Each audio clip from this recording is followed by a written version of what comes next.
see what we got going on.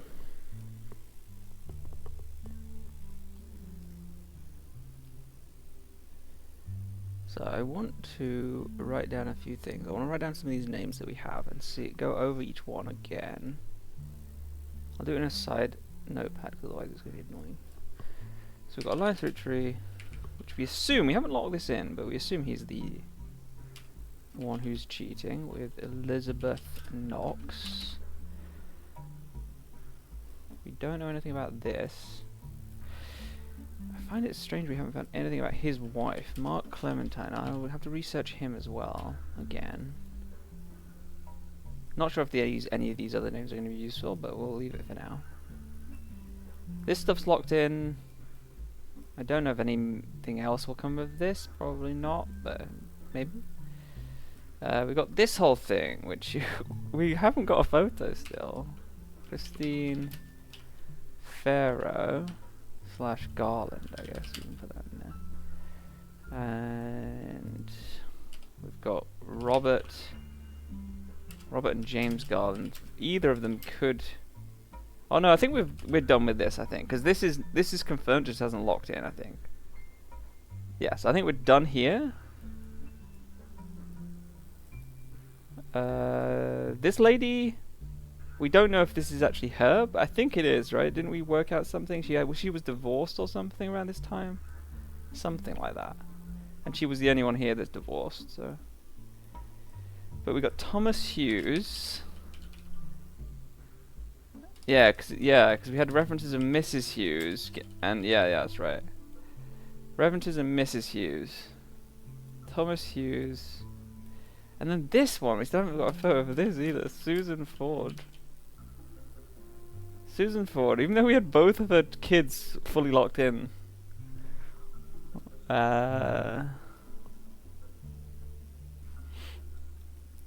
Okay. So we want to go back over these couple of people and just double check that we haven't missed anything super obvious.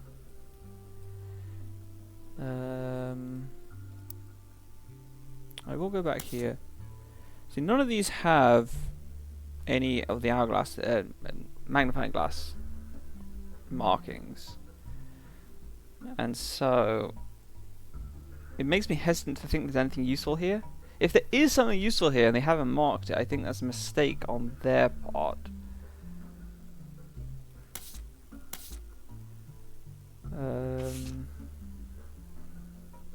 And this whole Cicely Sanchez is another thing. I really think there has to be something to do with Cicely Sanchez, because this is so highly ranked on the markings. But let's go over some of these again. We've already looked at these books, right?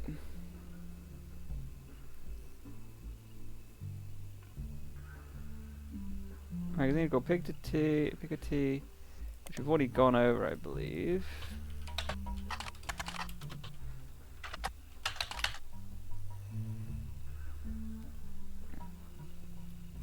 And then none of this. Yeah. None of it is available to us, which kind of sucks. But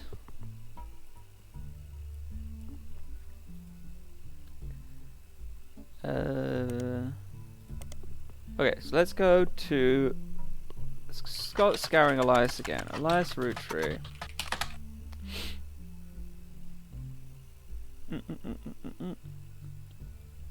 I think this links to the same, yeah. Roottrees Candy Company. I'm just gonna go through every link and see if there's anything new or anything we missed. This is the clothing company, which we've gone through again. Brenda White. I don't think she has it. Yeah, she has it on the page. The Brenda White original. A vintage dress from before Brenda became Brenda Roottree. Oh yes, okay. But nothing's there. A vintage dress Okay. Nothing there there. Is this just a... Yeah, okay. Search scholarship page, Roottrees Sisters Fashion Scholarship. 3 underprivileged high school girls. This goes to the same page.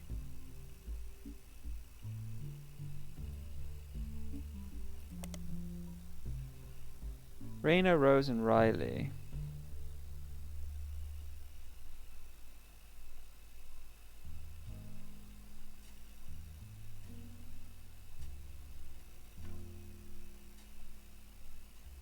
Yeah. Okay.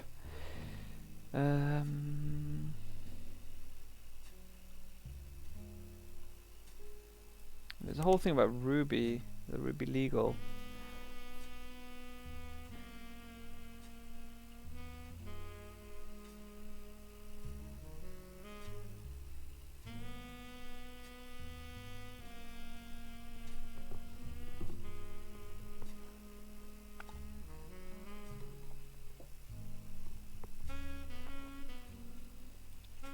We've already looked at this.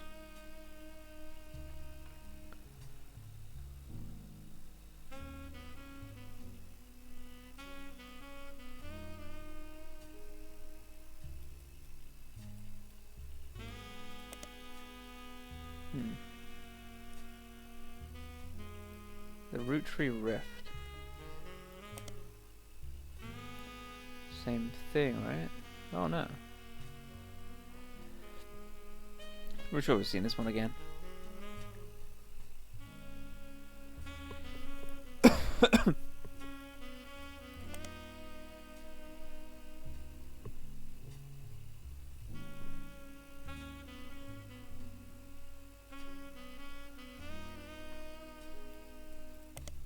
Oops.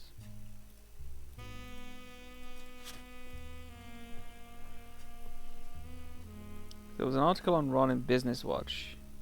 Did we look that up? Ron Roottrees, probably, right? Oh yeah, I'm pretty sure we did, yeah. I remember this.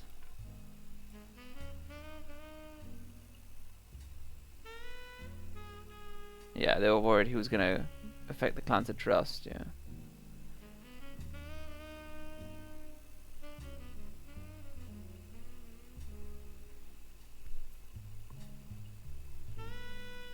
Okay.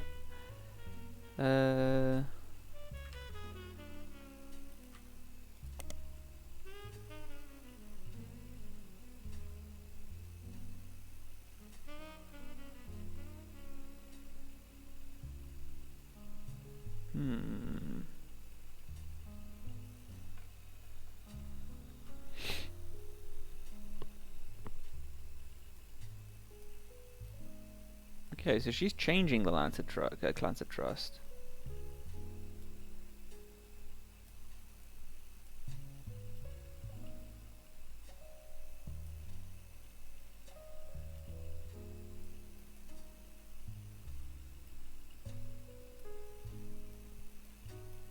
Doesn't really say anything useful here, though. Nothing there.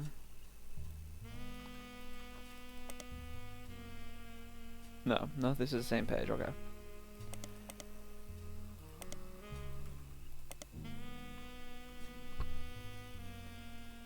Mid-Eastern University, does that give us anything? Midway between Maine and Miami, okay. Spectres, Little Ivy. The Headerold. Okay. Does this mean we can search for this, maybe? Ooh! What does that actually give us, though? What will we even search for that? Do we just search for Ruby Sprat, I guess?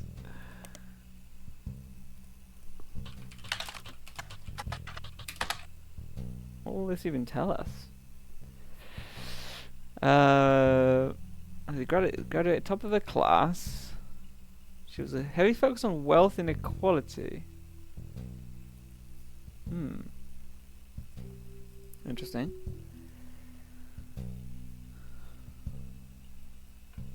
She had a perfect GPA. But they didn't. No one liked her speech because she was talking to the wrong people, essentially.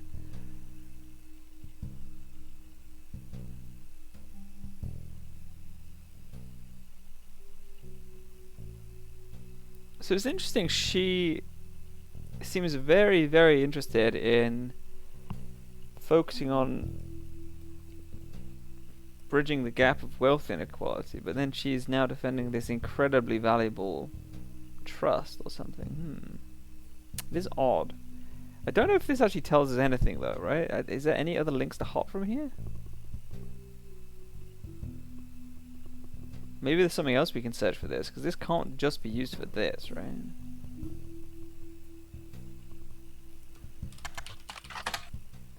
Who else would be here? Like, maybe we search for the Roottrees.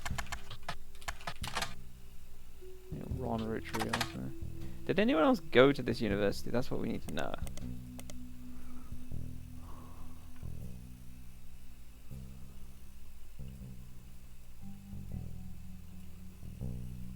They print one special year-ended issue. Huh.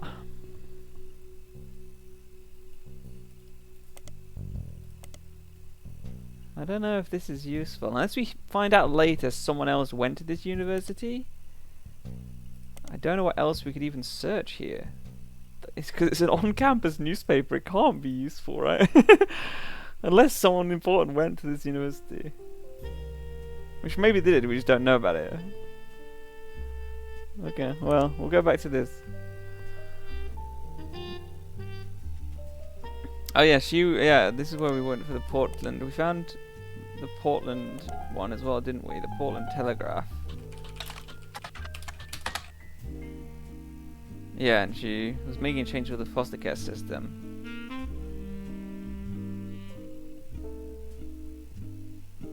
It is suspicious that she grew up in foster care when this whole situation we're dealing with is for kids that could have been related to the Roottrees. Like, she could have been an unwanted child. So it's suspicious. But it could be a red herring, right?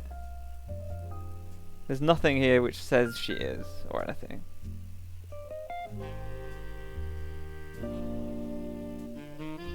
But yeah, we've already seen this.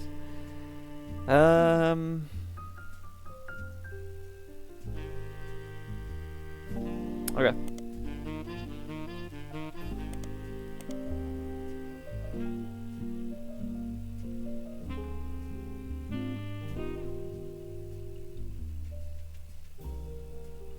She allowed the gas station customers the ability to bet on the price of gas.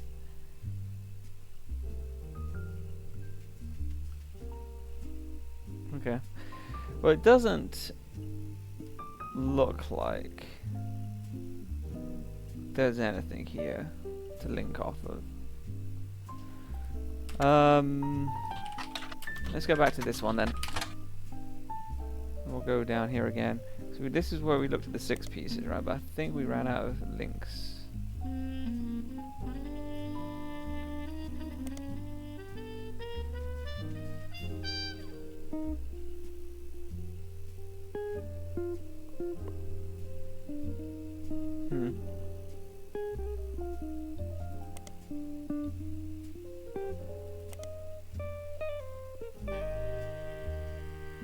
I wonder if she republished her diaries or something. Maybe that's something we could look at again. What was the name? Lauren Roottree? But what was the? How did we even get that information in the first place? It's in the archive somewhere, right? Where would it be? Here. Life Between Wars. So maybe there's been like editorial changes or something. Let's have a look. Life Between Wars. Oh, really? Oh, maybe because she went by another name. What was her name? Let's have a look. Because she got married, right? Lauren Rafferty. Maybe that was it. Nothing. But it's definitely called that, right?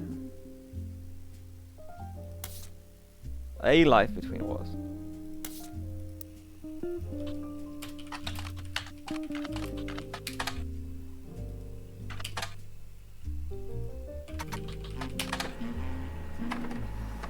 Oh! There's a single passage that focuses on potential affairs. Ah! Okay. Why didn't we have this last time? Is this a thing? An entry entitled Cruelty. It focuses on the relationship between her mother and father, while it offered only redundant information during a previous investigation. Ah, so it was already in there, you just had to research for it to find it. That's a bit silly, but whatever. I'm no stranger to true love. Jake and I married at an age that most deem unfit for marriage. But he was also enlisting at an age that most deem unfit for war. We had no choice. I knew in my heart that our marriage was one for the ages. He and I would still be together today if it was not for Okinawa. That was nearly 20 years ago.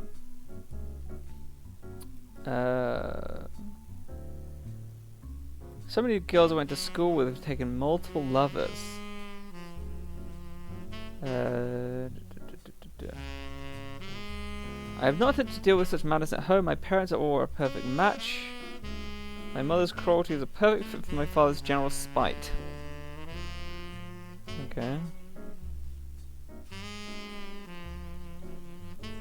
They make fun of my grandpop and his family, saying blood is thicker than syrup, but nothing's thicker than Elias. Who's her grandpop? Is it actually him? So they're saying he's dumb? Okay.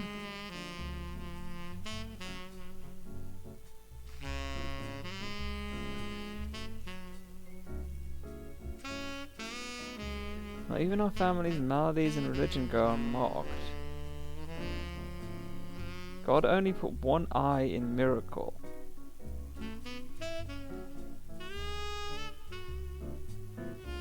My parents have never had eyes for anyone outside their marriage.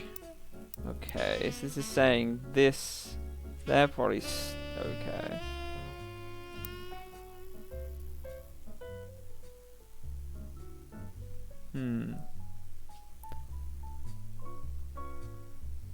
So this is... So is this hinting that it is Elias that's doing the cheating, I guess? But I don't know if it tells us anything new that we didn't know.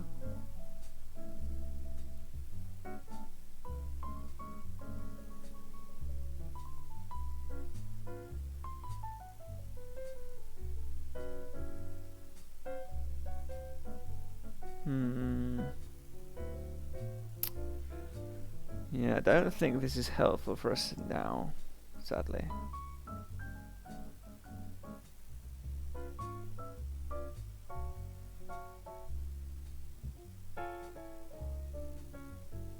Okay. Well, that doesn't seem to help. But it does mean that some older books are gonna be... It's gonna find new info. Where is the list of things? Oh, here. So in the archive, is there anything here we want to re-look at then? That we can get to?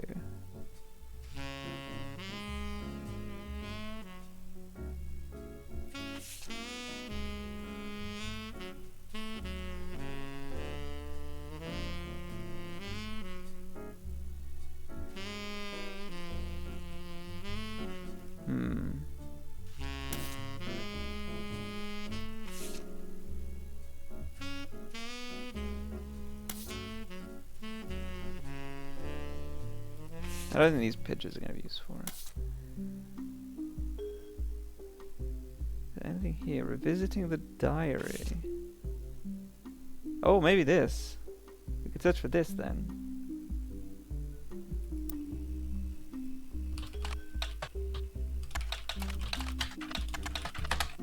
Ah, no. Okay, so this hasn't got anything new in it. Okay.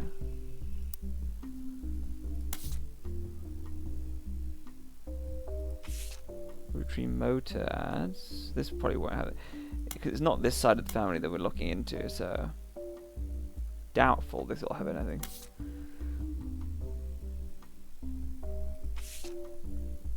We could look for more Watchmen of the Year, maybe.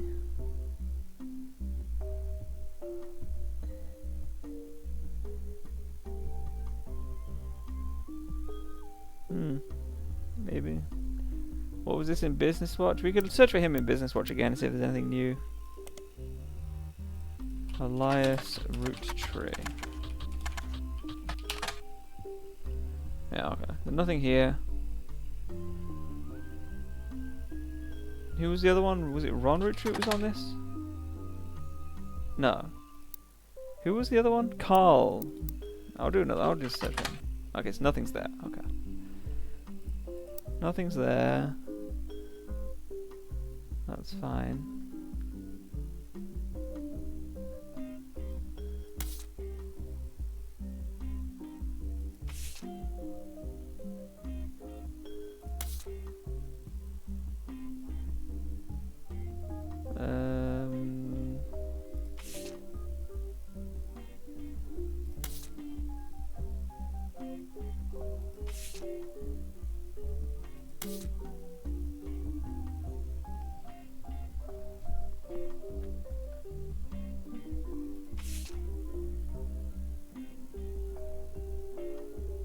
Okay. Well, these people are kind of irrelevant to what we're looking for, right?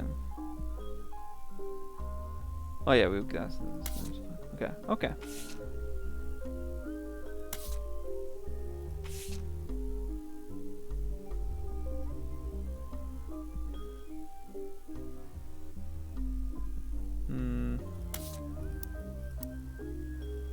Okay.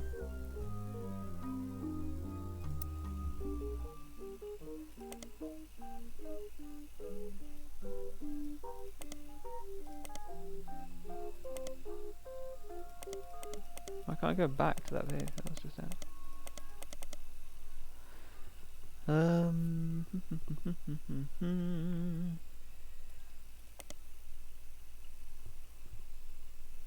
This is the same info.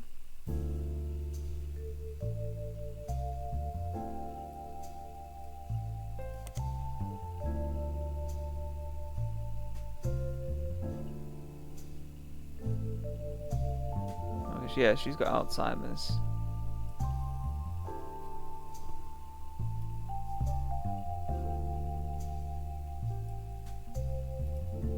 Okay. Let's go back to this one then.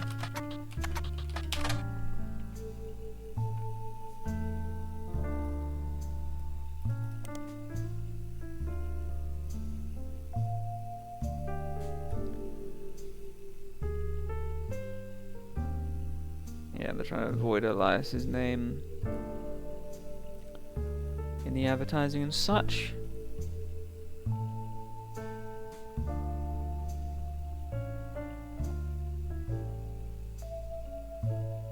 We can check her book again. I can't remember what her book was called.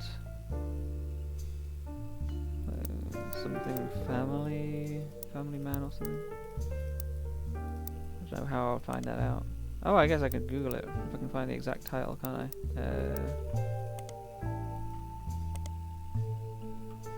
Family Man, there we go.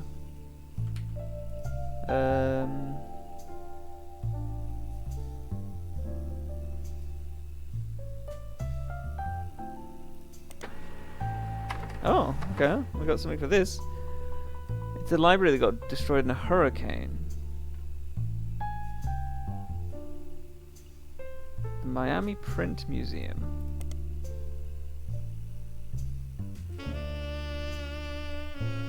One of the exhibits in this is their courtyard, which includes a fountain as well as a statue of an unknown author.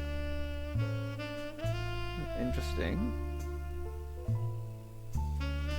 Miami Sunday. Can we get a more periodical?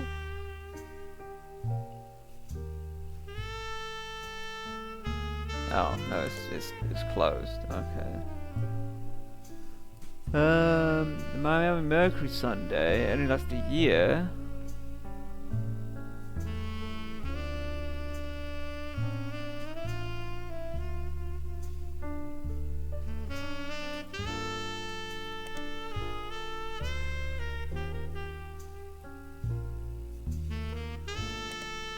Okay, so we haven't got another periodical then. Cuba by Cubans is an art book apparently.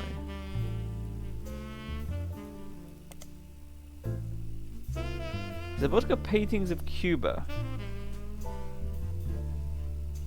It's credited Marcia Barben. I mean, we can look that up as well, I guess.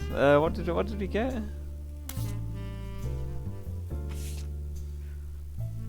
It's a statue in front of Miami Print Museum. Well, we've got whoever it is. It's apparently someone on our. It's apparently someone on our thing. Who is this? An unknown author. What could that be? Who would that even be? I have no clue. So I guess we need to find an author that's potentially. It's got to be older, right? It's got to be maybe like his first, like Elias's bastard child or something.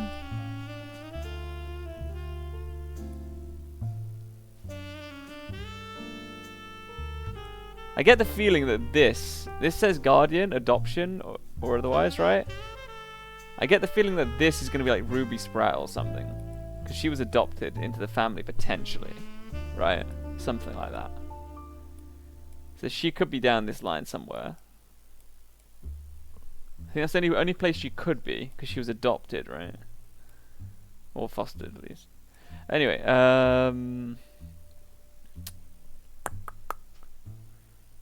yeah, so we've got a picture of an author in a statue form. So we need to find out who potentially went to the Miami Print Museum. Or who lived in Miami and was an author, essentially, I guess. That's something to look at, I guess. Very strange. But let's do this one next. Bess Williams, family man. We already looked at this, so I don't know if it actually have anything useful. Yeah. Oh, we got a photo. Okay, cool.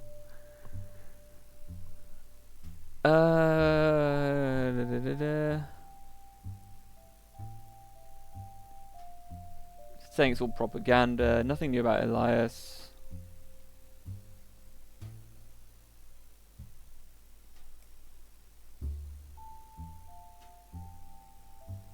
Yeah, so it's got basically nothing. It's just given us a photo of Elias. Okay, fair enough. I guess we can pop that in here. I suppose. I guess that confirms that he is the one who cheated, I guess. I mean, we already pretty much knew it because it was so old. But him having a new photo just helps out, I suppose, right? Just like with Miracle. Okay. Okay, so let's now go for the next person. Let's try and get something to do with Elizabeth Knox. We'll try and find out who the hell she is. In any way at all. How will we look for this? I want to just go through all of these quickly. And just check if there's any mention of Elizabeth Knox anywhere in any of the current ones we've got. I don't think there will. I can't. Where did we even find this name? I have no clue where we even found this name. Elizabeth Knox. Oh, it was in the company record, right? No, it can't have been. Because it's from the 70s and the 80s. Where did we find this? Wasn't it in,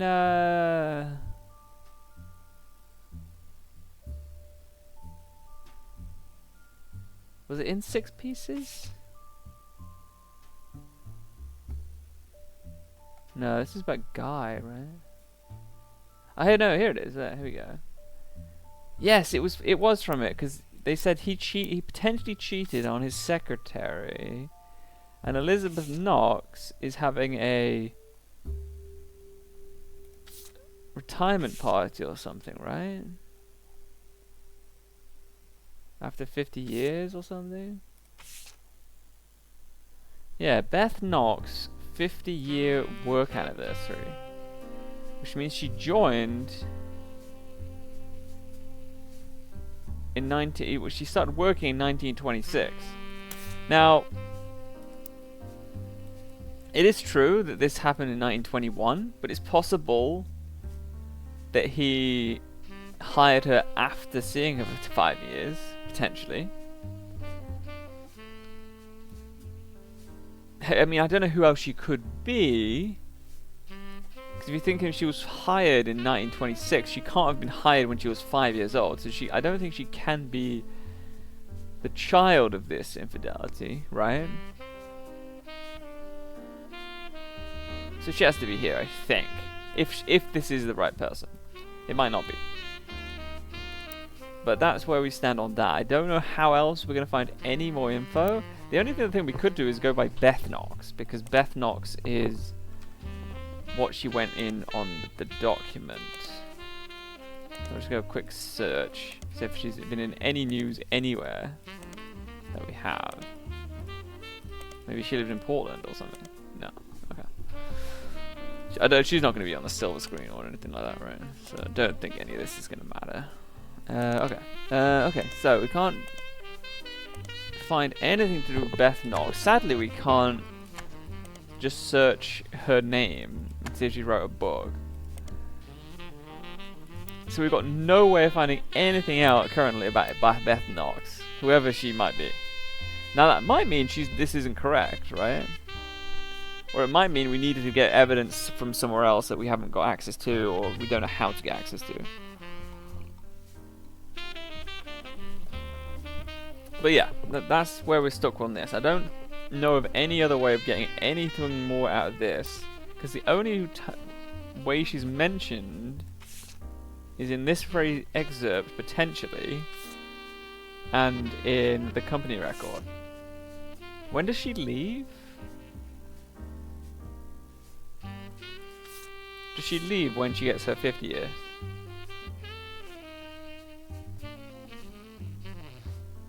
No.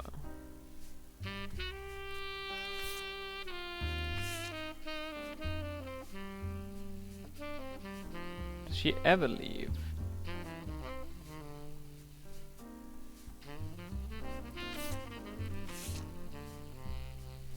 I mean, she has to retire at some point, right? I mean, how old is she now?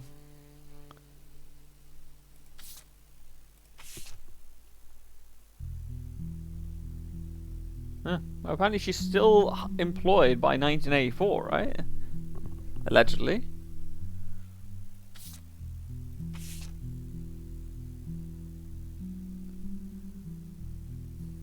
Yeah, Beth Knox is still there. I didn't see her leave.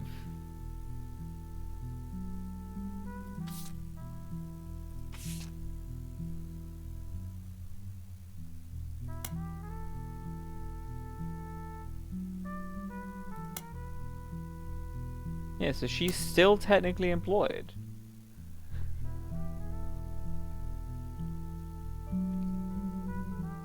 But then in 1982, they start using a temp agency called Work Time Temp, which it doesn't have any info on.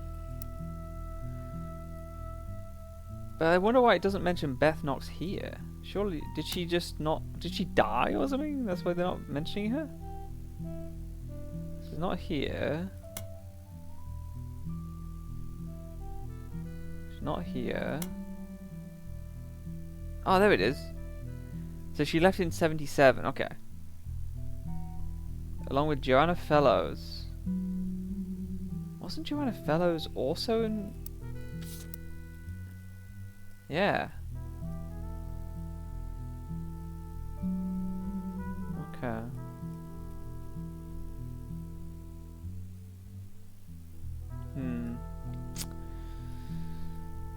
Okay, well, I don't know how much more we're gonna... I don't think we can get anything out of this, right?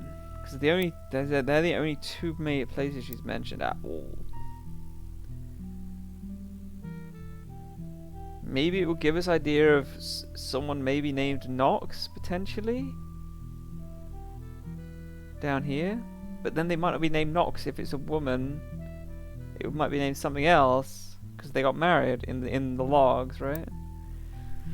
Ah, tricky, tricky, tricky.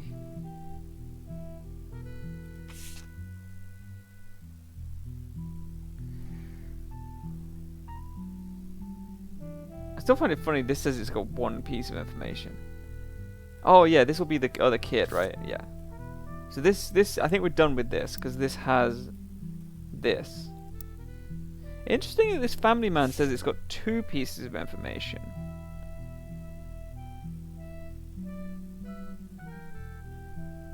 Maybe it counts the picture and the name as 2 different things? Because what else would this even link to? Maybe it does link them both. I guess we'll find out next time it validates, right? If it goes from 2 to 0 and I haven't done anything else with it, then it's probably that. Maybe. Okay, so I don't think we can do anything with Elizabeth Knox right now. I got no even slight inkling of how to handle this whole debacle.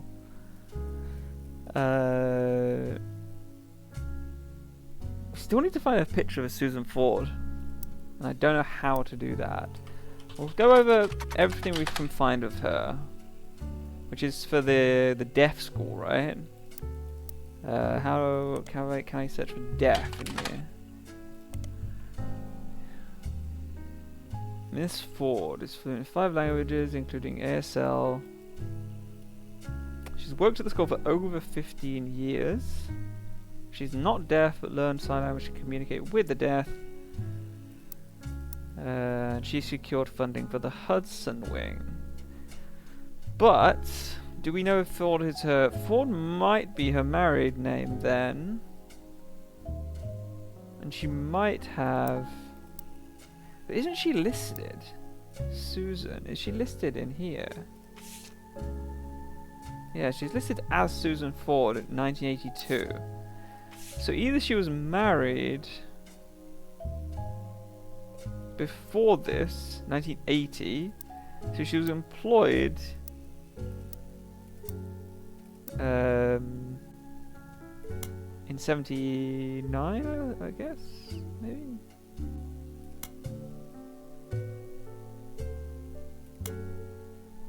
When was she employed? 1979. She was employed in 1979.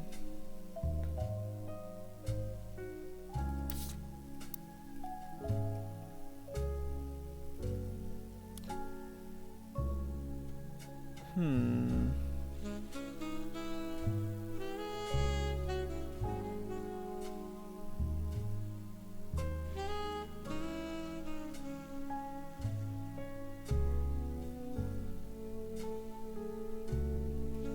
Hmm.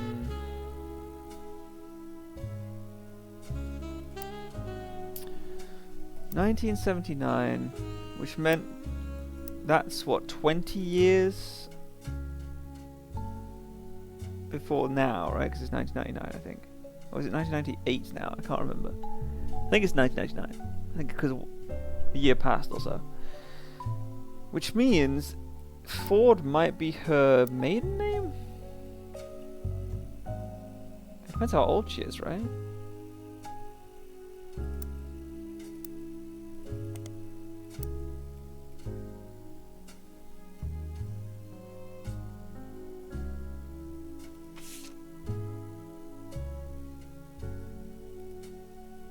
I would love to know who this woman is as well, because we have this picture, and she has a flower on her hand.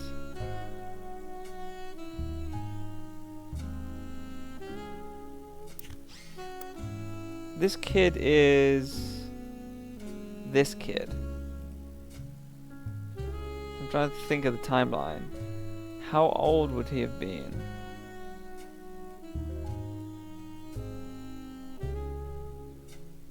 I'm sure it says somewhere.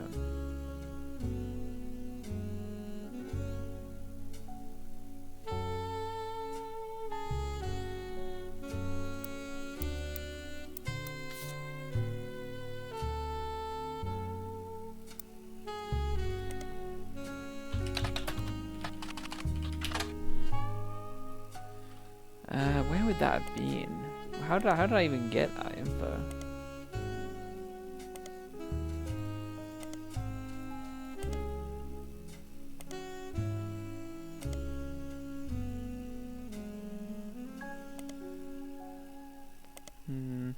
Doesn't seem like anything's here. Where did I get that info? Chris Rafferty in the office.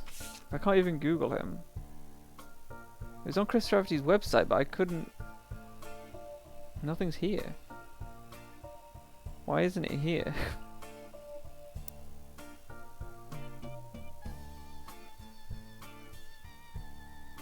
How do I find his website again?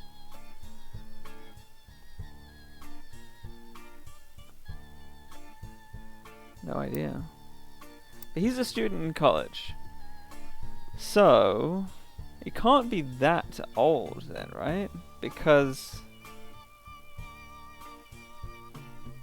he's at least 5 or so here. I just wish he would. I wish I know how old he is here, because it would give me an idea of the timeline. How do I find his website? If I can't just Google it. Seems weird that I can't just Google it or whatever. Maybe it'll be in here somewhere. Chris Raff 75, here we go.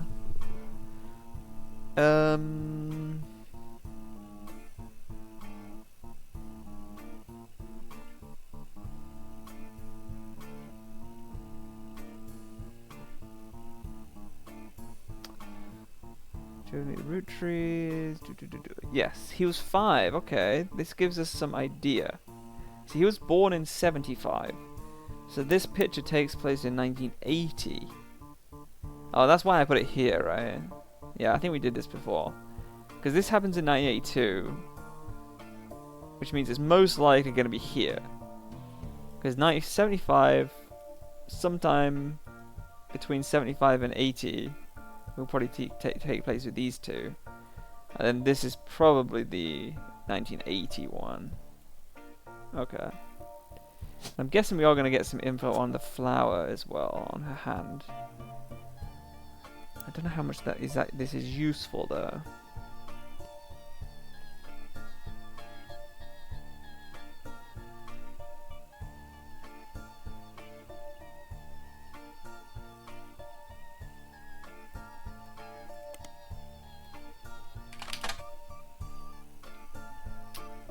Another thing about the Roottree curse.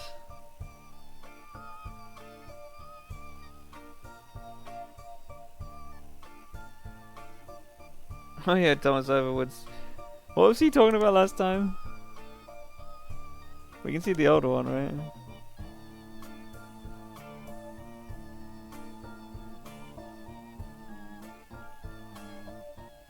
Okay, well it's part of this new information maybe, or it's been updated at least. The visitor count has reached 7 digits. Fucking hell.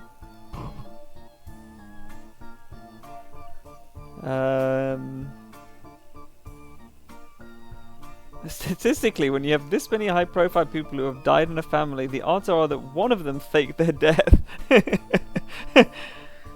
Okay, he believes the guy's not dead theory. Oh, we got something. We got a lot of shit actually. Oh, is it more article?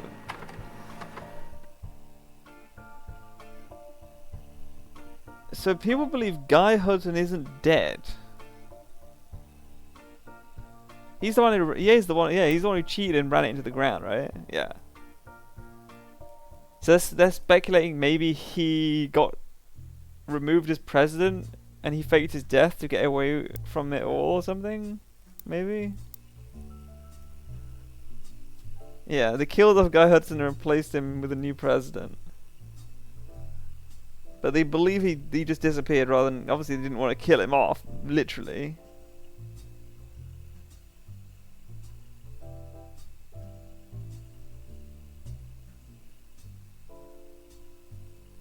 Oh, they've got the page with Cicely Sanchez. Oh, we might actually get a photo of something here then.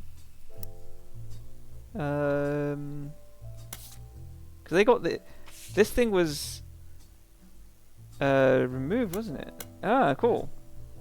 Oh yeah, we got a lot more info. This is an interview with Cicely Sanchez, an author. She was hired to write a book about Guy Hudson. You claim to have been paid a significant amount to write a book about one of the Roottrees. Yeah. When his wife learned who I was, she invited me to the party and they cornered me to talk about a book. The book they asked me to write sounded great, but then none of the stuff that made him interesting was allowed to stay. Anything with even the slightest threat to Guy's image ended up gonzo. At his core, Guy was not complicated. He wanted to be seen as the second coming of the great Elias Roottree. He really liked to exploit that to pick up women. He had good looks, okay. He couldn't let anyone else know, so it cost him a lot to cover it up.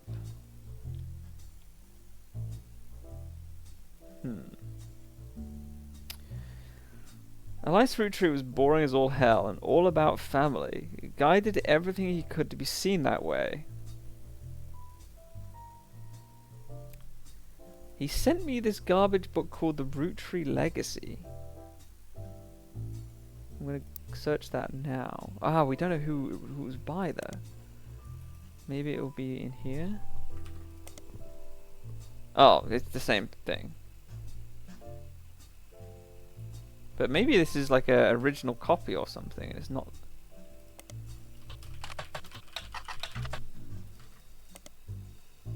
Oh, no, okay.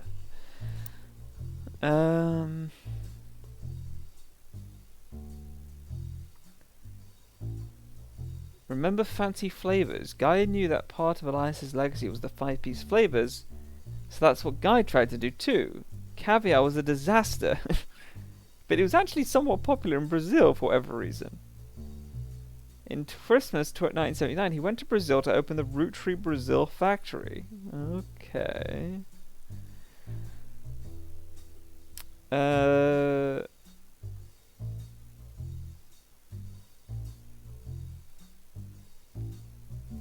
Okay, so she dropped out, essentially. She dropped out, that's why the book didn't get published. His family very wisely put a stop to it in mid-1981. I moved on. He called me back and showed me a final draft. Do you know how expensive it is to publish one copy of a book? It had my name on it in big, shiny, embossed letters. Like all problems in his life, throwing money at me was his attempt to win me back. It had half the page count and the narrative was torn to bits. No thanks. The dinner was good. Imported steak that likely cost as much as a month of my mortgage, and we all got pretty drunk. He sent his mistress, Susie something, into the bathroom to proposition me. Ooh. That's 1981, Susie. This will be this girl then, right? Probably. Maybe? Maybe we can get Susie Hughes up here. Maybe in the news somewhere. Suzanne? Susan. Oh, didn't we? No, this is Susie Ford then, okay. But that means we could get Susie could be used. Too bad we don't have the second name. What can you tell us about the family? I haven't read it. I just skimmed the sections on Guy to see why people were suddenly calling me up to ask about the man. She only had rumours, whereas I spent time tailing him. Sometimes he knew, sometimes he didn't. He invited me to join them when dealing with Roottree Brazil.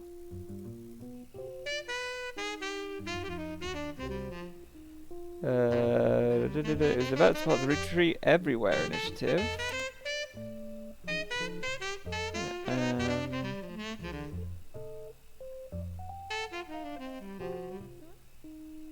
Anything okay. I'll just make a note of that, just because I might want to Google them later.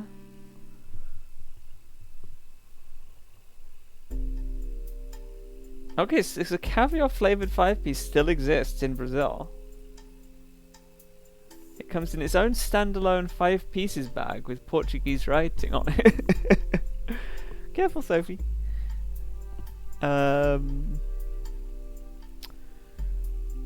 Small town. Edson Saws. These are some good infos. You find a dissertation published by a college student as part of their PhD in history.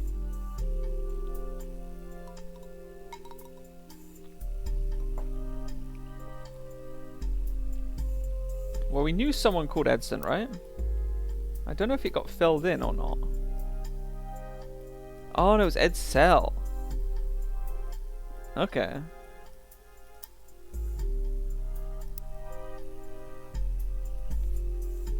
He was a manager at an automotive manufacturing plant for a major American car company.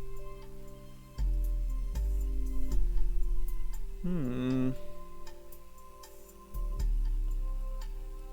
became very rich. It was not popular. His wife Sonia was... Is this relevant at all? I guess we'll find out. She was put in charge of a television station. He reigned in office until 88, when he was defeated in the first election after the military government was no longer in control. Okay.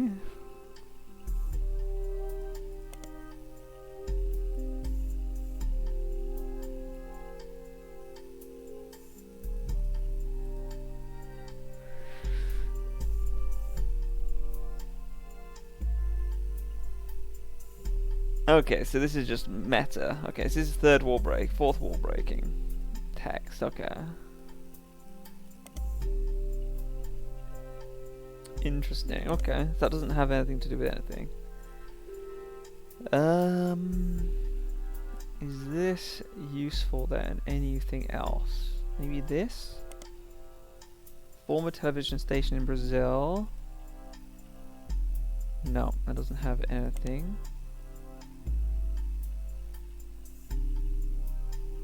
You could Google Sonia. Suarez or whatever the fuck it's called. A news anchor called Flavia. Whatever this is, but okay. Young Brazilian newscaster with a bit of a cult following. There's a website about something called fanfiction. Okay. 1 second, Sophie's up to something. BRB.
Okay, Sophie is done with.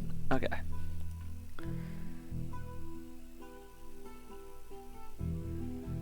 It seems that women of a wide variety of ages and writing skills tend to find him worthy of inclusion in their stories. Okay. He's currently dating a supermodel named Ashley York.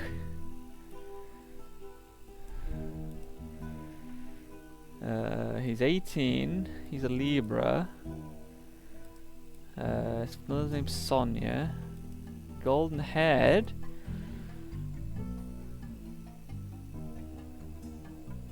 Interesting.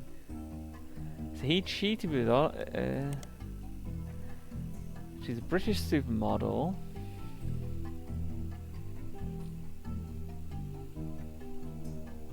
Okay.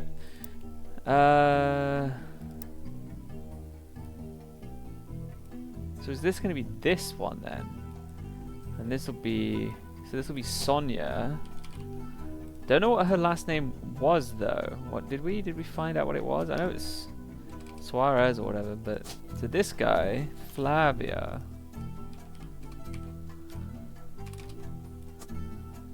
We probably have a photo of him then. Somewhere. Here?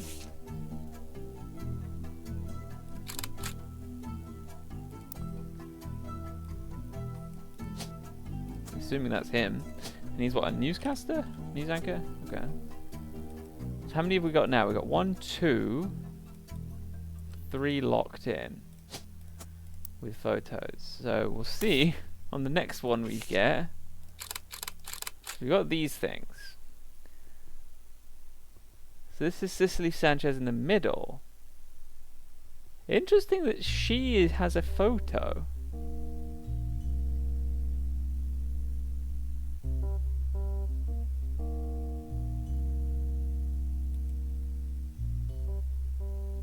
Who's this guy? This is obviously Guy Hudson. Is this her husband then?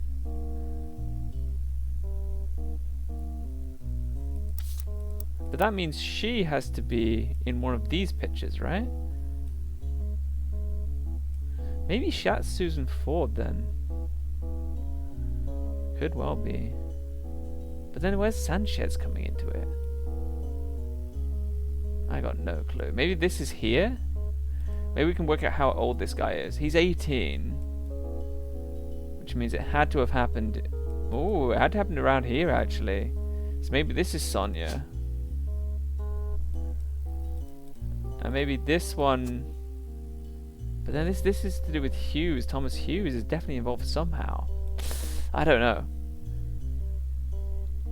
I think we leave this here and see if it validates. And if it doesn't, then we have to move it over here. I think.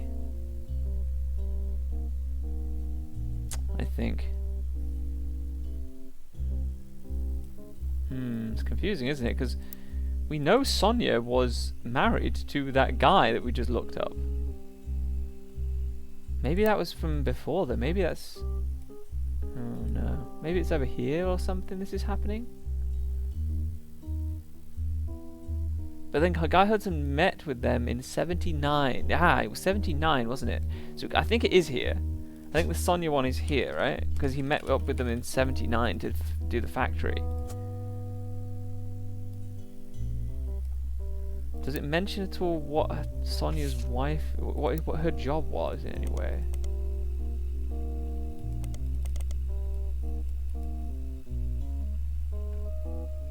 He was a mayor. So what was she, like a housewife to the mayor or? No idea. Like we've got info on potentially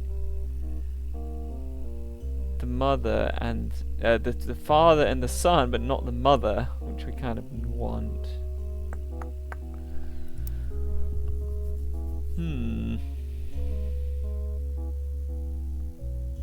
Okay, is there anything else here?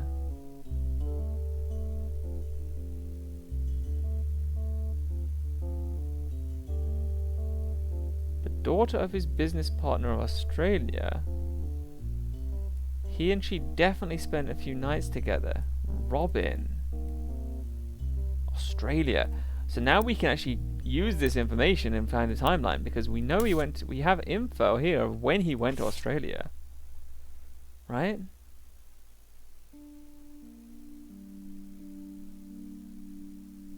Somewhere? I mean, it was the year before this. Doesn't he have like flights or something on here somewhere?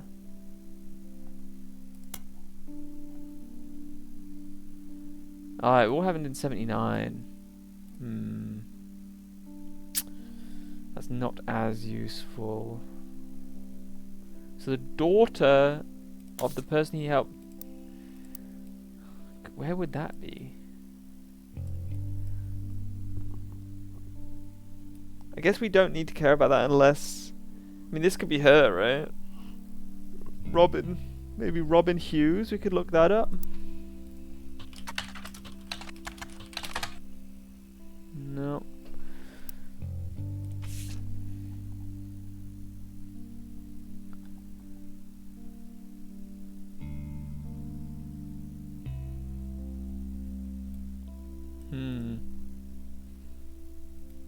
I'm going to highlight this because this seems relevant.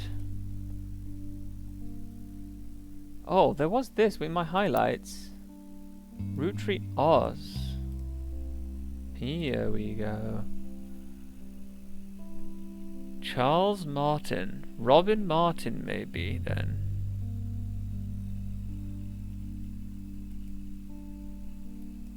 Let's Google that. The Everywhere Initiative. Roottrees. Oh, yeah, I've already Googled the Roottrees Everywhere. He was a candy manufacturer in Australia. He helped develop Roottrees Oz.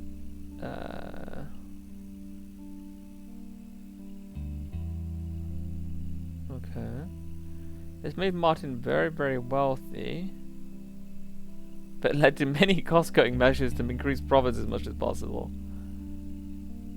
Robin Martin, who sold the businesses. Okay. Top 100 wealthiest women in the world. She lives on a private island off the coast of Australia. She has no husband.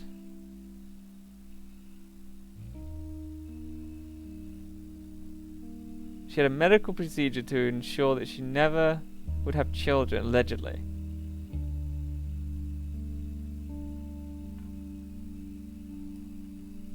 Okay, so maybe this is true, but she never had any kids, and so it doesn't matter. Could be.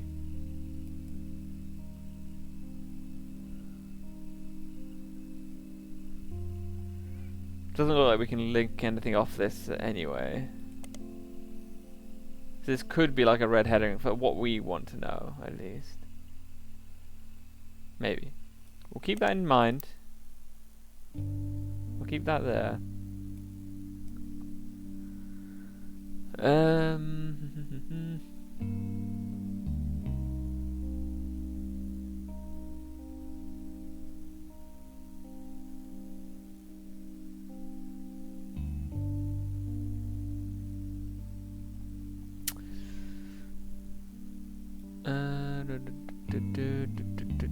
So they're saying guy's wife was a lesbian, or bisexual at least, right?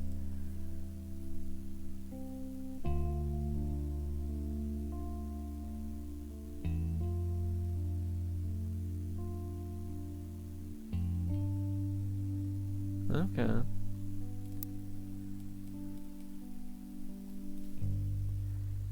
Where is he? Over here. I mean, it makes some sense. If she preferred the company of women, it makes sense why they didn't have kids, I suppose, in some respect.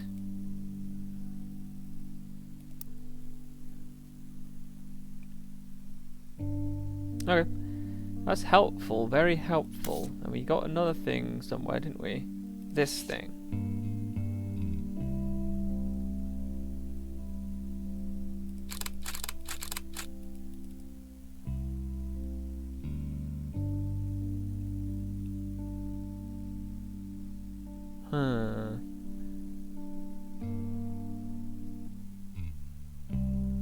Okay, so we have some pictures. we have some pictures of Guy at the very least, and we've got some pictures of this guy. Looks like this guy for sure. And we have the 2 pictures of Guy we can add, which we'll see. But then we have some extra pictures. So we have, in terms of women, we have the statue lady, we have blonde girl, and we have this girl. Now, we might be able to judge how old they look, and potentially one of them could be Susan Ford. I'll have a look into that in a sec. In terms of the men, where would the man be? Like here? Yes. We've got this guy, who's like the husband of this guy, this girl, I assume. Now, who could that be? This one? Right? So this one could not be this, might not be this one exactly. Because there needs to be, I don't think it's not going to go all the way back here. It could be these, which I think I'm going to try this first. I'm going to try her with him. Oh no, he doesn't have a picture. So maybe it is these 2, because he has to have a picture somewhere. So maybe it's that. But we don't know what her name is. Now this is Christmas. Does that help us in any way? Oh. There's that picture in the back as well. So we've got another woman potentially there. That's photo 1. I don't know if this is necessarily in order chronologically though. And then there's this woman in the back. I'm just going to look at the other people on the list here. See if there's any other images that we need to fill in back on the old board. It doesn't look like it. So all these images, I wonder if there's any images that are red herrings. That would be very mean if there was.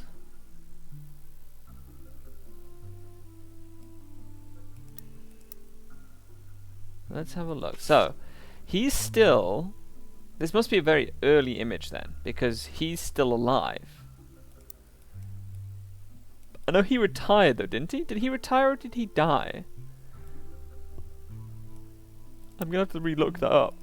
What was his name? Morden? Zachariah Morden?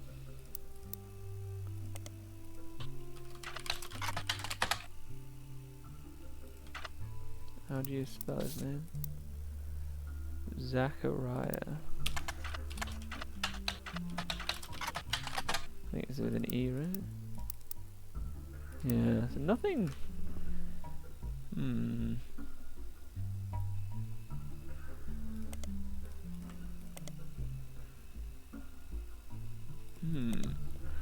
Trying to think, how did we find out? He must have been listed in the old archival records, right? Somewhere. Maybe.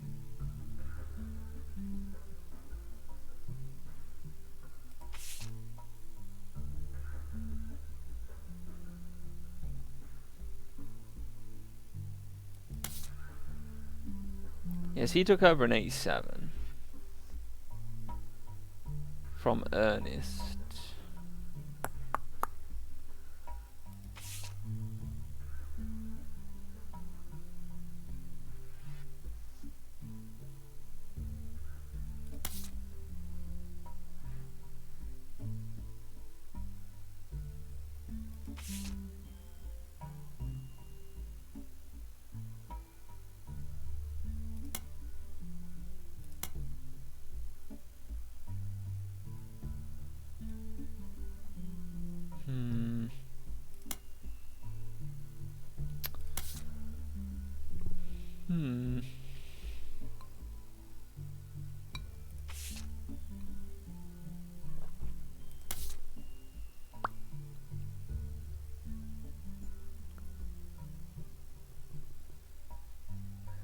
I'm not sure where we got information about him before. I don't think we had a lot of information from him though.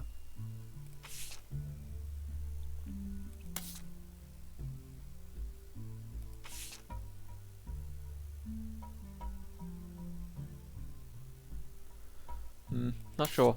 I am not sure.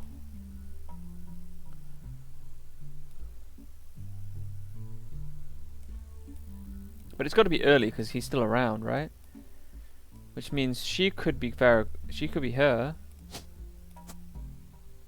Maybe. Maybe, I don't know. I mean, how many things have we got? Yeah, the problem is we don't know if these are right?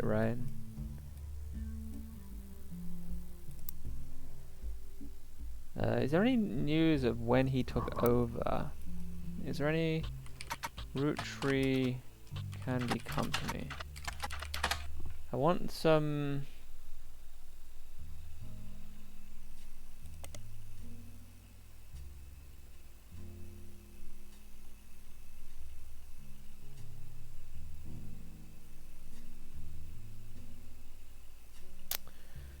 I want to have some remembering going on. What's it called? I want to have a refresher on the timeline of the original game.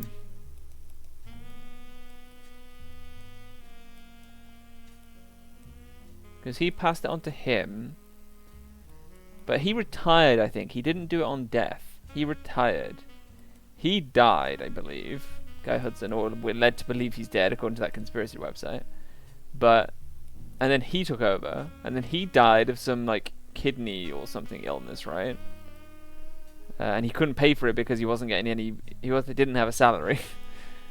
And then he took over. Carl saved the company, ran it for almost 10 years, then died in a plane crash.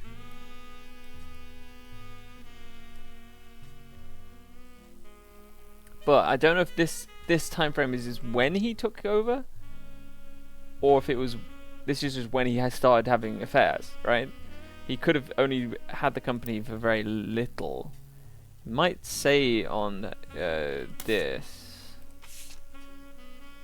78 he took over. Okay, so he took over in 78, which means this does line up somewhat. This could be Farrah Christine, because he's still around, right?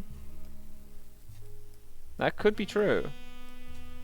But if this is true, and this is true, and this is true, which we know this one is true, we know we've got 2 out of 4 validated, 100%. Which means this one won't be right. If this one is true, then this one can't be right, because obviously it would have auto-validated. Which means this one could be over here. But we know they had a kid called Hughes, didn't we? Let's just put this guy in over here. And we'll get some good info. If this comes up saying it's done... Oh, that's really good info.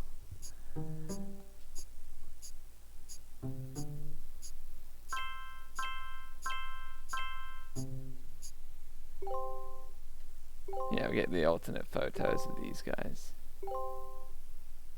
Oh, so that is him. Which means this is Sonia then. So this isn't anything to do with Hughes then. This is probably the corrupt politician or whatever it is his name was. The military imposed dude.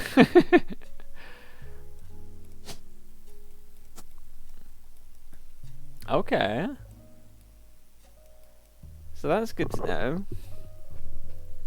Look on my lap then, little one. Come on in. Good girl. Okay. So...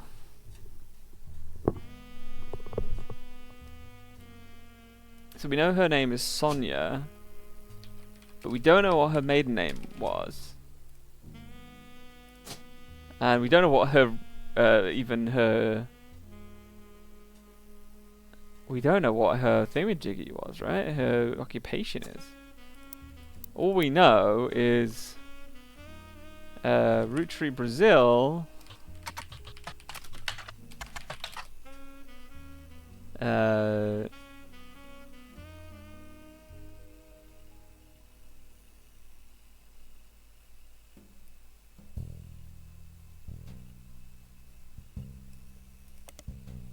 Hmm.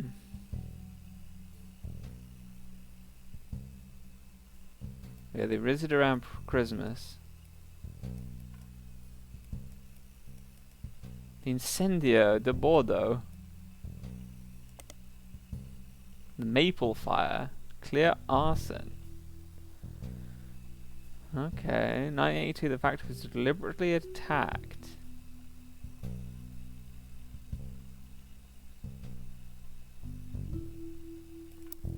I wonder if the Hughes guy is this guy then. Maybe. I don't know.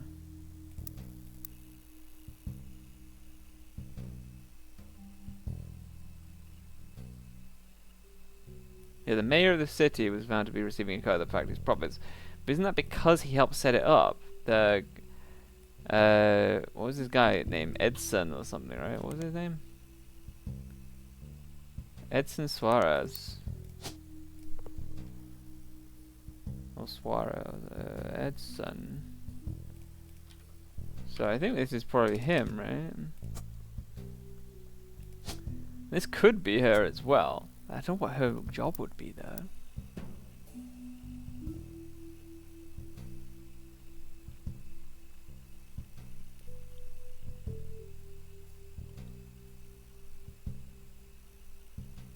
Oh, here we go. His wife Sonia was discreetly put in charge of a television station. So she was what, like a, what was that? It's gonna be CEO then or something, right? Media mogul? Why not? I'm gonna put Suarez here just because we don't know what else she might have been called. Might as well lock something in.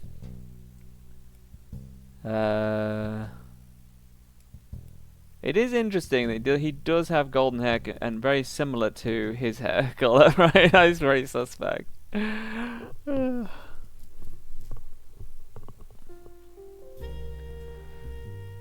So, what do we have left? I have a feeling this picture of this unknown author is going to be an oldie. Right? The other thing we do have two pictures now of women. Like this one here, it must be an older one. Oh no, actually no, this is from the more recent one, right? Where is it? This one. Oh, so this one was around 1979.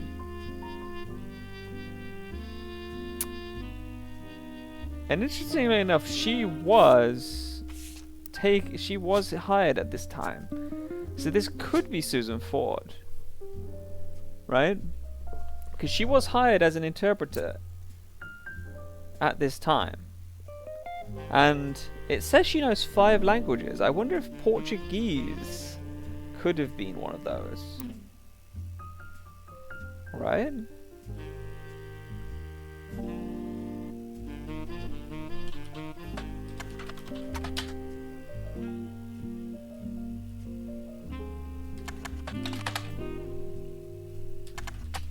Okay.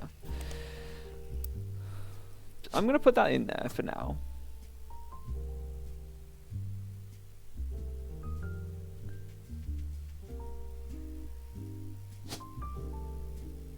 Then the only other one is this picture. I'm trying to think of the timeline though, right? Because this has to be at the very minimum, right? If he was 5, he was born in 75. That would have taken place. This picture would have taken place in 1980, which is confusing because this took place in 1979, right? So if this took place in 1980, this photo, doesn't that have to be Susie then? Now we know that. Now we know that timeline lines up. So maybe this one is Susan Ford. If he's not lying about his age. Right? I'm trying to think, because if he's 5 here and he was born in 75, this picture had to be taken in 1980.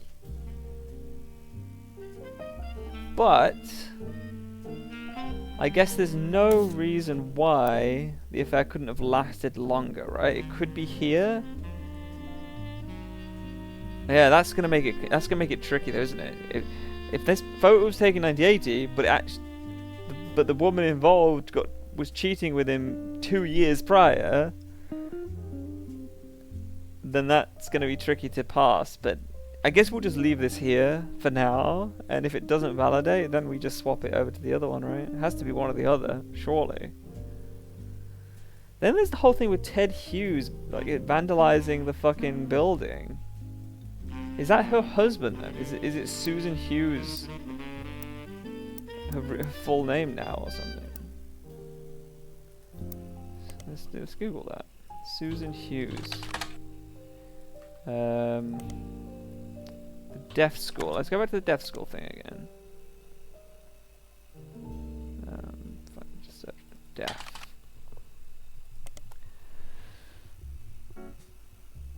So she's fluent in 5 languages.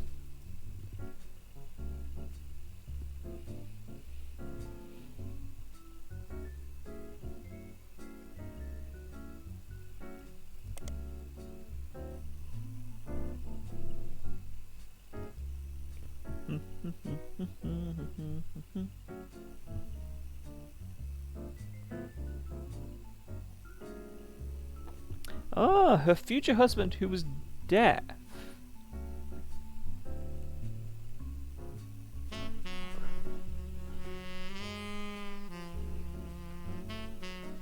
Oh. I must have missed this before. So...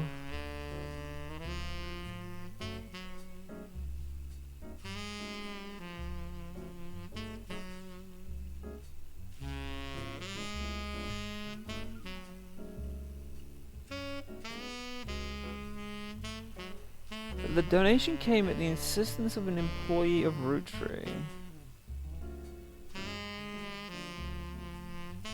Yeah, we know this was her. She became the first teacher. Only operated on weekdays and then on weekends, and then she added afternoon classes on weekdays.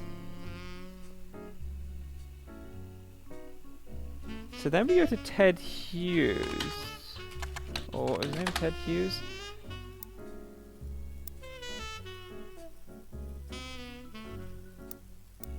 It was something to the Hudson Wing vandalization, right?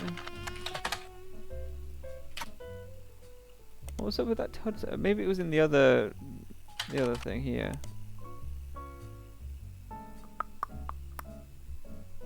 Miss Susie Ford, who's principal.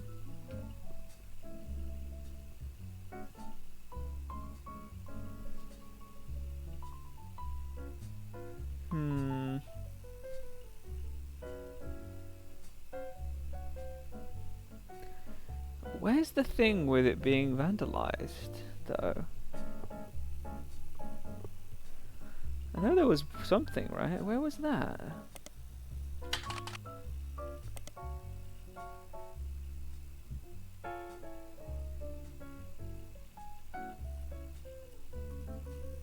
Already searched for this, didn't have anything. Oh, didn't I just...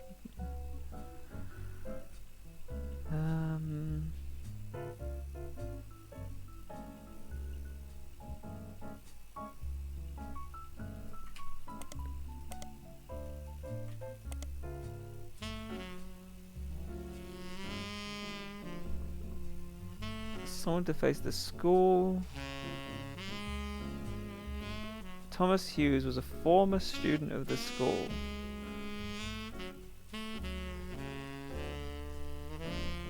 This happened in 82. Okay.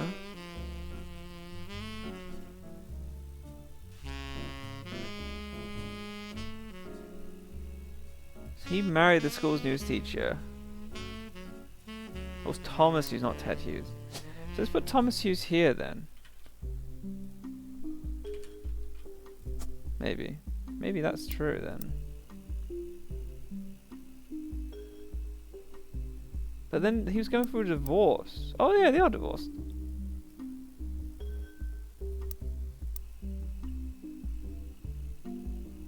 Huh. So this is where timelines come into it nicely. So they married.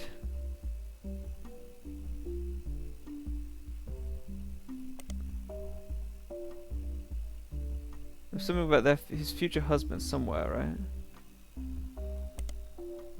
Where was that?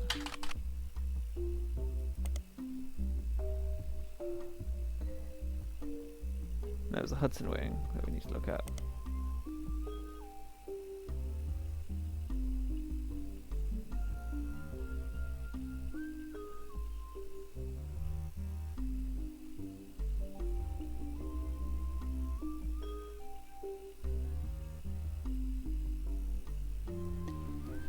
She learned ASL from the main school to surprise her future husband.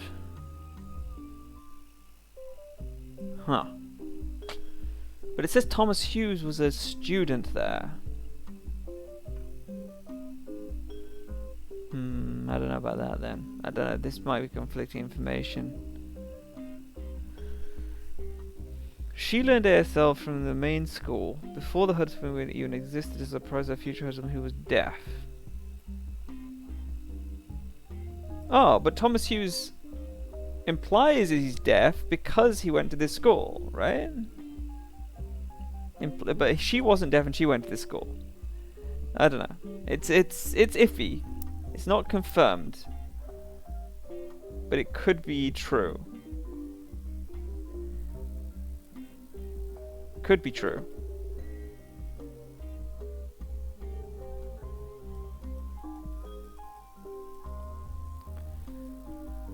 And then we've got this middle one. If this picture is correct, then this picture should be this woman. Who's in the background of this shot. Which means she might be a secretary who worked in 1979-ish. So we might be able to figure something out from here.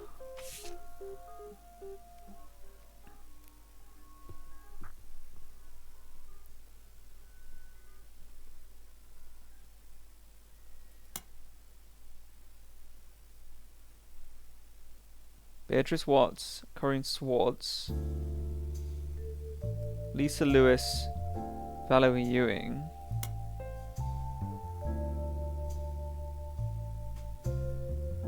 They got fired in 80. They got fired at 81. It doesn't really give us much info, does it? Could be any of those, realistically. Not sure how to go from that.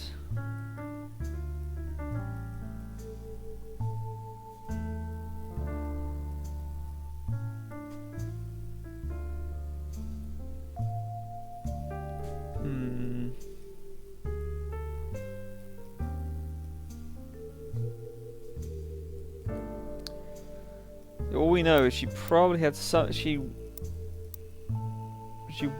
That's why I thought this could be Susan, right? Because why is she in going to a trip to Brazil? Now, she could be a secretary, which would make sense, but it'd make more sense if she was the interpreter, right? Which makes me want to swap the photos.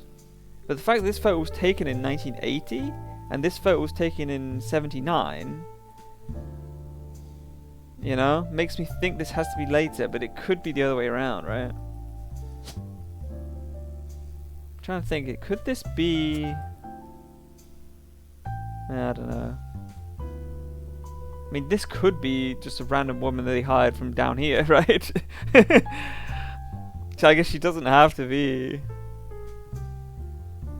one of these two, even though Guy Hudson's in the picture, I guess.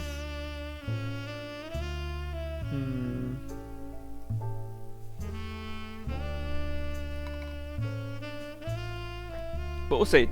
We'll get 2 more confirmed, and then if it doesn't work, then I will swap that over, because it does seem likely that she could be the interpreter, right? Okay. I still need to know more about this guy because he's got kids from a divorce somehow, and I've got no idea how we're going to get any information on Elias's kids potential. No clue whatsoever about that. But we've done okay on Guy Hudson at least. Let's have a look and see if we've got anything new here. So, all the Piketty got removed, got taken out a lot, so that's good. We don't really have much blasting evidence here.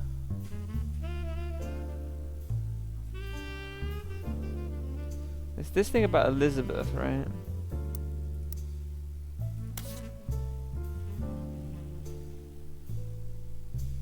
Yeah, right, these still have something.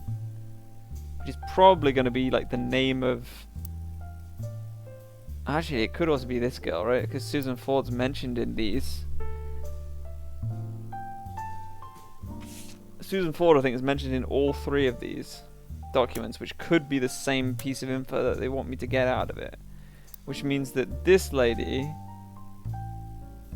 Oh, I don't know how can there be only one piece of information that from those? unless Susan Ford isn't mentioned in one of them. Susan Ford's mentioned in this one. Susan Ford's mentioned in this one, and Susan Ford's mentioned in this one. Which makes me think Susan Ford is the one piece of information that we're meant to get out of these 3. Which does make me think that this lady, or this lady rather, maybe was hired before that or something? I don't know. I don't know how the magnifying glass thing really works.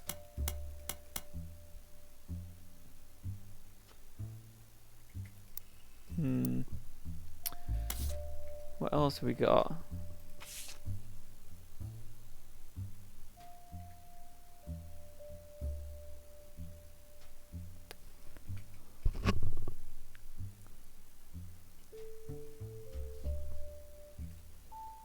I don't know what else we're going to get from this, because we've already locked in Elias. So there must be something else in this.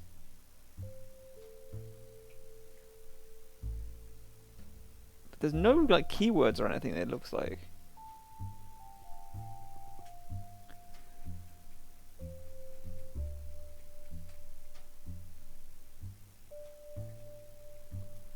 There's no keywords here that I can really think of that I need to look through.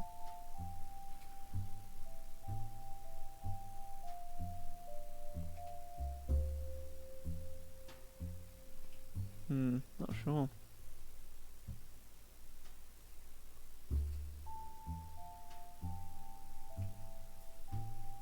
Yeah, I'm not sure on this one.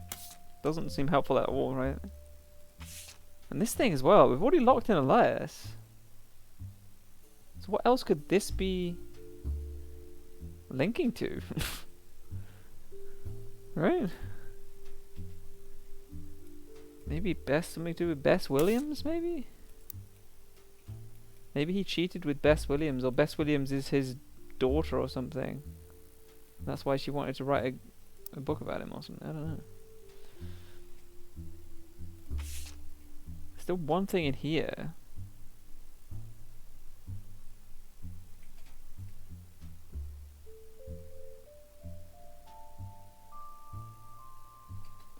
What was the whole Anonymom thing?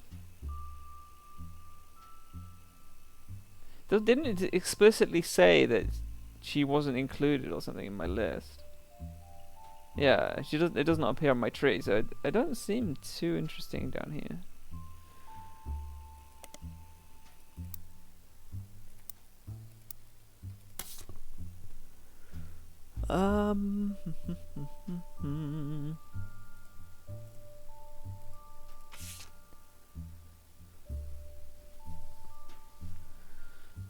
Yeah.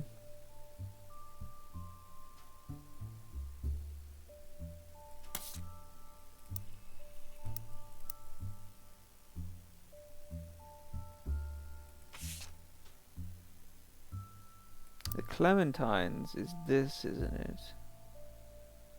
Regina Clementine.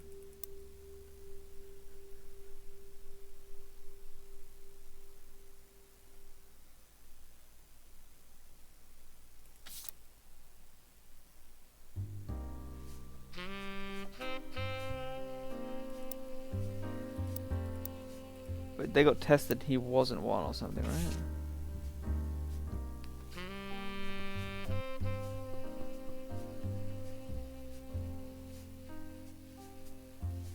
The Miracle Church.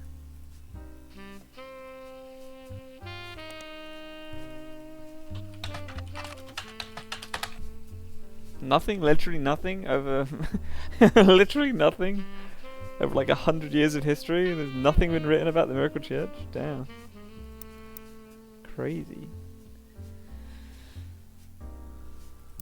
Yeah, we need to look at Mark Clementine again. He's the guy who got arrested, right? Who did he marry? That's what we need to know.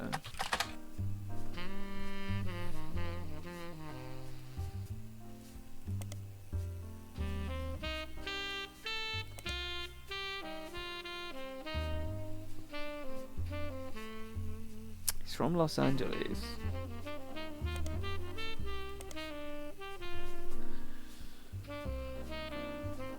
And he's the basket baby.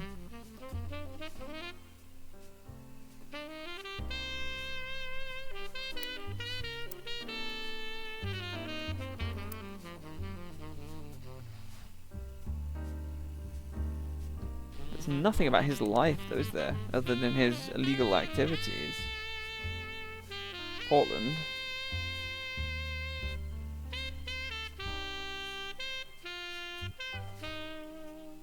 Oh yeah, his daughter's graduation in San Diego, right? He famously punched the principal named Billy Sims. Sandstone Canyon. He was punched in 1994.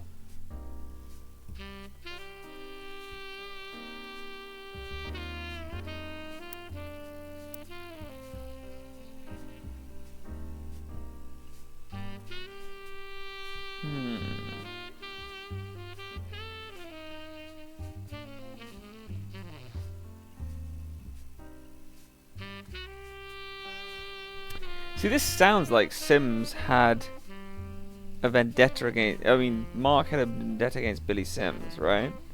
Why would that be? Maybe he broke up their marriage or something? But I don't know how we'll ever find out what his wife is called. Because there's nothing from this. Yeah, nothing over there. And we don't have anything from San Diego down here, do we?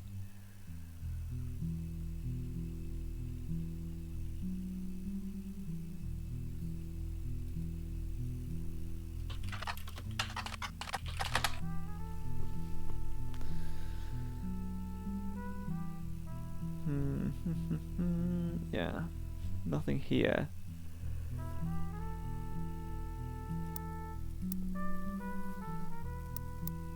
I don't think Billy Sims will show up here, right? We need to get like... Oh, well, I guess this shows up, but...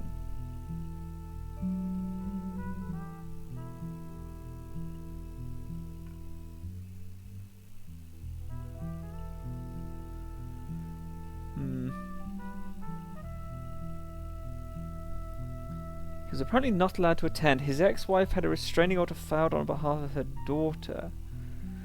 But he doesn't... So he was already an ex-wife by this point.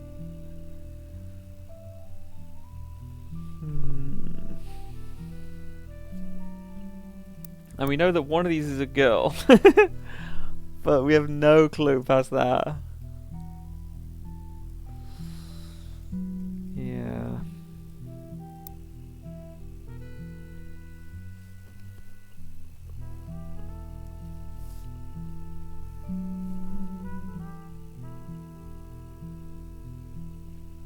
What could we even search for?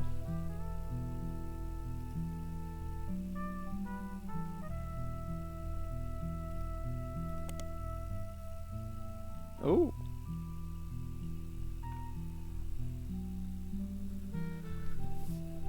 An art fair to publish a few details that more reputable news publications normally wouldn't.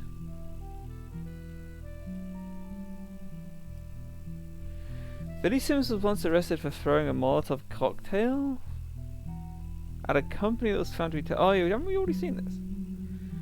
I think I remember this line at least. According to police paperwork, Crocodile Clementine's bail was paid for Tostarita Jacobson. Mary Clementine. Ah, but that's going to be really awkward because Mary's up here. But we'll see.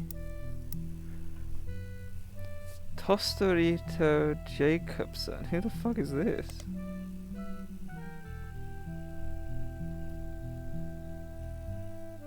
Oh. Lucinda.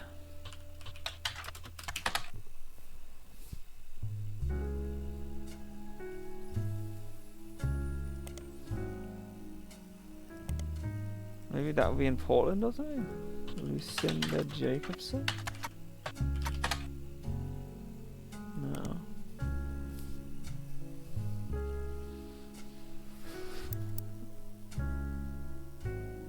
Maybe that's the one he married though? Maybe his ex-wife put up the bail?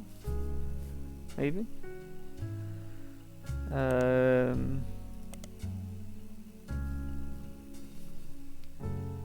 then we've got Mary Clementine we can look for in the Portland Telegraph. Ah, but she went to school in San Diego, so I don't think she'll have been there, right? We need to get like a San Diego Times or something. I know, Sophie.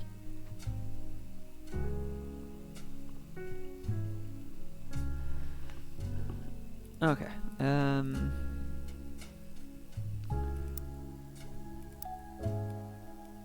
So I'm gonna put Lucinda. Wait, Lucinda's not even on here. Tostarita. No, she's not even here. Okay, so we can't even put that person down.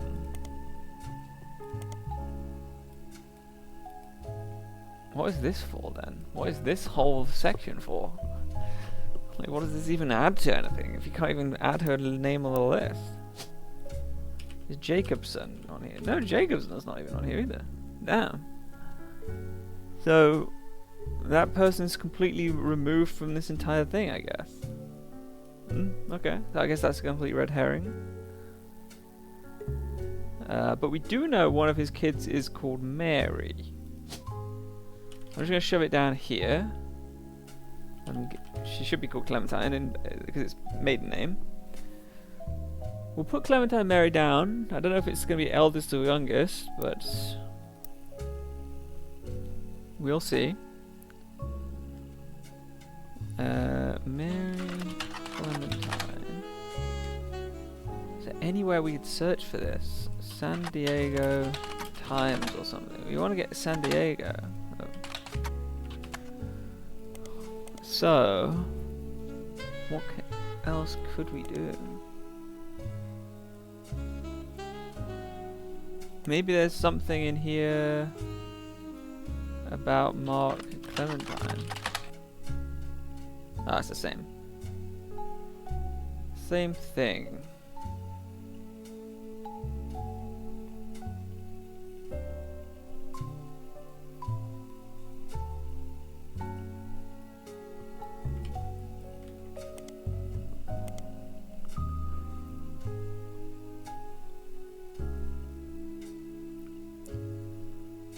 Like, what has this got to do with this line? Tostarito Jacobson.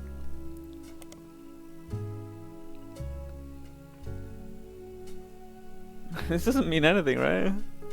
We can't even put this name into the board, so it can't be useful, right? Can it? I assume not, but...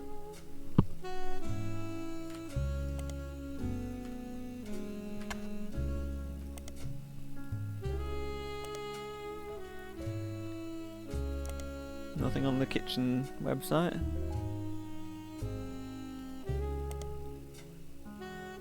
Yeah, okay. I don't know. I don't know what that's meant to mean. And I don't know how we're going to get any more info on Mary Clementine if she doesn't appear in any of the... She doesn't appear in the web or any of the periodicals that we have. Hmm.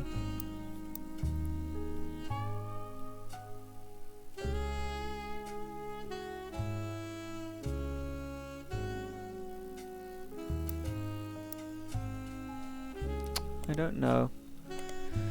Honestly, I do not know. Unless we find new periodicals, but I don't know how we'll do that.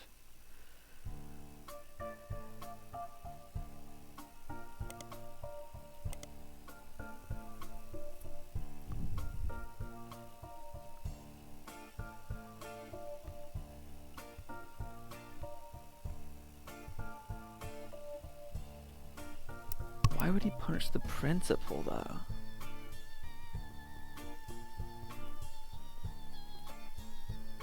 Can we put Sims in here? Sims is there. William Sims, maybe? Maybe something fishy was going on, I don't know. I don't know what else to look for. Mary Sims. I think we need to get some more local paper then, don't we?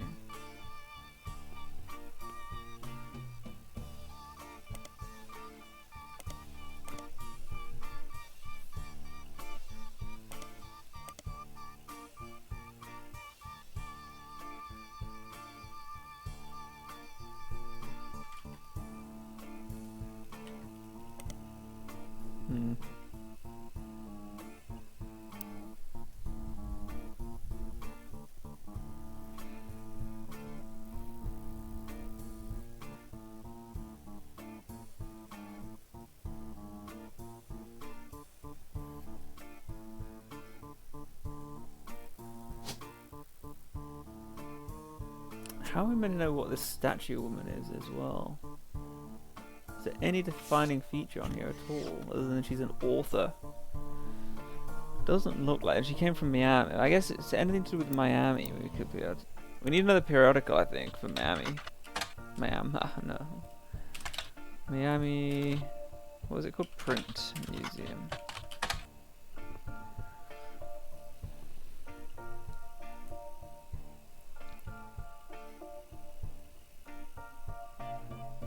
So it used to be called this.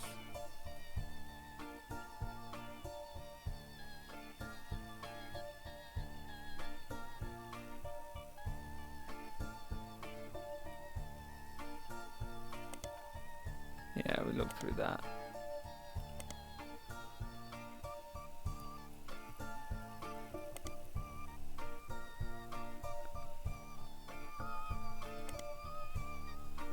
Well, we'll put this in the public library, because why not?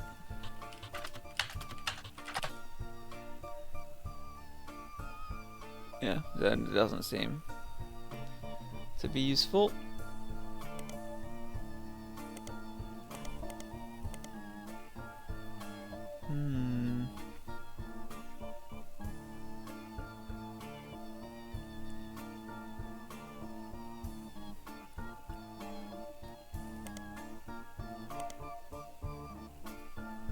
I don't know what to do about that. We need more periodicals, I think, but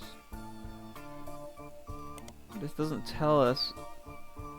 This lasted a year, but I wish we could search for it in here still. I don't think we can, right? Oh, we can.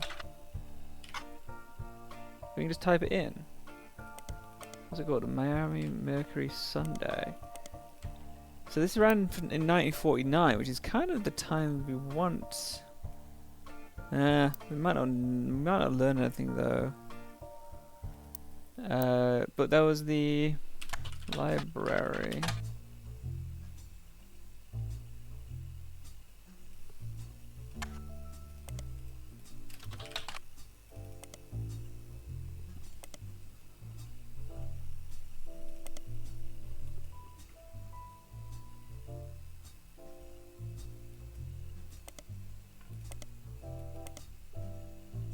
this.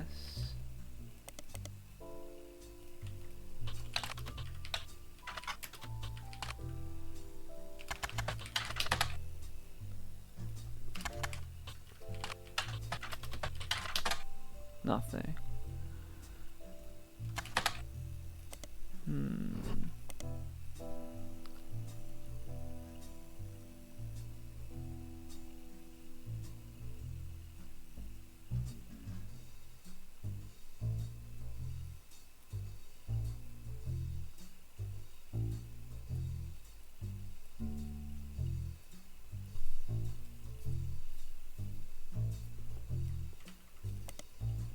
But the My Print Museum. Yeah. How do we get to this page? Let's go in the search and go look for where that popped up.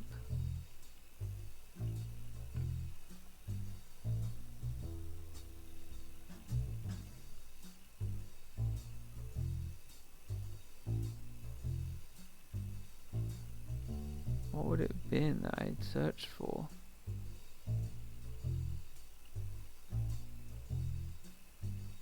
Something in Miami, right?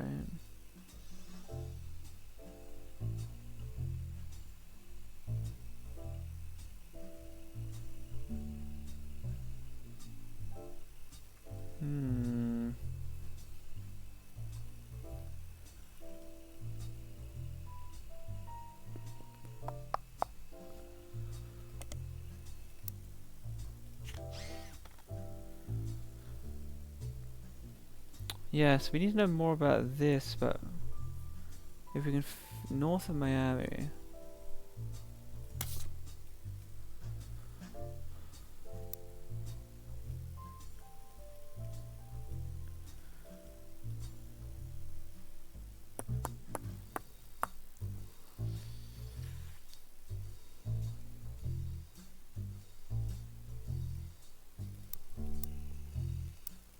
Oh.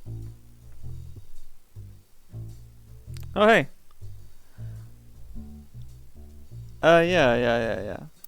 Yeah, I've made some progress. I'm now stuck again a bit. What did I do? We got a few photos.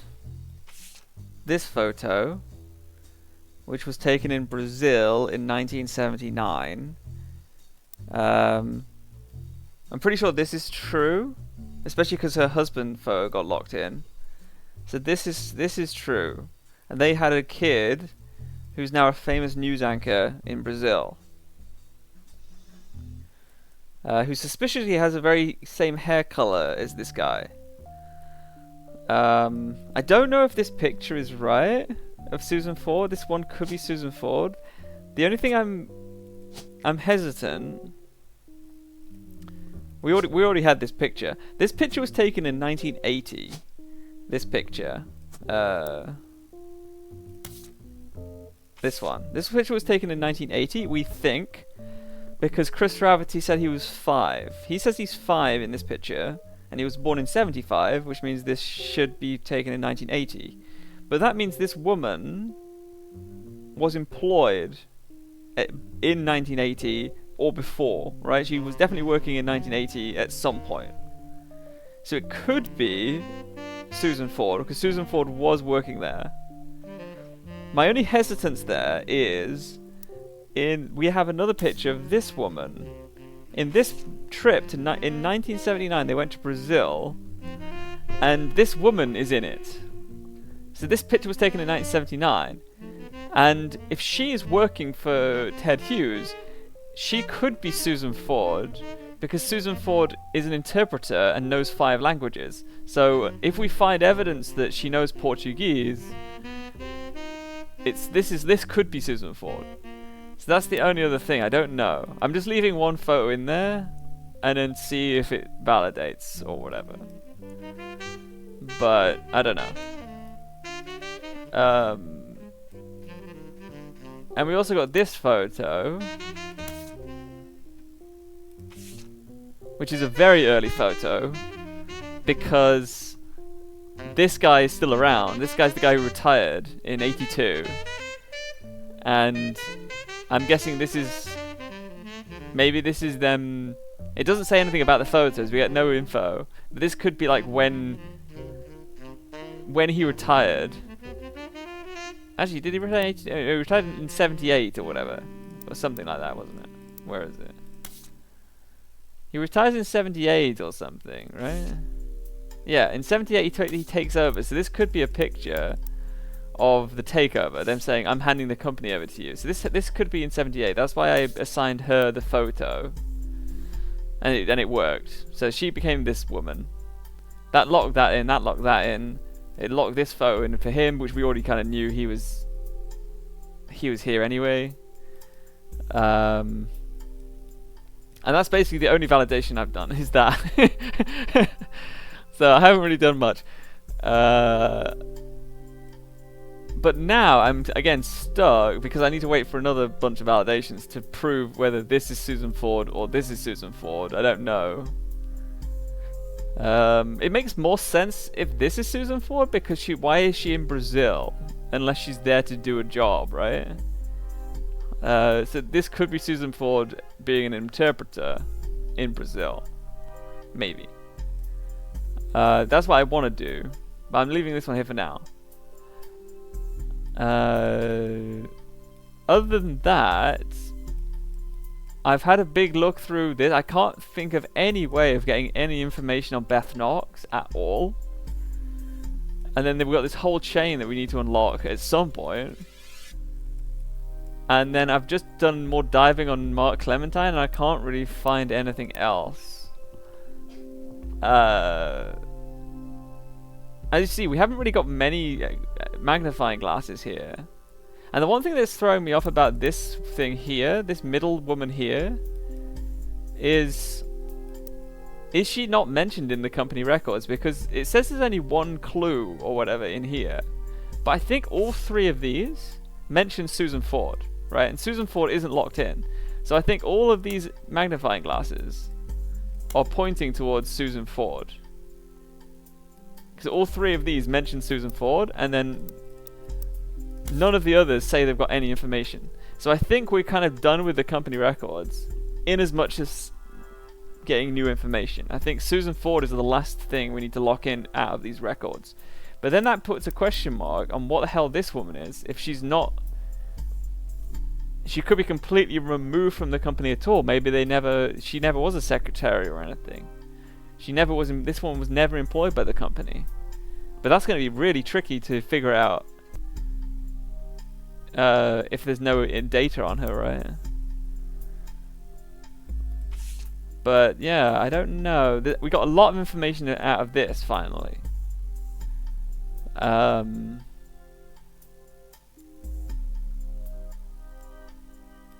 But I don't know. Yeah, we got this information which I highlighted. The daughter of his business partner in Australia, potentially Robin, he and she definitely spent a few nights together he didn't want his family to know about. And then, when you do digging on Robin through Roottrees Australia, right, Roottrees Australia, it was set up in 1979. It was set up by Charles Martin, right? So you go through Charles Martin. He dies and gives his daughter Robin Martin everything, and now she's like one of the wealthiest women in the world because she owns a private island, yada yada yada. But she says that she doesn't have any kids. She says she had a medical procedure to ensure she never would have children. So this could be a complete dead end, right? Red herring kind of thing. If it isn't, then Robin Martin could be on this list here.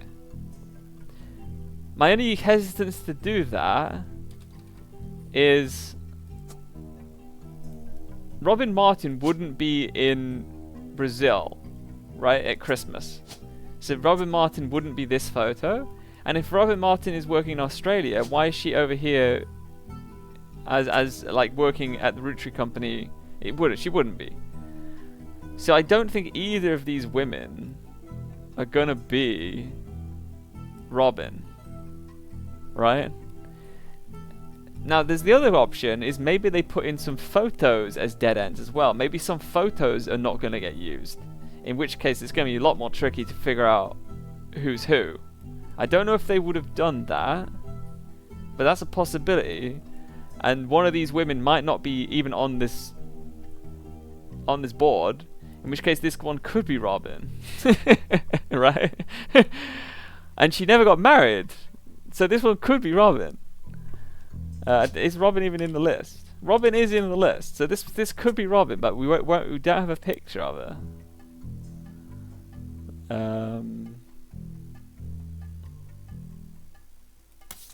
There was something about so Brazil, Roottrees Brazil. Roottrees Brazil's weird. It was a fucking rabbit hole of this guy who got put in control. Who got put in control of the company. He was a politician who got appointed by the military government.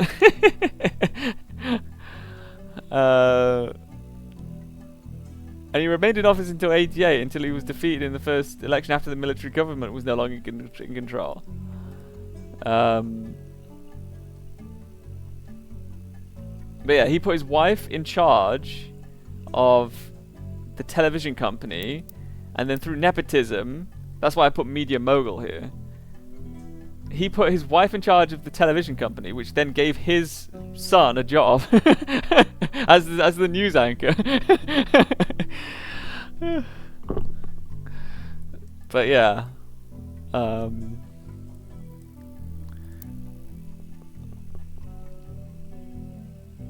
I don't know if we're gonna get any more out of this.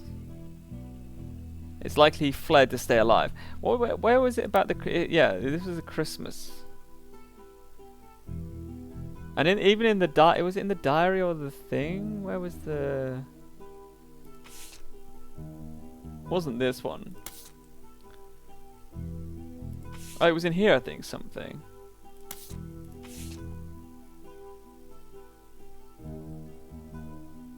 Yeah, in Christmas 1970, he went to Brazil. So he went to Brazil in 1979. So this picture definitely takes place in Brazil. Which is why I'm leaning towards this being Susan Ford, because who else is going to go to Brazil? It's not going to be Robin. Robin's not going to go to Brazil, right? Robin's from Australia. But then the other thing is, like, why? Who is this other woman then, right? Who is this woman? If she was working there at 1980, it could possibly be. That's the thing. Does this look like Does this look like an insanely old woman to you, right? Like, how old does this woman look to you? To me, she doesn't look that old. I mean, she's got a tattoo, which I know old people can get tattoos, but whatever. But this was taken in 1980.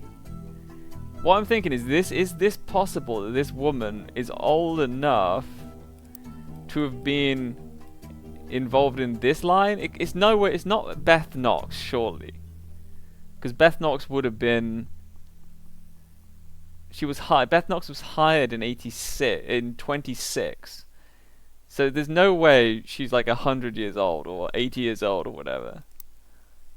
There's no way. But that's what's getting me a bit confused. Like, who is this woman then? If it's not one of these two in this list, right? If this photo was taken in 1980, you know, like, I don't know. I honestly don't know. Unless, as you say, it's a red herring photograph and it doesn't actually contain any information at all.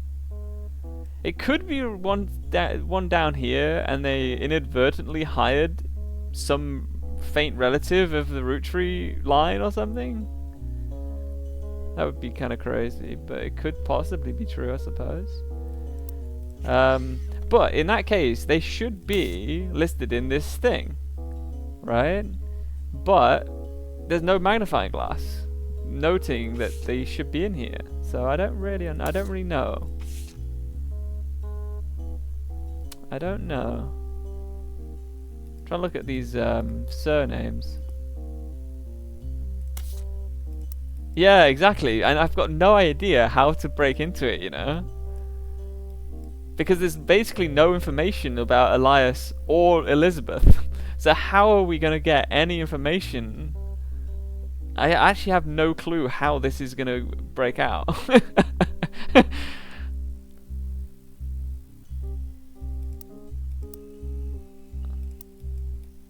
But yeah, so I'm basically stuck again now. Because I've gone through a lot of... I've like double checked a lot of stuff. There's one thing I haven't done, which is check some more of these ones. Like I've checked Roottree Australia and Roottrees Brazil, but I haven't really checked the China one or the France one.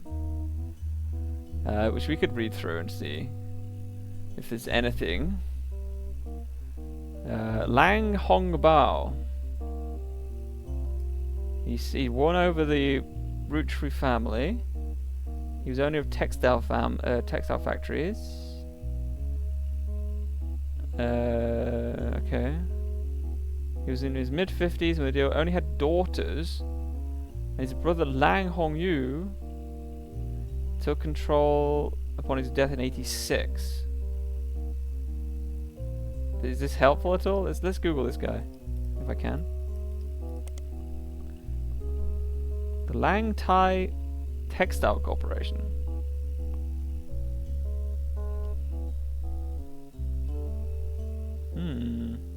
Very long time in the Lang family. Lang is his last name, yeah. He died before the internet was widespread, so there's not much out there. His younger brother Lang Hongyu. The current CEO is a woman simply as Xin Yu.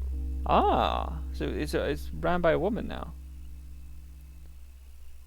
So Lang Xin Yu is... Okay, we got something.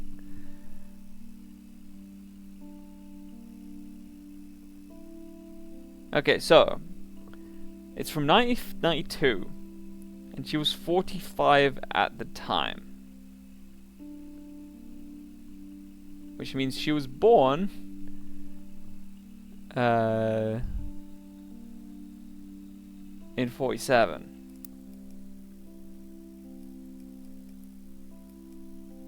Do you reckon he had an affair with a Chinese person then, or something? Maybe Elizabeth Knox was just a red herring. Is this going to be like a wild Chinese rabbit hole down here? That'd be so random. And what did we get? So we have a photo of a Chinese woman. Okay. Maybe this is proof that this will be red herrings in the photograph lines, because I can't think of why a random Chinese woman is going to be involved.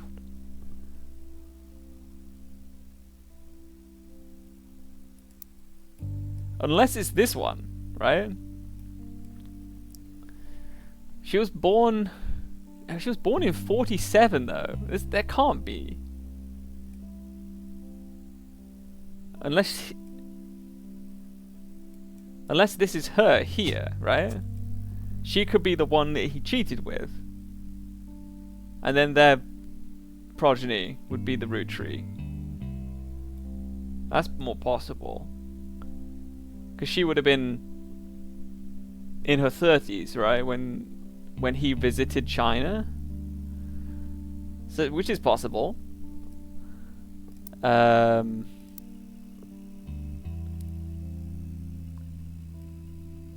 was an early adopter of IVF and helped her sister have a child. Now this could be an excuse saying she got knocked up by some other guy and didn't want to and said I'm helping my sister out. Right?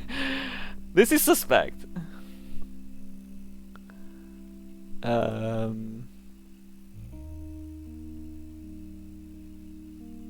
Okay.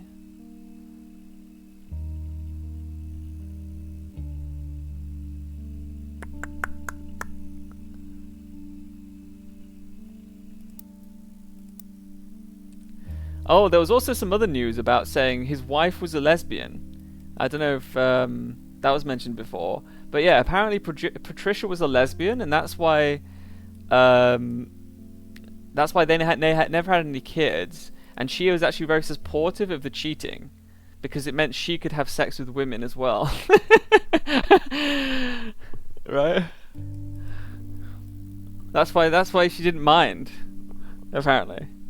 So she was married for the status, I guess, or the money, and then they just went around having sex with people.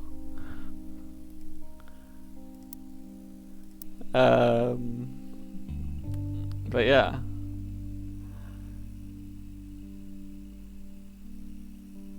Okay, well that's interesting. Let's look if there's anything more we can look at here. This is the same thing. Let's look at these then. The Piece of Asia is an American arm of Lang Thai, located in Pittsburgh. Don't think we have any Pittsburgh stuff, do we? There was... I'm pretty sure Pittsburgh has been mentioned, though, before, right? In this game? Yeah. It's a good excuse to hide that you're a lesbian. Yeah, that's true. That does happen, yeah.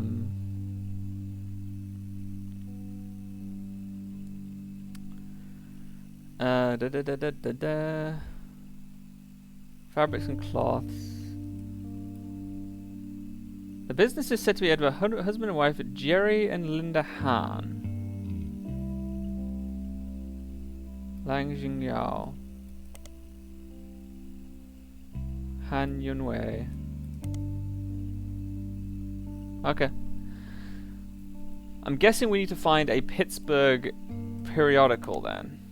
Somehow. And there might be info here. So...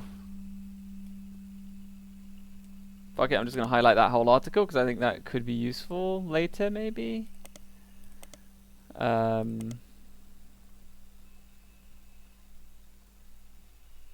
What's the other one? Tranquilts.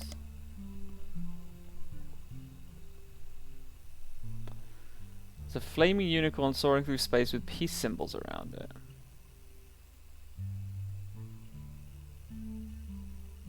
They just import cloth.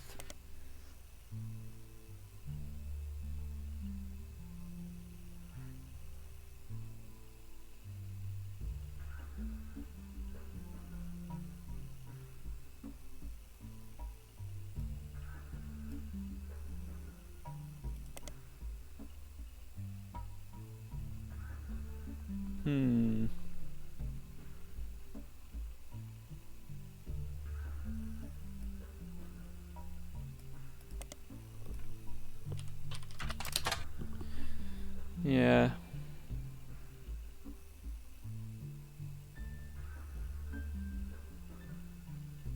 Her sister. What was the other lady called?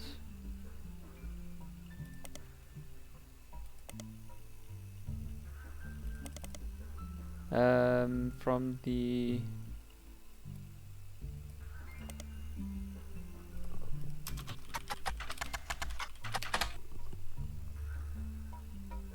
Piece of Asia?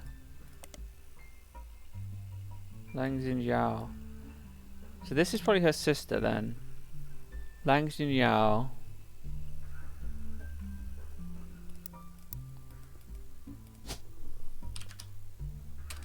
Oh no, this would be Lang, would be the last name.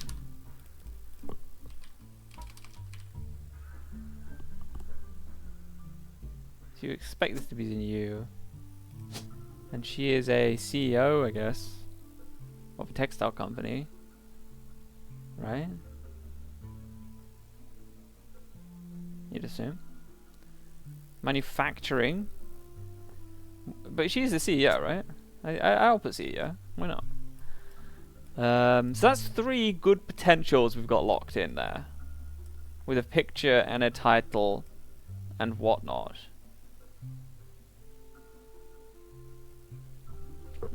And they said she helped her have a kid.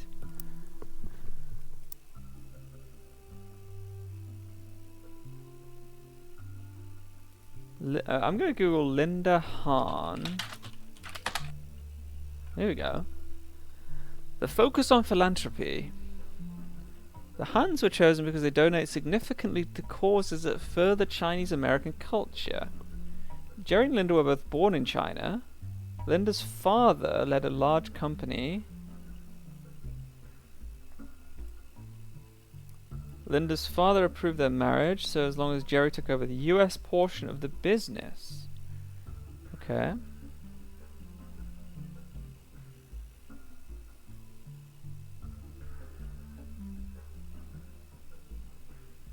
Okay, so her sister was an Ameriboo. She was obsessed with the United States. And she had Butch Cassidy posters on the wall and shit. Which makes sense if she cheated or not. If she slept with the first American that came to their country or came into their factory. That would add up, I guess.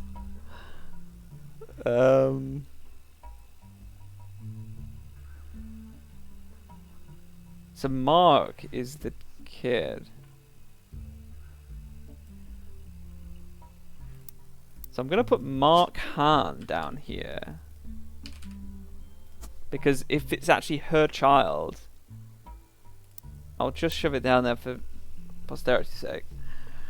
And he's now in business school in China. Working with my sister. Which could be our actual mother. College, I guess. But there's no picture of a son in here, right? What is that picture called?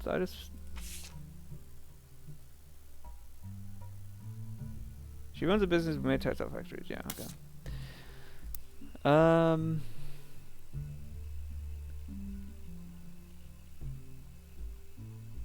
Our niece. Oh no, maybe our niece then. So this is the woman. Lucy Lang.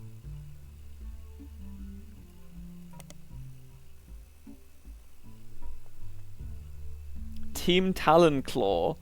What a fucking Harry Potter fucking ass team name is this? It's new robots based show in the UK. Oh, Mid-Eastern University. We've got a thing with this. I wondered why we had this as a periodical, because it seems so fucking random. So we can look up that in here, right? Where was that? This one.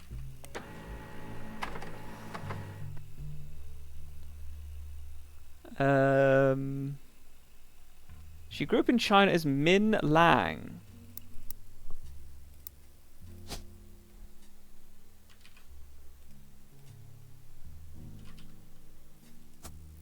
Min Lang. And she's now...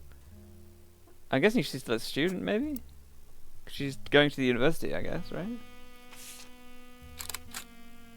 Oh shit, she's Robot Wars. Okay. So we've got some locked in now, and this hasn't confirmed. So I'm going to swap this photo, and it still hasn't confirmed. Which means something here is wrong. I don't know if Media Mogul's the right thing for this. Maybe she's CEO? Not sure about that one. She should be Media Mogul, right?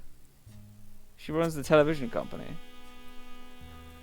She's student, I assume. Maybe she's not a student anymore, actually. Let's have a look.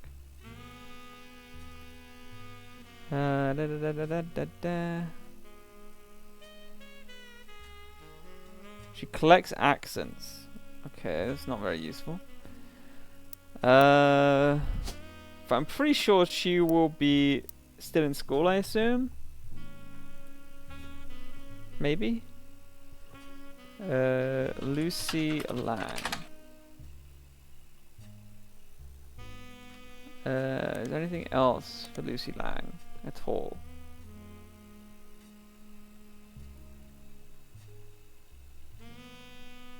No. So Team Talon-Claw is the best we've got. Let's see if there's anything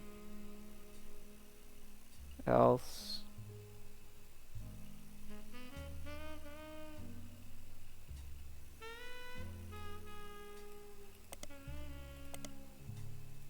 Kurt Hauser. So, what do you think we should change here? I'm going to change this to manufacturing. Nope, still nothing.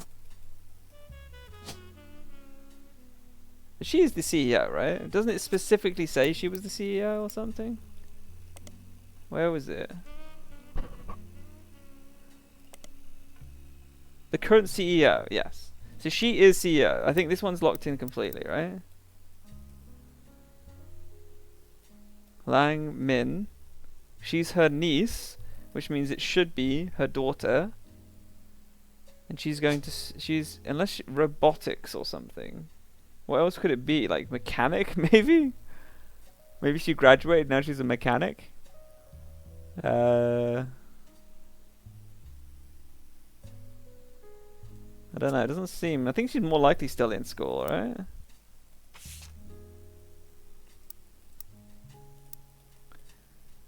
This girl being... This has to be the right picture. The only thing is, we don't know if this is her last name or not, right? Because this is her married name. I don't know if we ever found out what her maiden name was.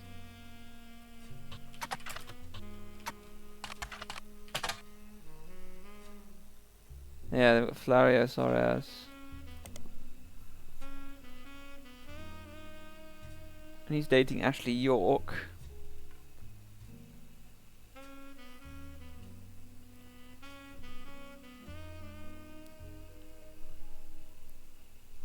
Yeah, I need 4 to validate, yeah.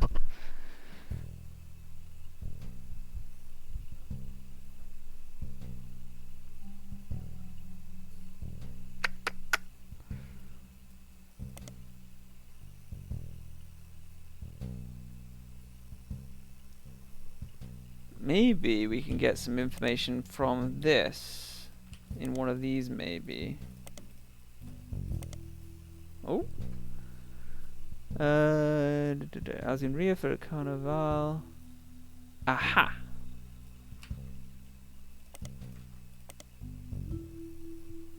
Sonia Alves.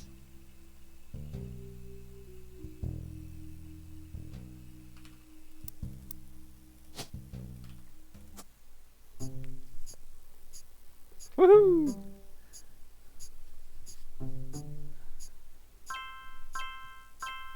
Yeah, it was Susan Ford being the translator.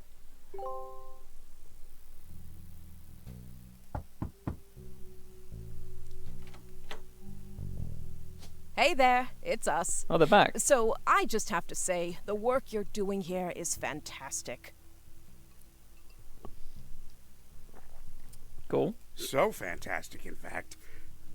There goes Clark. Always the bad cop. Go ahead. Well, our law firm, Ruby Legal Enterprises, is having trouble keeping up. They're actually begging us to stop submitting new Roottrees. They said it's getting difficult to verify your progress. Well, consider that a good thing. I told Clark you'd get results. Okay. She says that like I didn't believe her. Regardless, the bad news is it's going to take 5 potential tree additions before anyone locks in from now on. 5? Okay. That's gonna make it difficult, right? Good luck. And keep up the good work. So there's only gonna be like 4 more validations, I guess. Oh no, 2. Oh no, yeah, it's out of 40, isn't it? So there's gonna be 4 more validations. That's gonna be tricky. Oh, but this whole place is done. She's got another photo. I just realized she's got a second photo. It's not gonna be her, right? That doesn't look like the same person. I'd laugh if it could have been either of them. I'm just gonna shove it in there for the sake of it. I'd laugh if I was deciding between these 2 photos and ended up being the same woman in both. I'll just shove it there for now. Okay, well, his affairs are all locked in. I don't know what I'm gonna say though. Like, what do you think?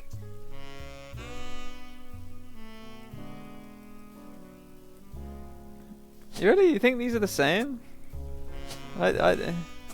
It's too hard because they're looking...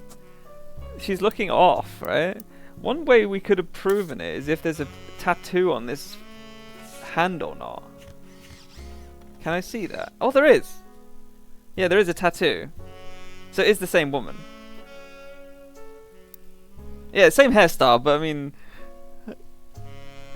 hairstyle is like the least defining thing in the world, right? Because people can have the same hairstyle. But yeah, they've got the same tattoo, so this is literally the same person. That's fine then. That's all we need to do. Okay, cool. I really don't know what it's going to ask me though. Like in here.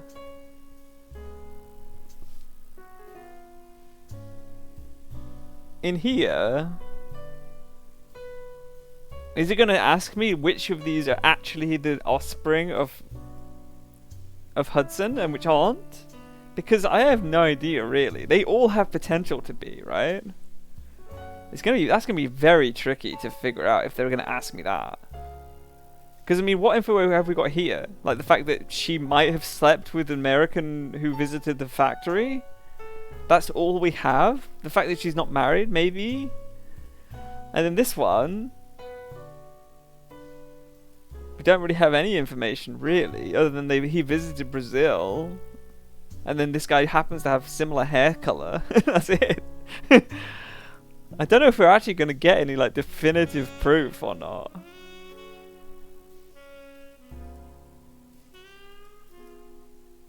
Yeah, but now we're in a tricky position because I don't know how to get more information. Like this one seems like a complete dead end because it's so old that how the hell are we going to get any information from anything from 1920s? I honestly don't know.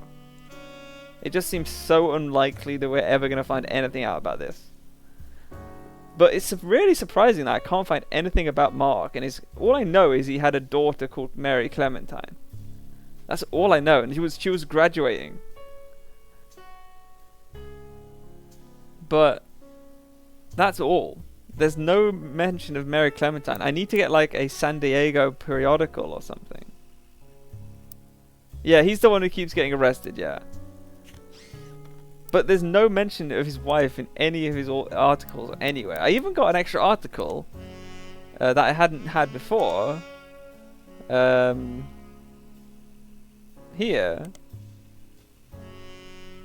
His bail was paid by Tostarito Jacobson. And this is where we got his daughter's name. So Mary Clementine was graduating. Right? Tostarito Jacobson links to this, which this was a fast food restaurant that held a competition that offered free meals for anyone who changed their name to Tostarito. And then she used to be called Lucinda Jacobson. Doesn't come up anywhere apart from this page. So I don't know what that's meant to mean. And what's even stranger is you can't even put Lucinda, you can put Lucy, and you can't put Tostarito, and you can't put Jacobson in either. So that might just be a complete dead end. She might not have anything to do with anything. And it's just an offhand mention that but it's like why did she pay his bail? You know? It doesn't make any sense.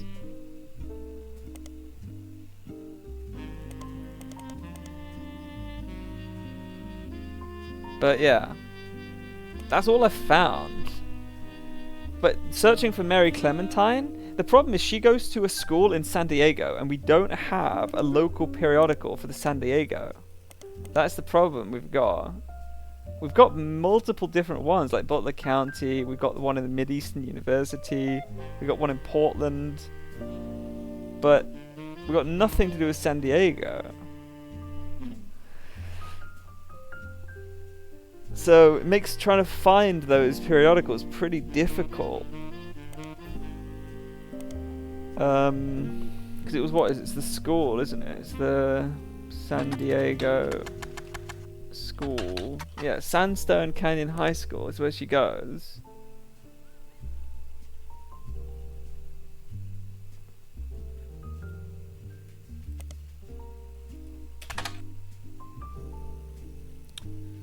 And then Crocodile Clementine is here.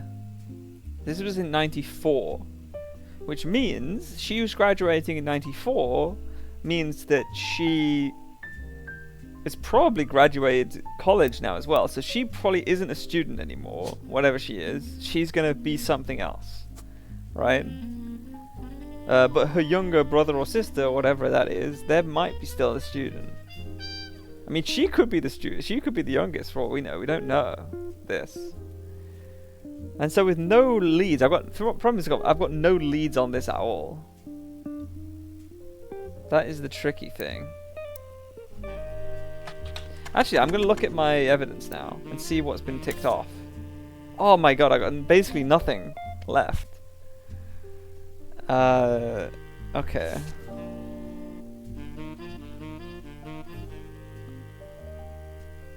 Which means we really need some stellar evidence if we're going to get anything worth anything, right? Jesus. There's still something of note in here.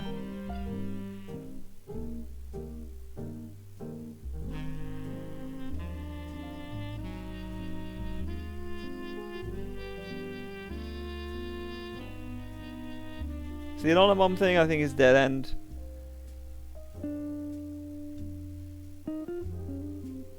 I mean, it literally tells you on the page that it's a dead end, so I assume it is. The whole thing is, this stuff and this stuff is all about Guy Hudson stuff.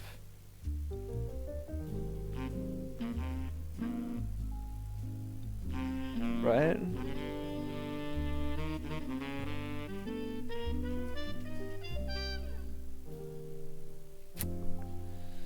So it's hard to know what is going to be needed here.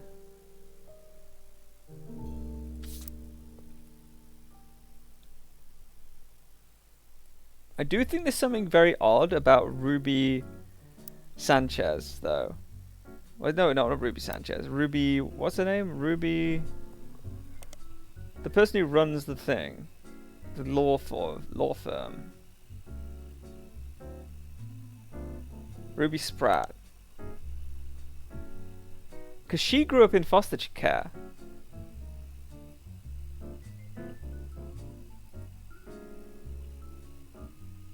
And this is where we got the Mideastern University thing, right? Because I think if we go for Ruby Spratt here, it gives us that. Yeah.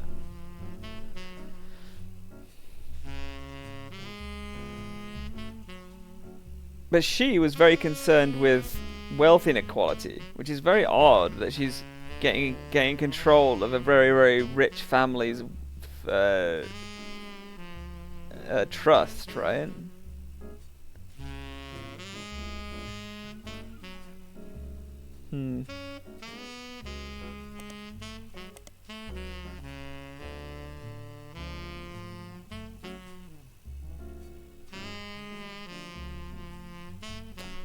His hometown of Portland, but I don't know if she had. I can't remember if she had anything in here. Oh yeah. Okay. Yeah, I mean, if you want to give your thoughts, it's fine. I mean, it's very sussy that she's grown up in foster care, I think, but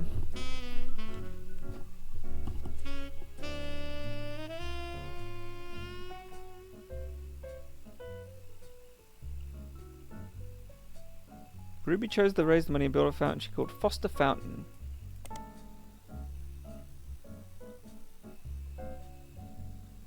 Oh yeah, the coins thing.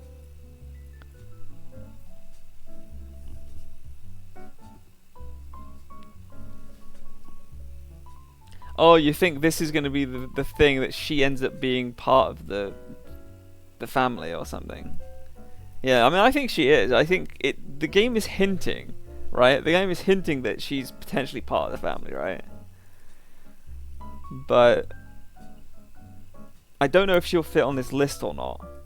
The only thing I was thinking is she could be something to do with this, right? Because this says guardian adopted. Right, so she could be here, for all we know. This one could be Ruby Spratt.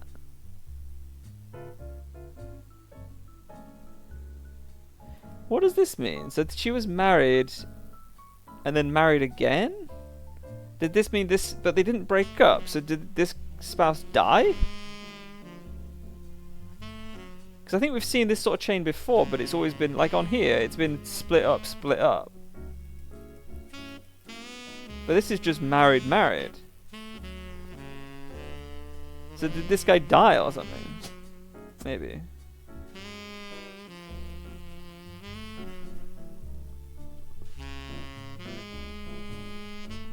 Yeah, I agree. I think it's a likelihood that Ruby Spratt has got some connection to the family for sure. What that is, I don't know. Whether she appears on this list, I don't know. But I do think it's something to do like with that, for sure. Judging by the evidence we found. Let's check actually. Can I put Ruby on the list? Is it actually a name? There is. Ruby Spratt is in the list.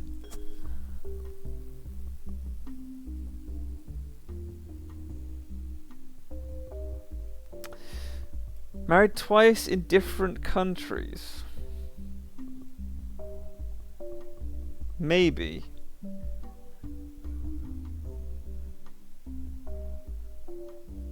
Maybe. I don't know. Yeah. Well, this one, I don't know how far. This one could be quite modern, because if you think it's going to be what? This is going to be the 40s. This is going to be the 60s, right? So this is the 20s. This is the 40s. This is the 60s. So this would be.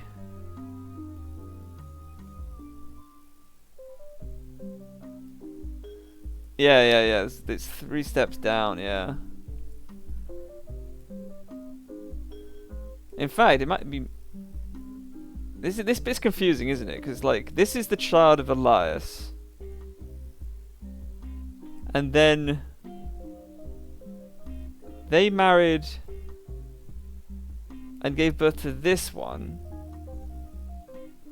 Oh, this is his John Doe. I guess they have no info on this. This is just filled in.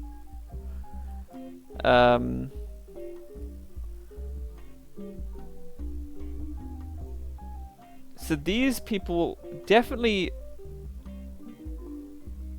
had this child, but then I'm trying to figure out what does this mean. And then these two had this child, but then maybe she was too young to take care of it, and so they adopted this child. Maybe. Is that what this means? Like that sometimes happens, right? Where if there's like a teen pregnancy, like very young, like 13, 14, it ends up being the mother who adopts the child instead, or at least acts like it, right? It just looks confusing, but I think that's probably what it is. This is probably a very young pregnancy, potentially. Which means, yeah, this could be quite old, actually, then, right? This could be quite an old person, because if this was a very young pregnancy, this could be as early as the 1950s, I guess. Right?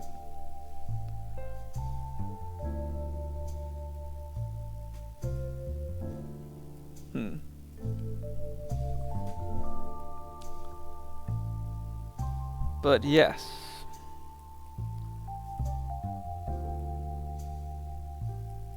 But yes, I do not know. Maybe we could search for that in Butler County.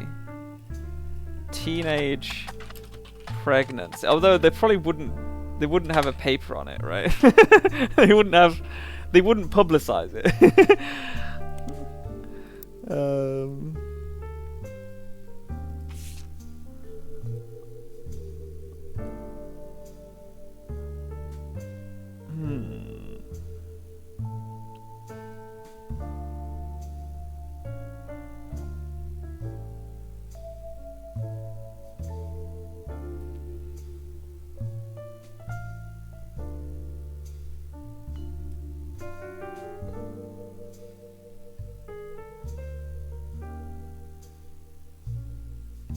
She says, I can say without a doubt in my mind that my parents have never had eyes for anyone outside their marriage, even when he's been locked in as being possible infidelity. I guess it still says possible, right?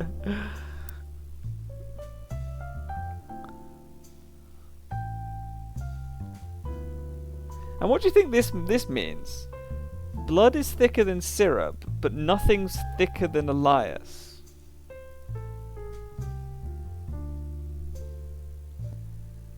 Is this making a play on how he's stupid? Like, he's thick, he's stupid? Or is it saying... I don't know, Elias supersedes blood or something? I don't know.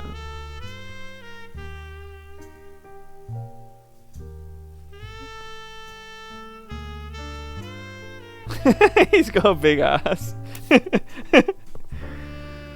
Could be, could be.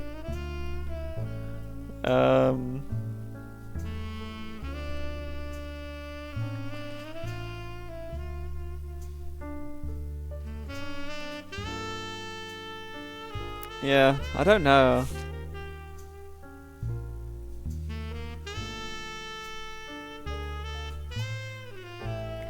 What, again, I don't really know either, is what this specifically thing, this has a magnifying glass on it, right? But none of this information seems at all useful. So I'm trying to figure out, what does this mean it links to, right? Because Elias has already been locked in. So this piece of information it's linking to cannot be Elias. It's got to be something else that links from this specific piece of information. Which makes me think there's maybe something more to do with Bess Williams. Maybe Bess Williams has more to do with this story than we know. Because she's the only person other than Elias who's mentioned here at all. Right? So I could do a bit more digging on Bess Williams and see if there's anything else.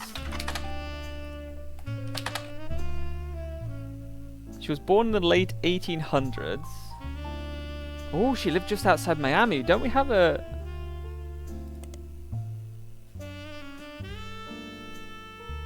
What was that thing?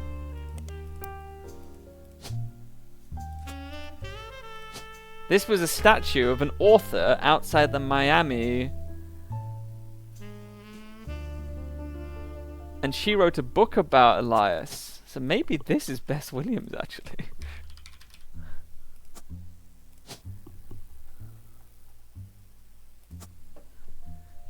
So this could be it. Bess Williams could be an author that he had an affair with while they were writing a book together. Ironically called the Family Man, saying he was the best family man in the world. She died young in a major hurricane, which might indicate why she was commemorated in a statue, potentially.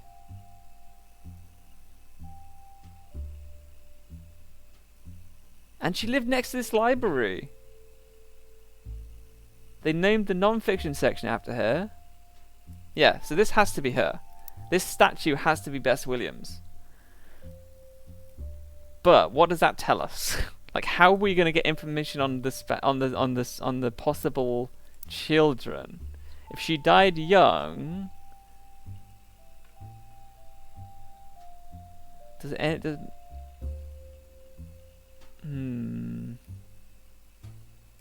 They named the non-fiction section after her.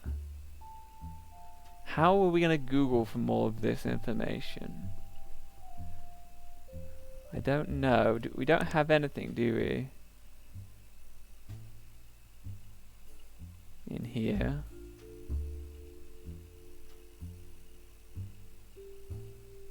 Miami.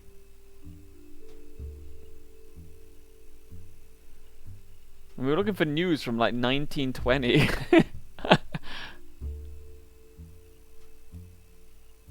Gossip at old Hollywood. Okay. Because this doesn't link anywhere. This talks about the Miami Print Museum. And it has a statue of an unknown author.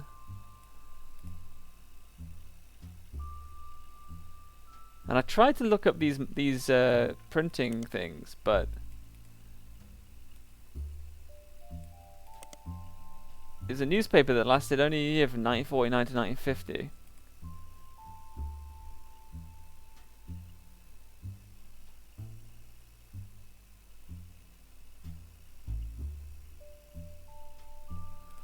But yeah, nothing here I found led to anywhere.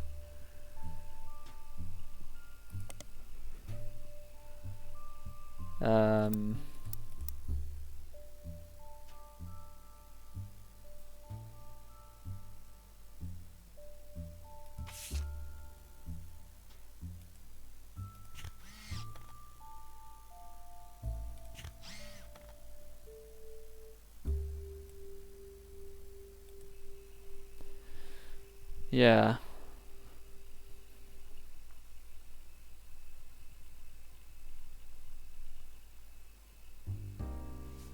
But we can't get anything else from this, it looks like. How did we get here? Through the fountain or something? The Fountain of Youths. Oh, yeah. They throw the coin in and stuff.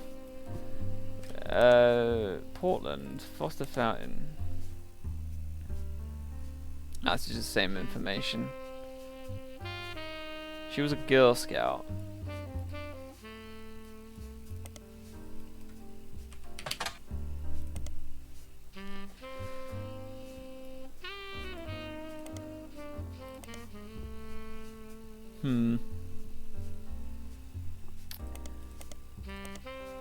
Yeah, I mean, I've looked at it, like, it doesn't give me the option of searching for anything.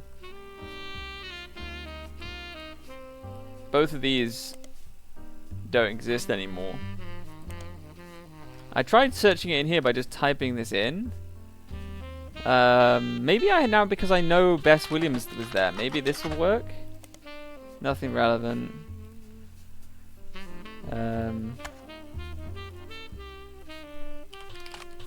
But usually, yeah, usually when you find one of these, it will say that it's become a new periodical and it activates or something. So it didn't activate. I don't think I've had to type one in manually or anything. But none of these come up with anything.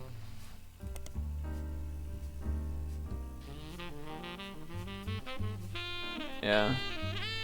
And then I even went to Jefferson, Texas here, but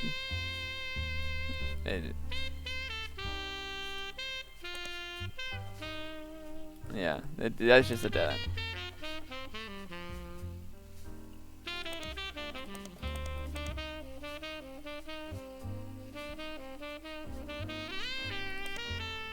So it doesn't look like that's got any. It doesn't seem like there's any links I can get from that. And then nothing else in here has anything, right? It's annoying that there's a website for the library system in Miami, but it doesn't let me. Doesn't give me any information on this.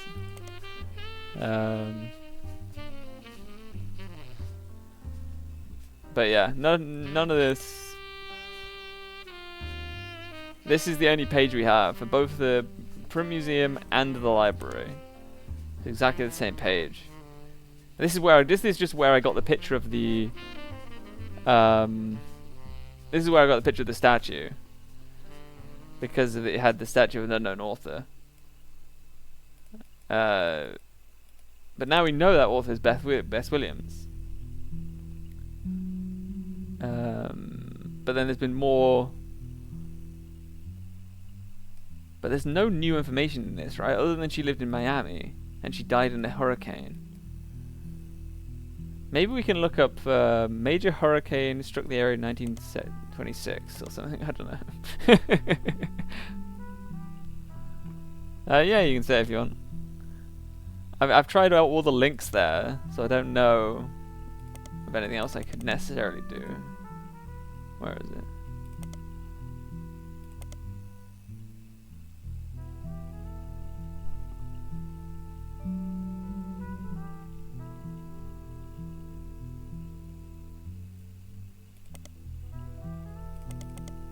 But which newspaper? It doesn't mention the newspaper. I mean, you've got the Mercury Sunday, I guess. The Mercury? The Mercury. Miami Mercury. I mean, just try and guess what the other newspaper was called. Ah. Yeah, it's okay. Also, this one was partially archived. Okay, so the other one wasn't partially archived, but this one was partially archived. Nice. Discontinued in 1969. Ooh, Bess had a son.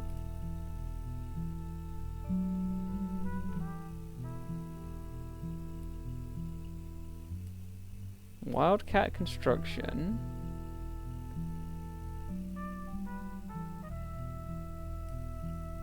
Oh, so the statue was built in 1950?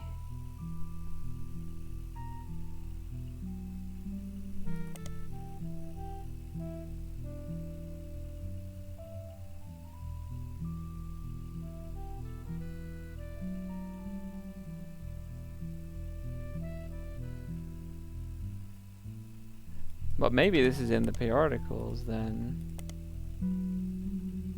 Aha! Frank Wildcat Williams left Florida in 1941. Okay. He got a Navy Cross for carrying soldiers to safety under Nazi fire.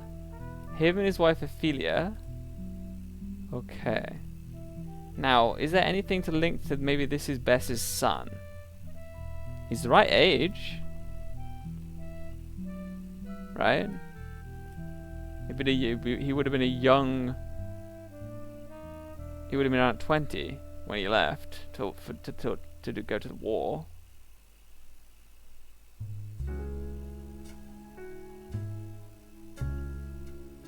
So let's look at Frank Wildcat Williams.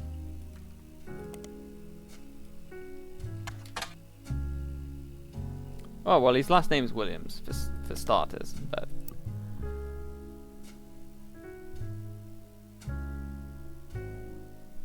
Yeah, yeah. So on the other page, it was listing, that was it.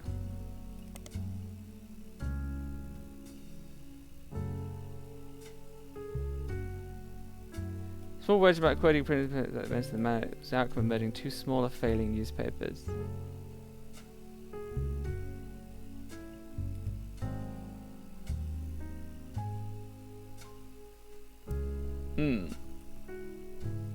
I guess so.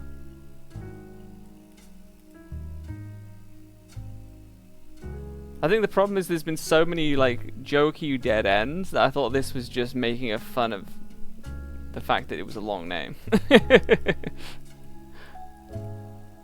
I guess that's the problem when you have so many like red herrings in there, right?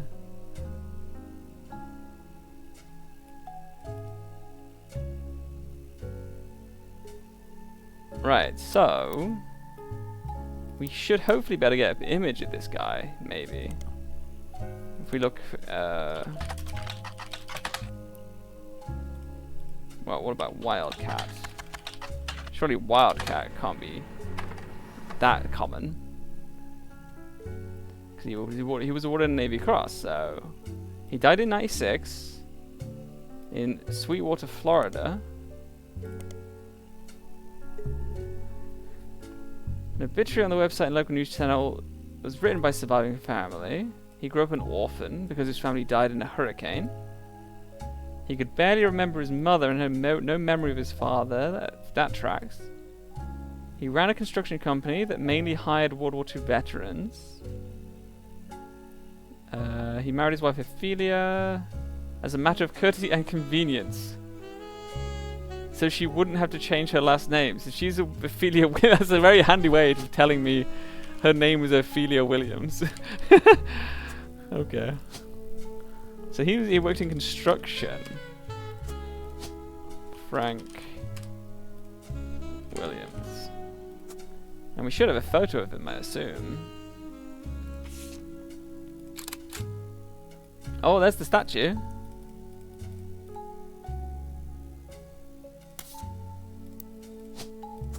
Okay. That's 2 that I'm pretty sure of.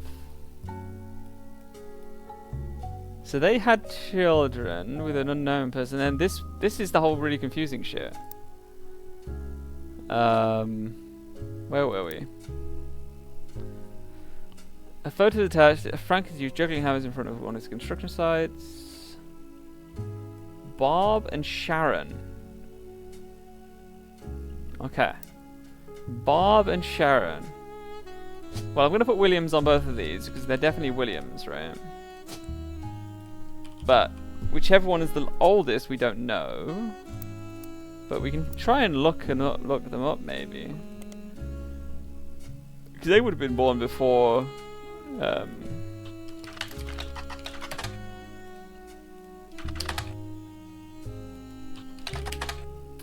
Neither Sharon or Bob is in there.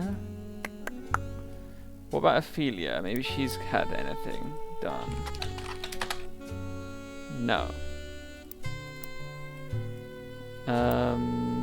We can just get. Problem is, googling Williams as a last name is not exactly gonna help. Sharon Williams, there's gonna be loads of Sharon. Oh. Okay, she's finally famous enough. Only Barb, though, not Barbara.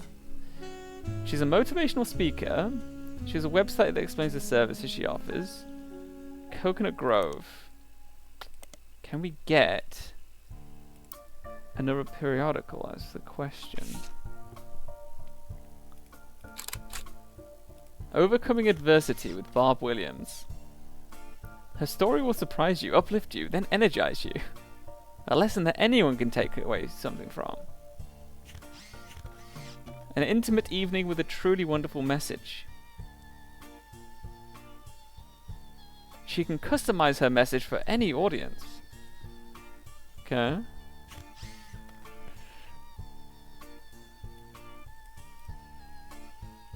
Has no online web presence. Effingham County.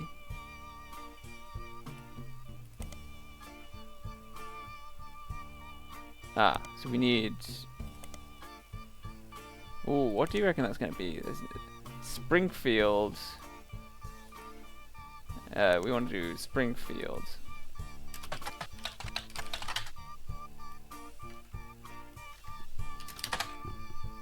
Georgia.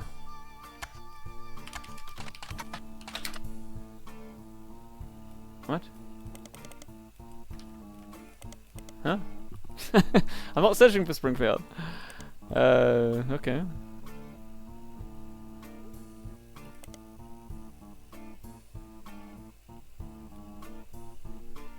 Springfield, Georgia. One of them's Channel 12. Greta Flores. Okay, we'll look for her. Greta Jones. She was the MC for an all-female speaking tour. The tour was called Storytellers of Sisterhood, the Mothers and Daughters of Earth. that is a crazy name for a speaking tour.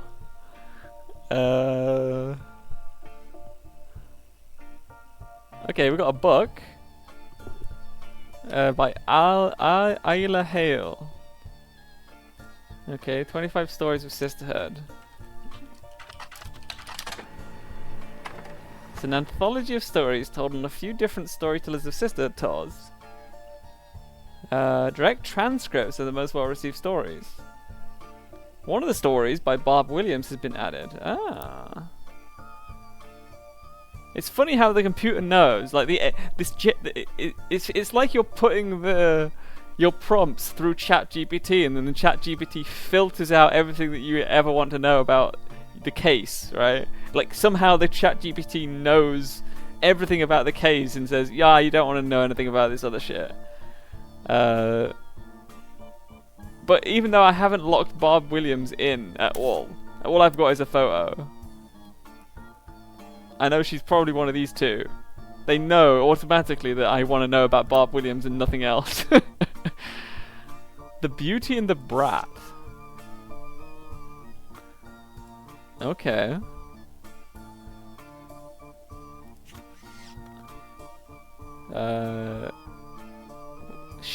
Sharon. There was no difference because my sister and my daughter are the same girl. There we go. This is Bob. This is Sharon. She is a motivational speaker, public speaker. And she is a weird bastard child. I don't know what she does. But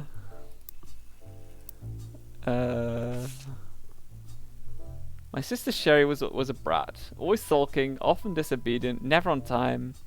She borrowed things without asking and even ran away from home, only to sneak back the next day like nothing had changed. My daughter Sharon, on the other hand, was a beautiful person. She had excellent marks in school, was intensely artistic and creative, and even volunteered at an animal rescue. Yeah, they're the same girl. She was only 15, unexpected pregnancy. I guess that's why it's John Doe in the thing, right? He was moving in 3 days. Those 3 days were like heaven to me. That final night, he surprised me. He told me he could actually see me again soon. He planned to return to visit his grandparents. I thought I was giving him a reason to keep his promise. I never saw him again, and when I finally got desperate enough to ask around, a friend of a friend told me he hadn't even given me his real last name. I was convinced my life was over when she found out she was pregnant. But my parents, they took charge. I had to live at home and work a part-time job, but they removed the burden of motherhood. I managed to scrape out a degree in English, and as far as my daughter was concerned, I was her much older sister. When I was younger, I thought my sister was the brat, and I wasn't wrong, but she ran away from home to work at the animal shelter. She borrowed my clothes for presentations at school. Her creativity allowed her to open up Sherry's hair. Oh, she's a hairdresser. I want to Google that. It's in Orlando.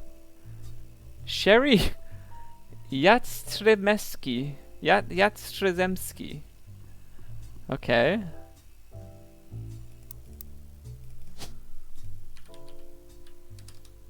Jastrzemski.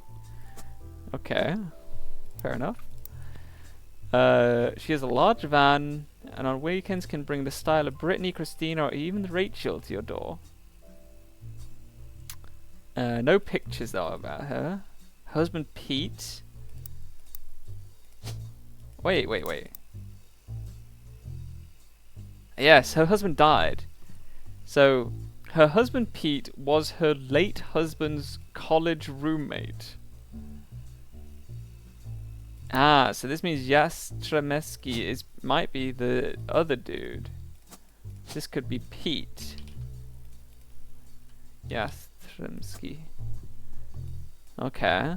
So we don't know what the first one was, potentially. She and he had never spent any significant time together until she became a widow, and they built a charity together. They left the charity behind because it was growing beyond their ability to run it. Tony is the oldest kid. I don't know what the last... Wait, what? Anthony, then? Probably, yeah, Anthony. Don't know what the last name will be. What were the other two? Mark and Cricket. Cricket? They named a kid Cricket? What? That's child abuse. Surely. Cricket? It's not even a nickname, it's actually his legal name in here. That is a crazy name.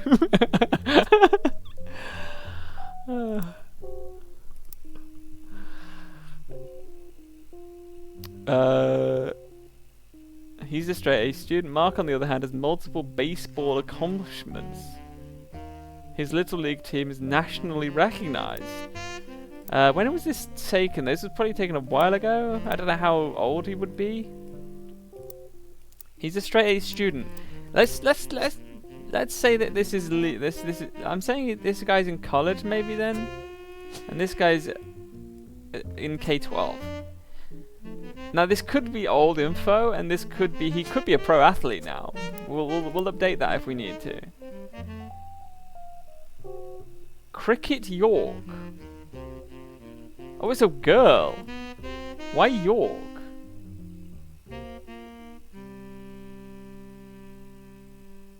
So maybe she took her first husband's name but not her second? Maybe?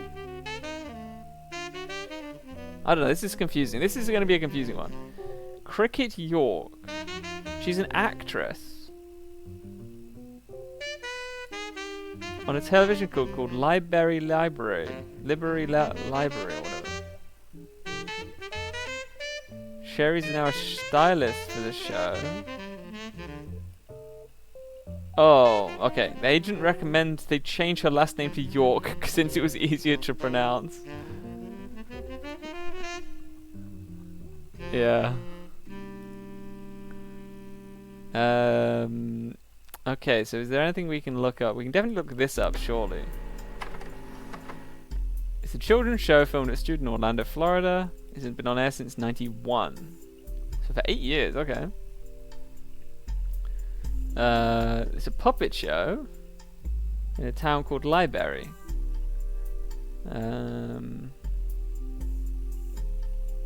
It's paid for by donations from businesses related to education, including this textbook publishing company. Is this going to lead us anywhere? No, doesn't look like it. What about this one? EduC8TU is a tutoring service. And they have the deal with the library to feature some of the actors on the show in pictures on their website. Very convenient. Included is Cricket York, who's seen in a photo labelled Cricket and Her Brothers, ready to learn from one of our talented tutors.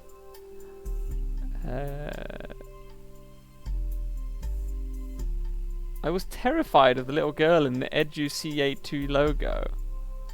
Educate to You logo.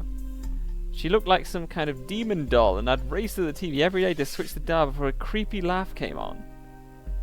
Damn. Let's have a look. Let's see if we got a picture of that.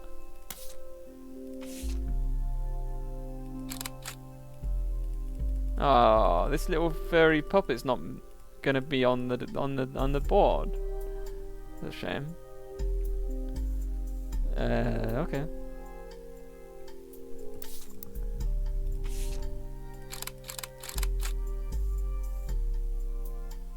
Okay.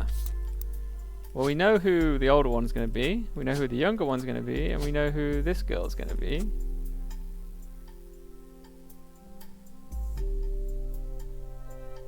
And it must be a student, right? There's no way she's not. Unless this is really old, right?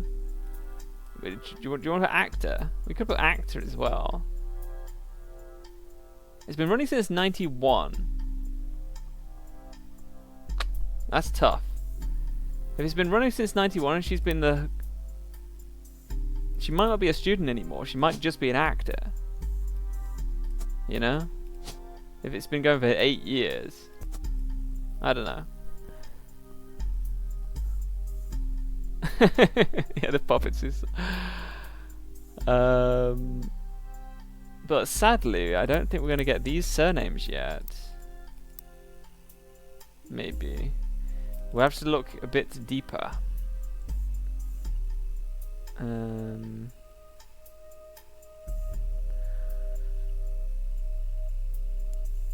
Oh no, Cricket York joined the cast in 97 at the age of 5. So she's only 7 years old. Yeah, okay. So she will be K-12. There's no way that she won't be, right? Which means these two are probably right. This guy still could be K-12. But he's got the most likely chance of being college potential. But he could be student still. If he's only 2 years old, essentially. Yeah, started acting at 5, yeah. Okay. Well, that was a lot from this little thing.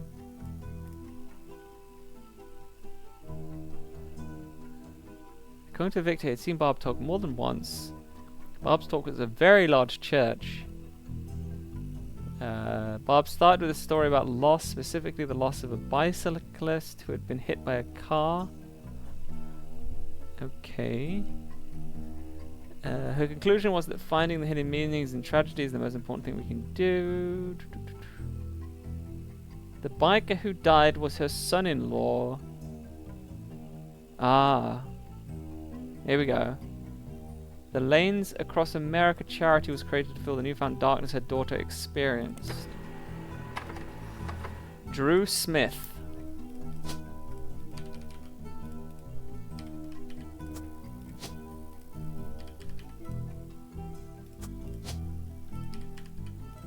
Okay, so we have names, which means we should be able to tick some people off. Like, we know these two are probably right. So, maybe these are older now. Maybe he's in college. Maybe she's an actor. Why? I don't get it. We'll find out. We'll find out. Okay. Yeah. So this is just his photo. Drew Smith will be this guy. But the question is, why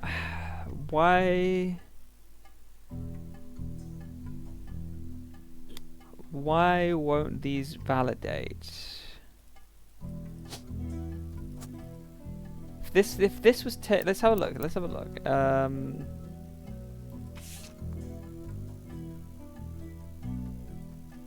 So this is 1997. This was taken. So she is definitely still a kid. Because this is like 2 years ago. So, and she was famous when... where is the other photo? This one was taken. Right? She was famous when this one was taken because... they had the thing. They had this, yeah. There was no way she would be on this website if she wasn't famous at this point. So... is there any information we can glean? Is there anything saying here? Perfect student, perfect student. Yeah, no, it's just a carbon copy of everything. It's so hard to say. But she's definitely K-12. This kid is definitely K-12. This kid could have technically aged 2 years and is now in college. But these two have to be K-12. There's no way. There's no way they're that old. So these two have to be right. But if these two are right...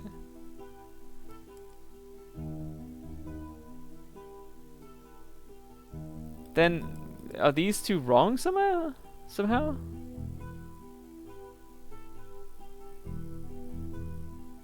I don't know. Oh no, it said it's going to start validating at 5s. But then I think we have 5, right? Unless this is wrong. It's possible that these guys got readopted, but then surely they would have a line, right? Because like this thing. So that why would they change their names, right? I'll try it. They could have changed their names, right?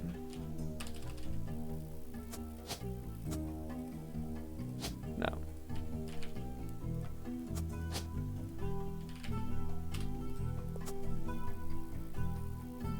Okay, let's see if we can get Sharon Williams' photo or Barbara Williams' photo, because we've got Barbara Williams' photo. Yeah, true, it's the birth name, it counts. So it'd be interesting to see what's wrong here.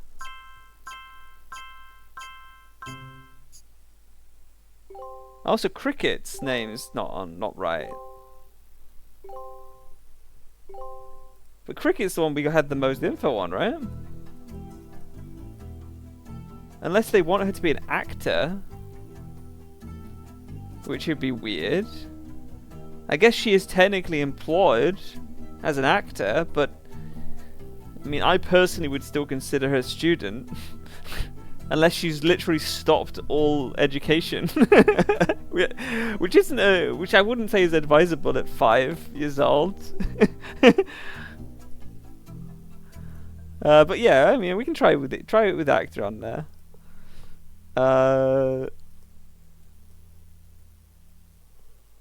So we need Sharon Williams is. We'll try and find that. So we've got more stuff here. Because we've got... where is it?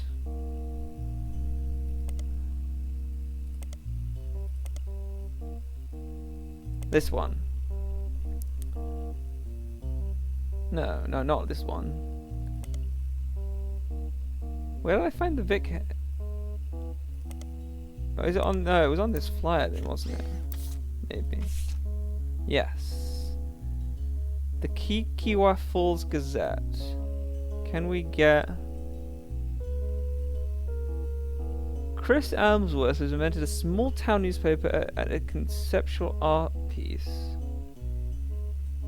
Okay.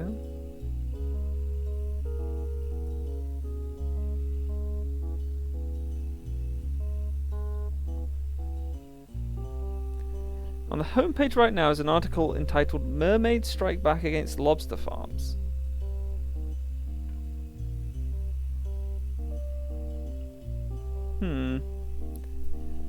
Okay, so there's no archives on this. Okay. That seems odd, but... seems a very odd thing to be on here. And Isabel Crosby, the superintendent of Benton County.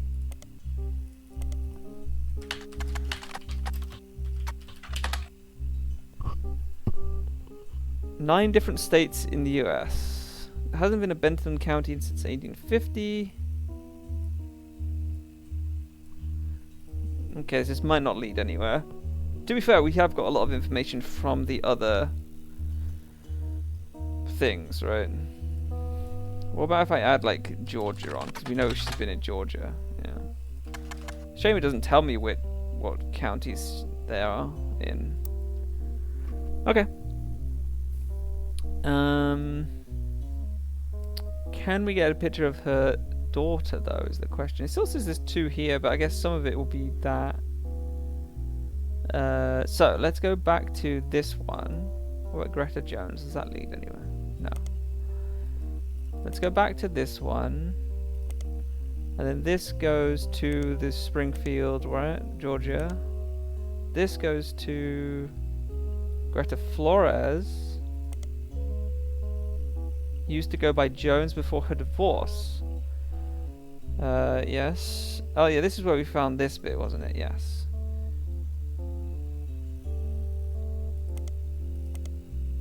Okay, so that was just that.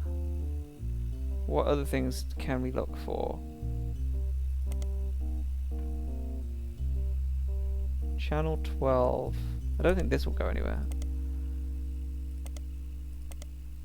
I hate when I click back and it doesn't take me back.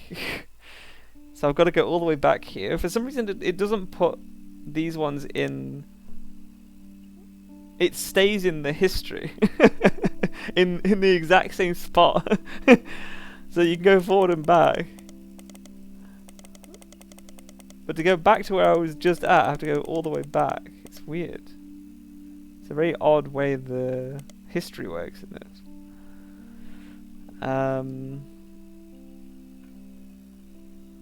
Okay, so this doesn't seem it's going to lead anywhere else. What about the show?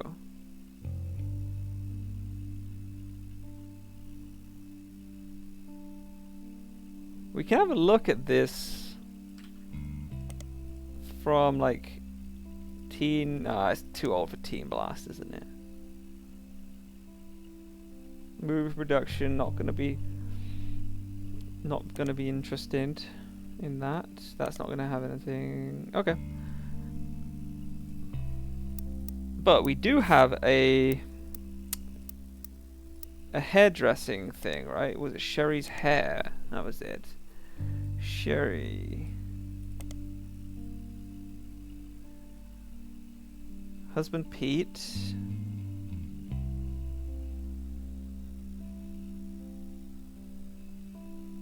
She relocated to Orlando. She's now their stylist. But no photo. But we could look for Peter. Nope.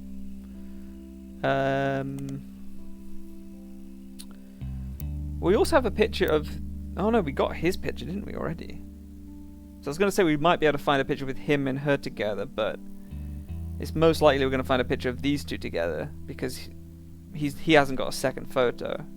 So searching more for Andrew Smith probably won't get as much, I would assume.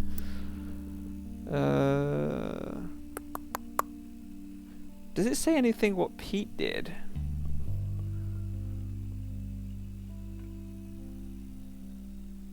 Doesn't, does it? Oh, they built a charity together.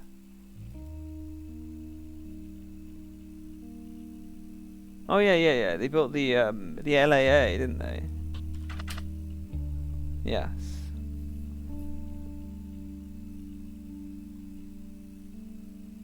They have offices in 12 metropolitan areas, including Miami. Formed in 87.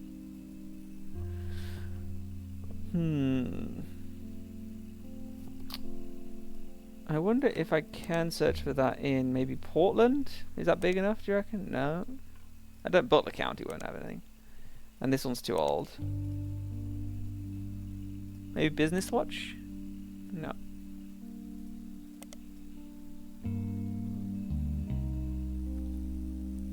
Okay. I don't think we're going to get any more info on that.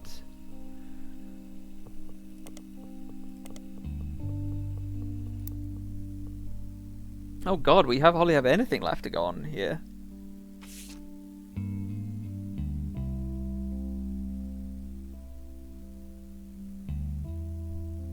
Yeah, we know Sherry's hair. She hasn't been locked in yet, so she will be what that is linking to.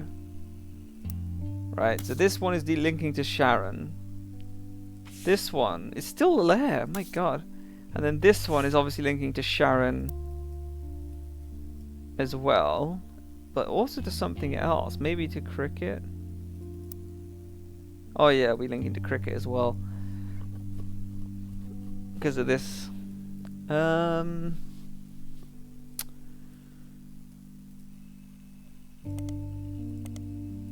Let's go back to the other one and see if there's anything I missed on the other one.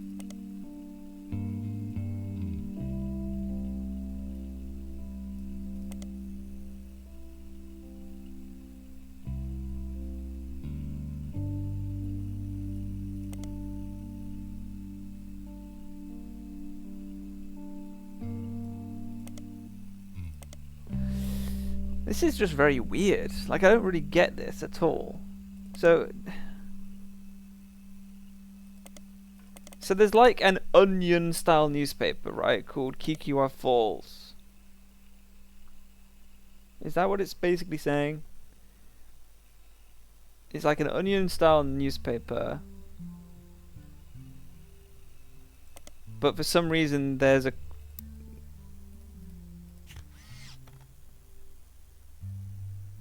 it got published. Someone who writes there went to one of her talks. Is it just a complete random dead end then? Maybe?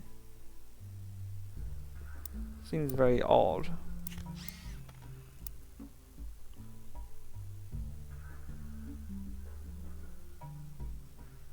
Yeah.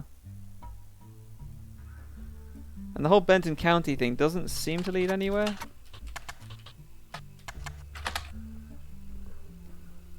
Because it doesn't say which states it could be in. And it hasn't been in Florida since 1850. Unless we do have to guess and just go for some states that have existed in the game, maybe? Like Pennsylvania has existed. Oregon. But I'm trying to think, where would it be? It would mostly be on the East Coast. We tried Georgia. I don't know if we're meant to just guess. That's the thing. Like New York, New Jersey, like South Carolina, North Carolina. This could be a complete dead end, but I've got no clue. Louisiana, Virginia, West Virginia,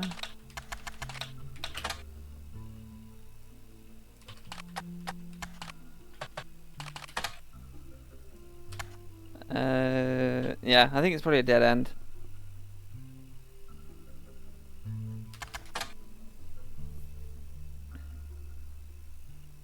Yeah, searching for Isabel Crosby doesn't lead to anything that seems to fit what you're looking for.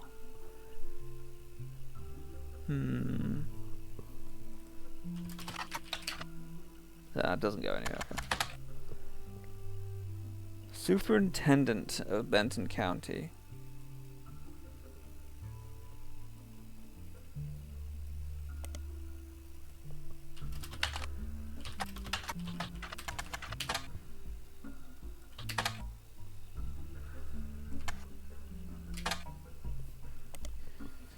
Trying to think of any other information that we haven't used. So we've gone down this rabbit hole.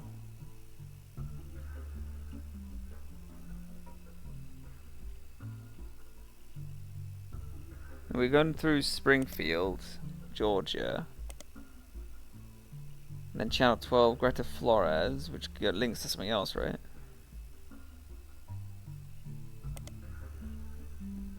And this is her real name compared to Greta Jones.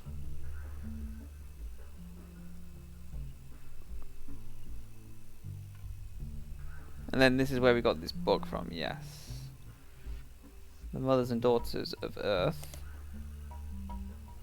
Isla Hale. Maybe this will lead somewhere? No.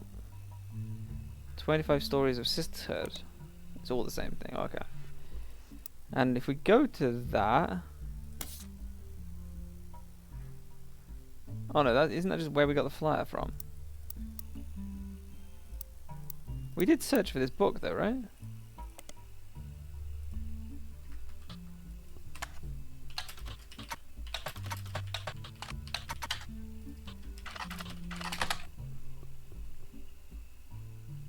Oh yeah, that's the story one. That's this one, yeah. The Beauty and the Brat, yes. Which said this is where we got the whole. She was my daughter and my sister, yeah. And Sherry's hair is linked here.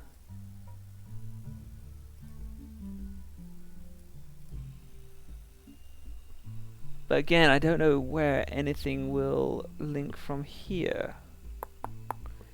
There's Orlando. But we don't have a periodical in Orlando.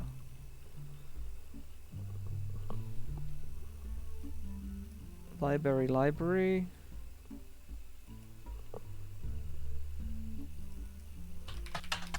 But we even searched for Cricket York.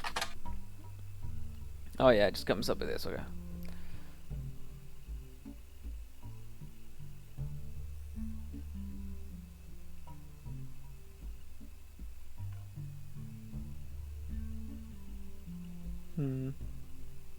This one didn't go anywhere, right? The core arithmetic.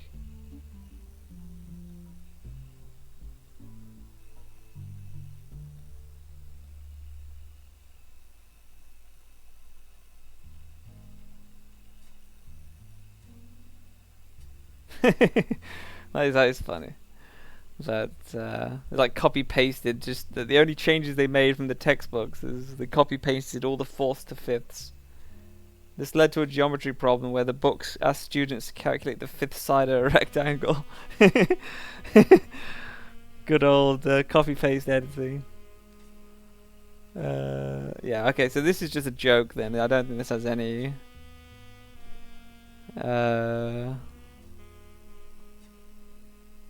Any info.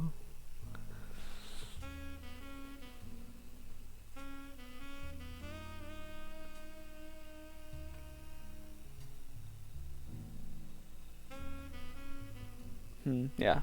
And then this one doesn't lead anywhere else, I think.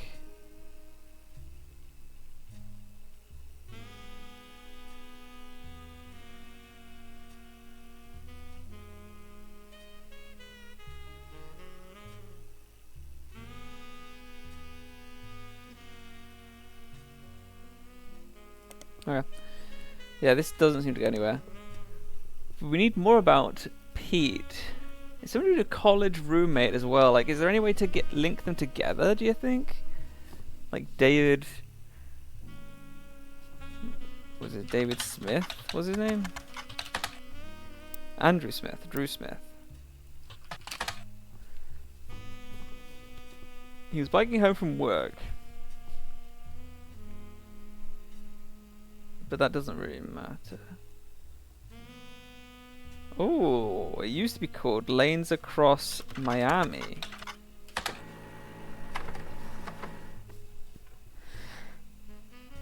No, I don't think I mentioned where they went to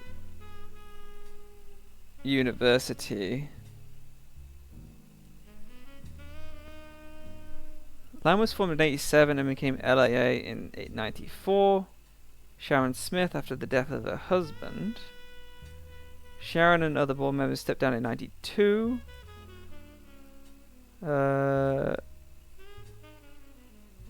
It seems after Sharon left Lamb, they began to crop her out of the photo. So we do have the full photo now. So he is they are in the same photo. So we have a photo of Sharon now. Oh, and possibly the others. Okay. So this is Sharon in the wedding dress, obviously. And this will be Peter then, I'm guessing. Like the best man. And would this be her mother? It must be, right? So I think all that is good. I think we've got all the photos. So we're only missing these.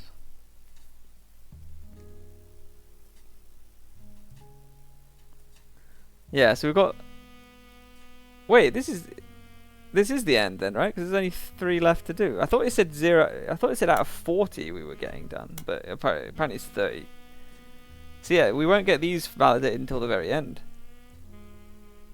Yeah, they cropped her out of her own wedding photo. Yeah. I want to look at the other photos, like. Where is it?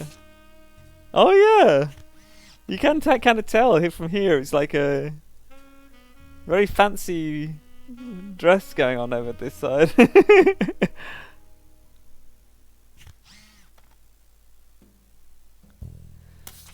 Cool.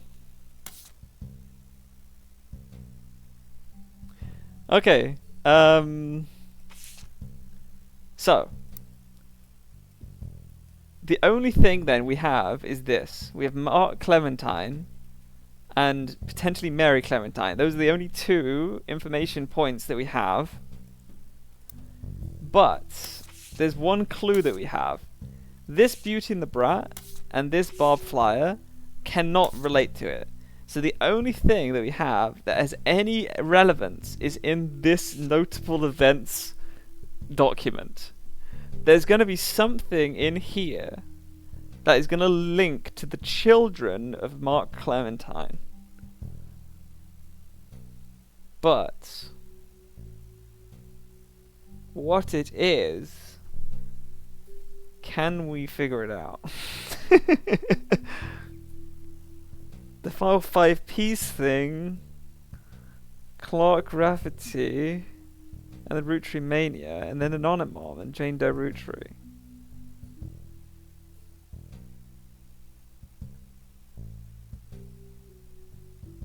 Huh.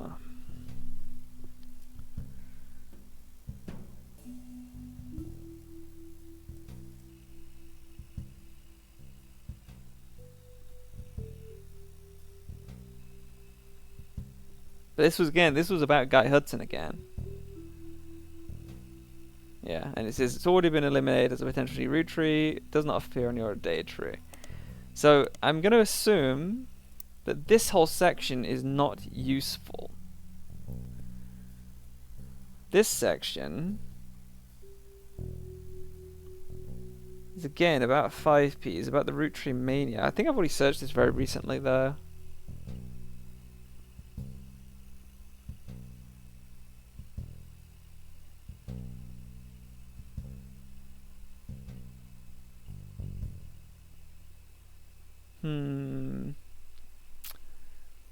Doesn't seem interesting. The 5Ps thing. We've already solved this whole 5Ps thing. Do you think it'd have anything to do with the other one? Probably not. We've already searched this, I think, right? What newspaper? News Time. Yeah, we already got that. And that's no longer actually giving us any evidence notification, does it? Because it's over here. This.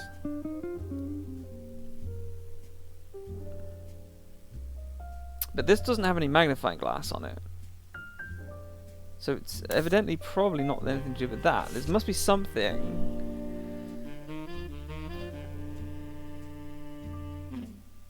else we're not getting from this.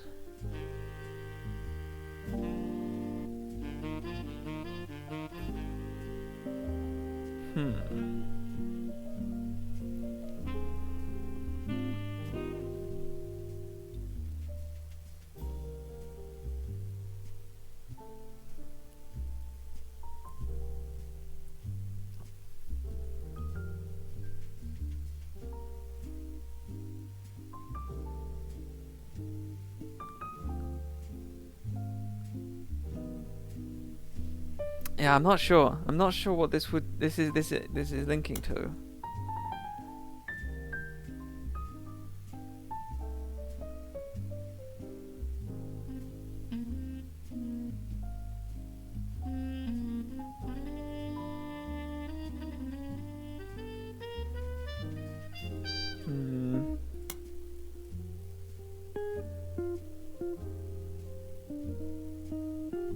Not sure.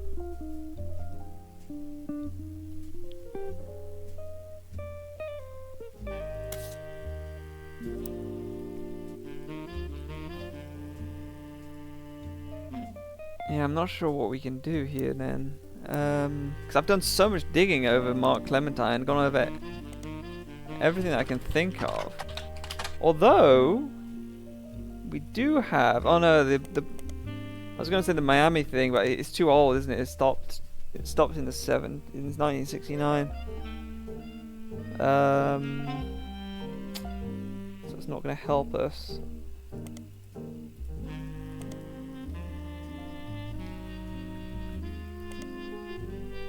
We've got this bit, but this bit didn't lead anywhere apart from this Tostarito thing, and this daughter Mary, right? Mary Clementine, but I don't think this this doesn't give us anything. We got the name Mary, but we haven't been able to search that or do anything with it because it doesn't exist. Like, no, she doesn't exist anywhere else. We know that they go to San Diego, but we haven't got a San Diego Sandstone School or whatever it's called.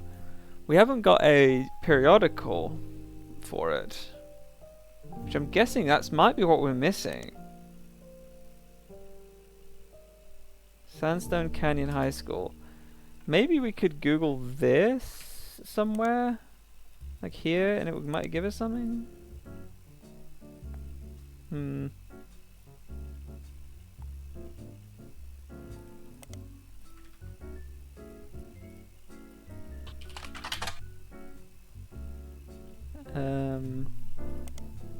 Like, short of trying to guess what periodical it will be, I don't really know what I'm gonna do here. Because it feels like we need to get more local information from San Diego. So we need a periodical, but I don't know of how to get one.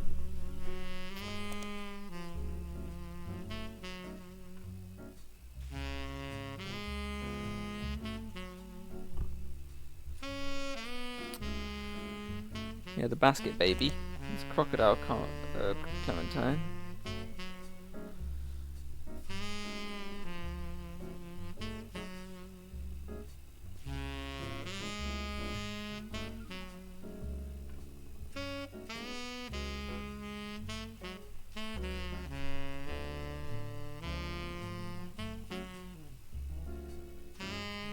Yeah, the whole Billy Sims thing is odd as well. The fact that he went up there and wanted to punch him and then tried to punch him again, it makes me think that Billy Sims was like sleeping with his daughter or some shit, right? Like, why was he so aggro towards this guy? But then this is a guy who's been arrested loads of times. He might just be a fucking rager and just attacks anyone, right? You don't know. Yeah.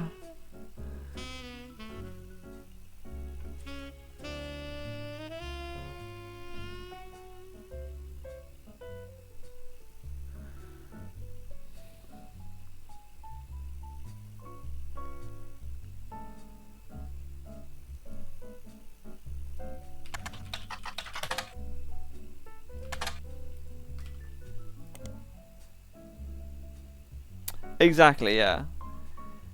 That's what I would think.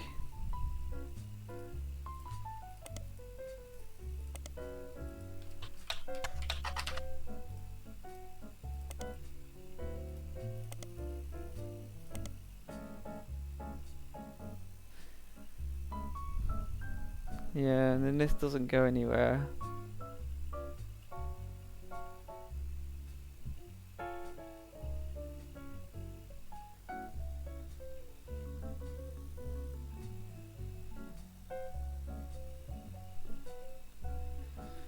Yeah, and then there was no other reports of Crockwatch apparently. And then there's this bit.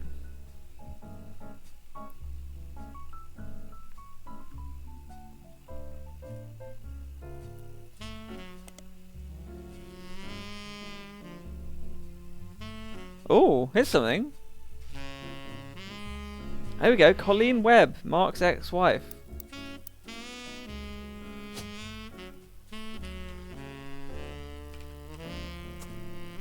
That's something.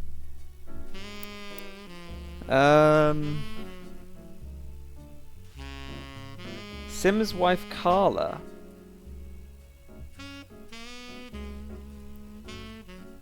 Carla Sims. She and he met when he worked for an airline. She worked in an airport newsstand. He was a drinker and would often have wild mood swings. Yeah, okay. He was charged with assault of a fellow pilot and lost his job. They divorced. At the time, she was pregnant with her second daughter, and she felt like she needed to get out before things get worse. Second daughter, okay. So there's two daughters, that's good. She left him and moved to San Diego to live with her sister, and told her oldest that her dad had to fly planes for the army.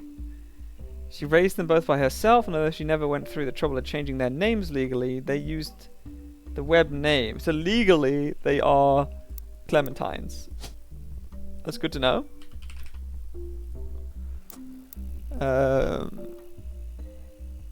Yeah, so they used the Webb name so no one could connect them to the ex-husband. That's why I can't find them. Mary Webb. It's a website called Web on the Web. It's a personal travel diary that doubles as an advertisement for her travel agency. There are descriptions of Mary's services, including booking flights and cruises. Almost all of them involve extremely niche audiences. What? Like, really niche cruises or something? Like what? Oh, like spiritual vacations aboard ghost ships. Okay, that is kind of odd. But she has a dedicated section for more traditional modern cruises that cater to specific groups such as fans of boy bands. Okay. She talks about the trip she's personally taken, and uses that as an opportunity to feature descriptions of amenities and excursions that ships offer. There's pictures of ships, hotels, landmarks, as well as a picture of Mary. Okay, so we got a picture of her.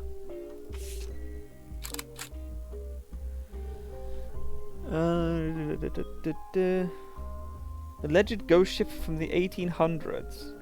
It was lost at sea and turned up without any crew. A company called Corporate Composition Photography. Yeah, the paranormal travel agent. It doesn't exist anymore. It's got some IRC chat logs. Okay. Val, the former head of photography from the corporate... Who do you reckon this is? Valerie Clementine. What do you reckon? Val was on the cover of Telephoto and asks about Iraq. The question was quickly shut down by the person running the Q&A and says Val does not wish to answer any questions from his photojournalism days. Nor... Oh, it's a guy. Okay, never mind. Nor does he wish to talk about LBP.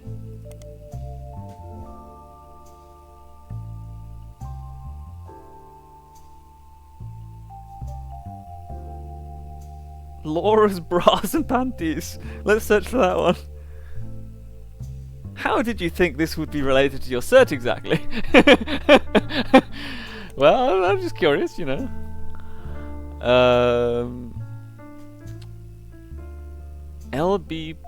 This could be built. It could be controversy involving plastics. He's a photographer, so I'm guessing it's going to be either the luxury bridal photography or Lincoln baby photography. But both of those seem odd. But okay. Baby photography. He won an award for baby photography. Cam Lincoln reaching for his namesake.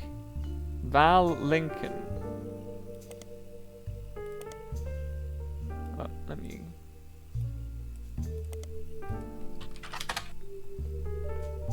Valerie Lincoln. I don't think that's true then. Okay, let's look at this photo then.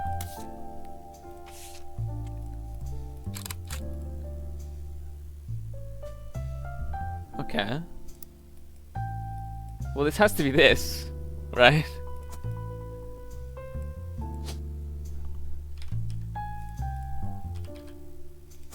And then, so this has to be Val Lincoln, you'd assume. We have this. And baby is the employment I will choose for that baby. So we just need to find out about her sister now.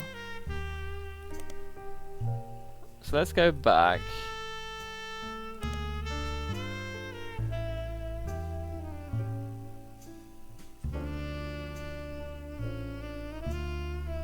Yeah, I think this doesn't lead us anywhere else. This must just be that. So let's go to web on the web again.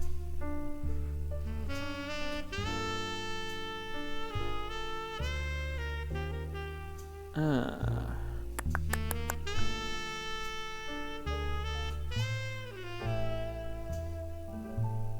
trying to think of what the next thing we've seen.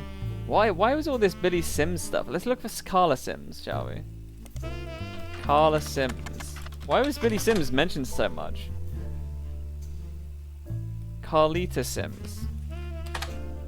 Oh, never mind. Doesn't seem to be related. Okay. So this whole... well,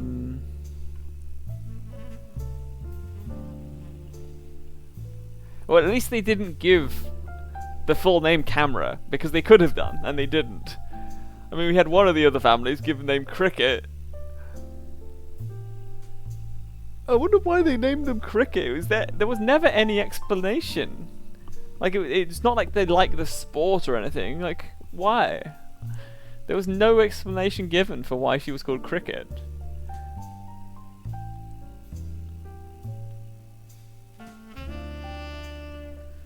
Okay, well, nothing here. How are we going to find out about another daughter of this kid? We don't know her name. We could look more about Val Lincoln, I suppose.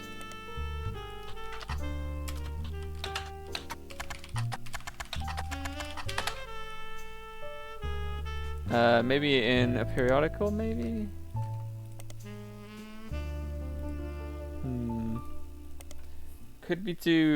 Could be with like, he may have done photography somewhere else.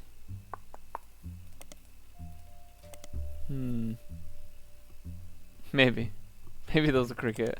Isn't there always a cricket somewhere? The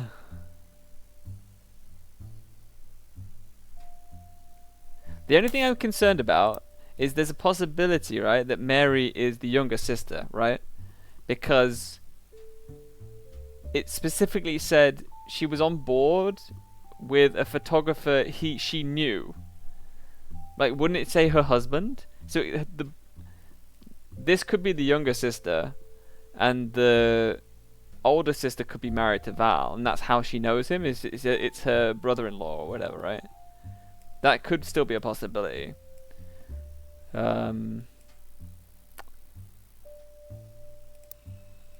But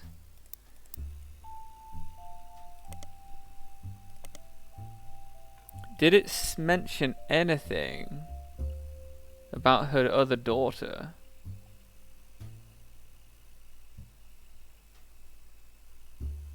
No, just that they used the web name. Nothing here.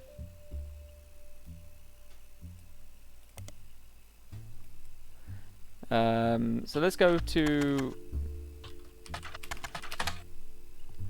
back to this one.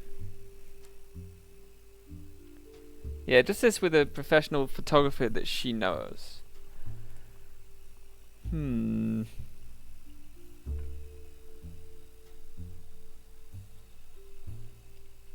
there's no info on what the other kid is called, right?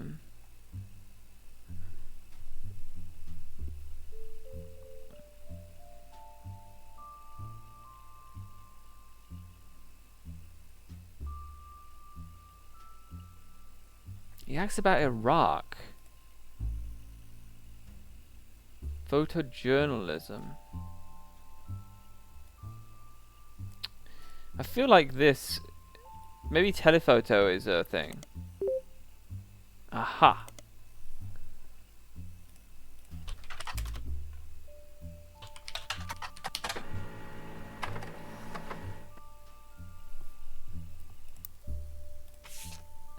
What the fuck?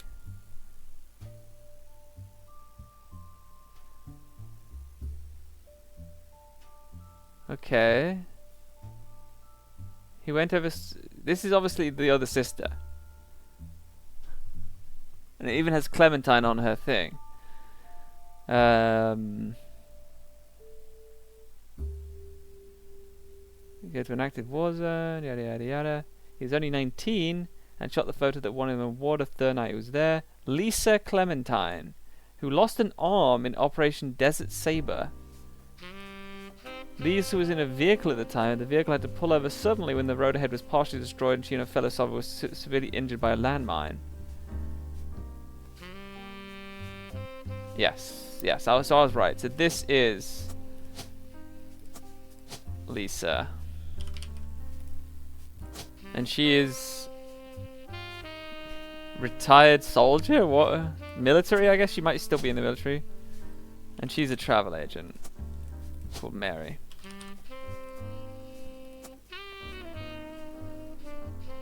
So there's something wrong here now. Maybe she's not an actor. Maybe she is still... No. She's... I'm gonna put actor. She's now a stylist, but hairdresser still makes sense.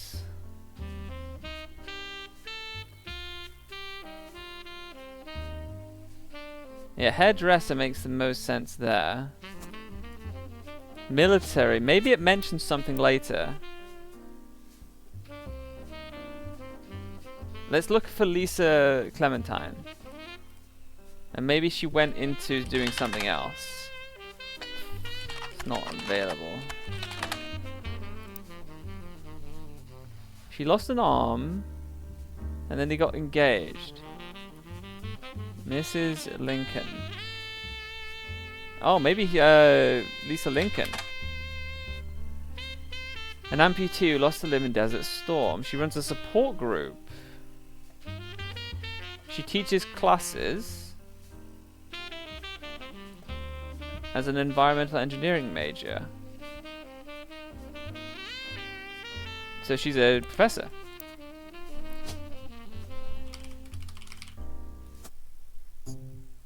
There we go.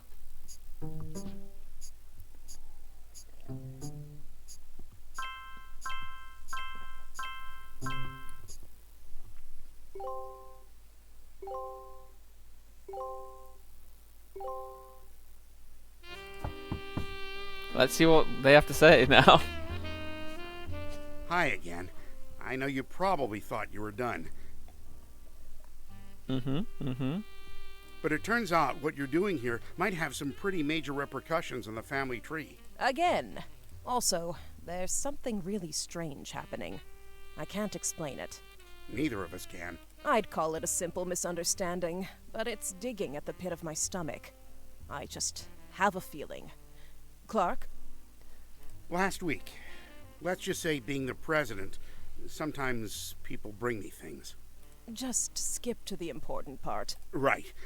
One of our janitors brought me some hair she'd found in Ruby Spratt's trash.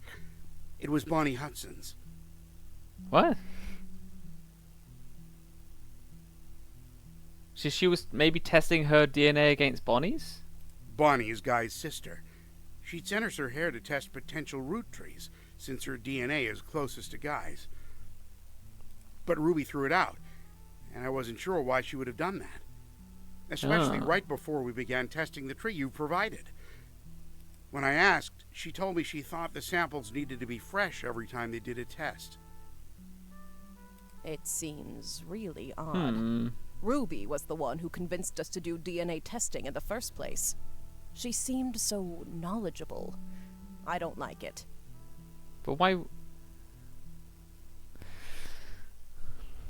It's strange. Yeah, something You've done more is of a odd deep about dive Ruby. on these people than anybody else has.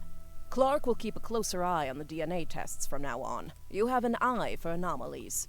We need you to find the smoking guns. If there's anyone you're 100% positive can't be a Roottree, Or any you've got definitive evidence are Roottrees, then we might be able to catch Ruby in a lie. Okay. So what am I meant to do now? I like how this still says there's something in here. Like, what does this link to? Okay, so we have to fill this in.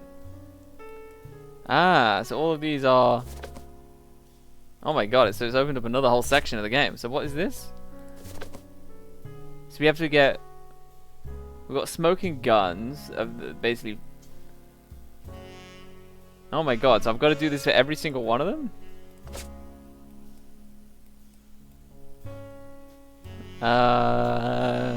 Okay.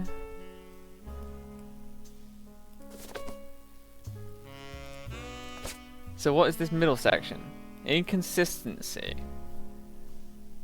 Filling in this person is optional. Filling in this person is optional. Now's the time to review all possible Roottrees and input your deductions. You'll be then asked to end your search and reveal the truth. You have 13 possible Roottrees left to identify. What? Okay, so now I have to go through the evidence and try and prove they are or not Roottrees. Is it... Oh, there is an impossible to prove thing. Oh, this is going to be complicated. Maybe I stop now and then I go through this next time, because this might actually take a long time. To go through everything.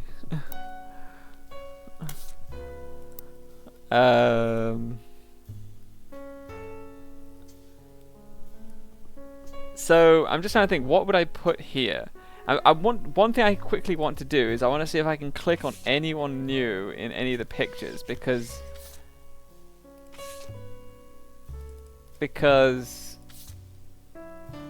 do I have a picture of Ruby is what I'm thinking of. And because I don't think I do, right? What's this? Oh. Yes, this is just a recap of what just happened. You can verify people which within the dotted box are almost certainly legitimate, very unlikely to be legitimate, and which of them are too ambiguous. Okay.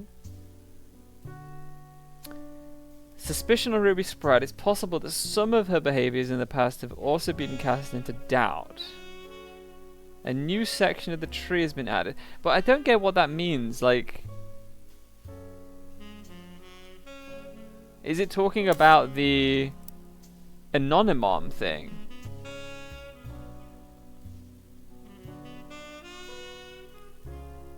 Yeah, it is, right? Because this is Guy Hudson. And it's linking to this. So this is the Anonymom, and this is Jane Doe.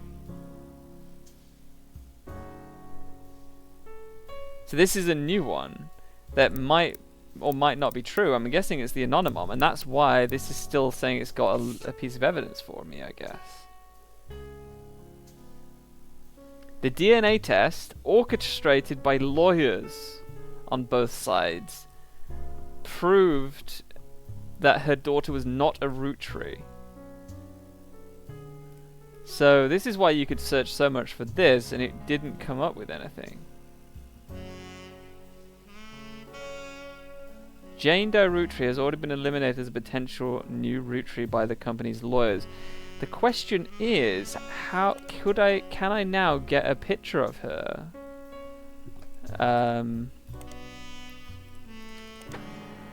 can. Well, I can't. Okay. I guess that's why she's called Anonymom. Let's just read through this.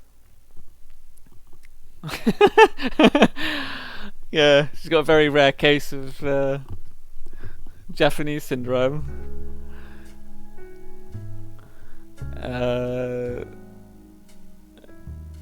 She holds a photo of her daughter. She wished to remain anonymous and both photos were obscured.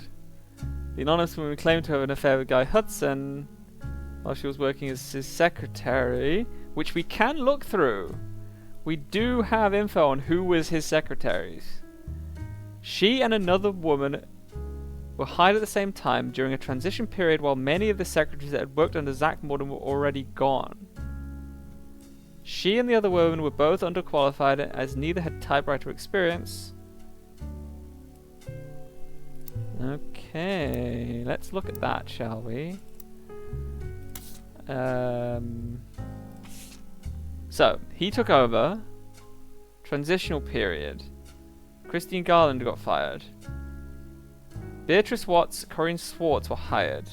Juliet McCullen, Doris May. So it's one of these two. Either Lisa Lewis, Valerie Ewing, Beatrice Watts. There was one that we actually could search for, right? I found it weird we could search for one of these four. Wasn't it like Corinne Swartz or something? Yeah, Corinne Swartz we could search for.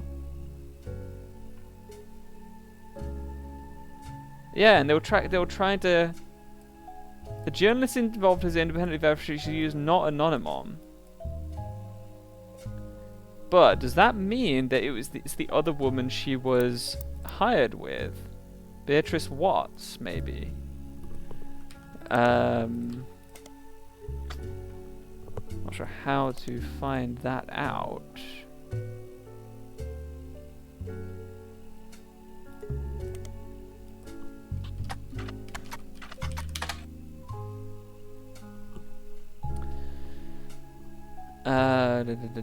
Piketty exposed personal details. She worked as a manager at a department store in North Carolina, and her daughter's name was Courtney May. Okay. They also said that the woman that vouched for her famous cover story is named Corinne Swartz. The article speculates that Anonymous and Corrine were on it together, and even speculated they might have been lovers. So it is. It's Beatrice Watts. So it should be Corinne May Watts. Courtney May Watts, rather. Okay. She's not shy about claiming she is Jane Doe Roottree.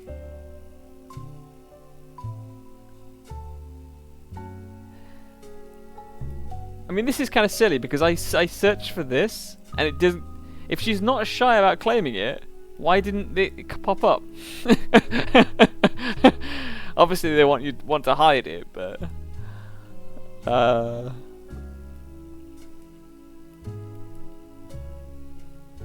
everyone has everything wrong. My mum approached the Roottrees before 5Ps was ever on the cover of News Time. Nobody at the Roottree company took us seriously. They only listened to us after we appeared on TV. The site has a scanned letter from the Ruby legal group. Yeah, okay. Exploiting their name, yada yada yada. But why? What does Ruby have against this woman? Do you know how difficult it was to convince anyone to tell our story? Corny's defense continues, but much of it seems repetitive and useless. My mom is amazing. She's the nicest woman in the world. She has diabetes and works at a department store, but I still managed to help me pay for my apartment in the big city. I got a degree in nursing, so I learned about DNA in college, but I'm beginning to think it's all a lie. Okay. So this is Courtney May, I guess Watts, I guess we'll put. And she's a nurse. And this is Beatrice Watts. Who knows what she does now, but we'll find out.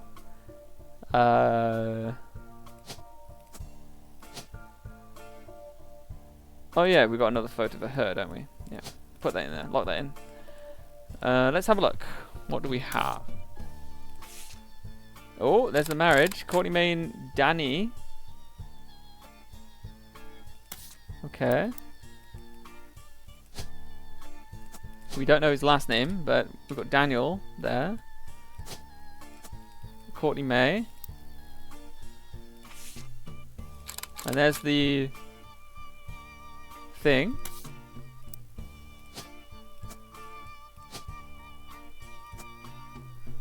Okay. Beatrice Watts.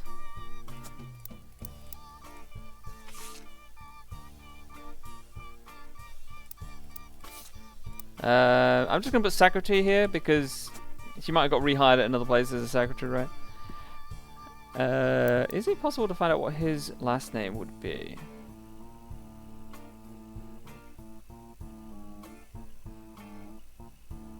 Quick browse. I want to know why. Why was she stopping this woman in particular? There must be something there, right? There's no other connections coming off. Weird. Maybe it'll be revealed at some point, like why this woman in particular, right? Especially because, like, if you go to Ruby Spratt's thing,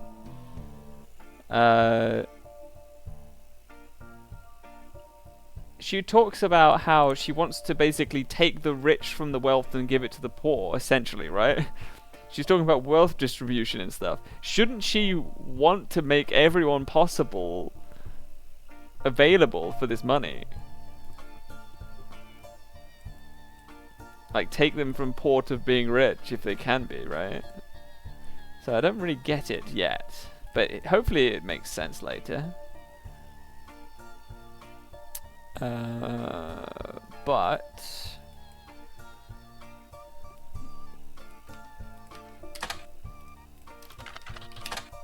nothing there. Daniel. How are we going to find Daniel's last name? I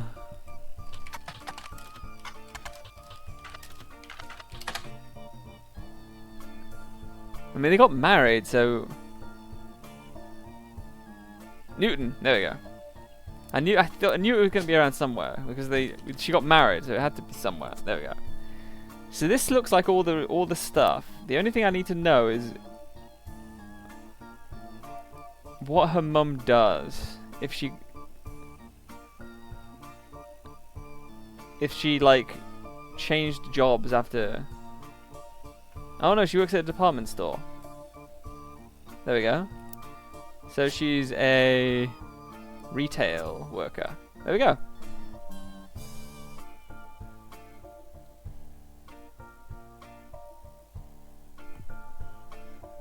You think so? But there's no more connections here.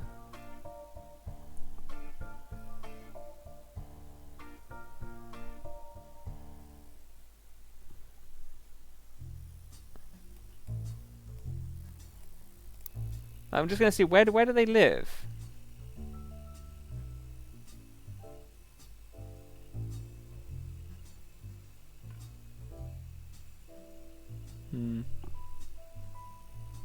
The super secret mega connection. Maybe. I'm guessing we'll know by the end of it, right?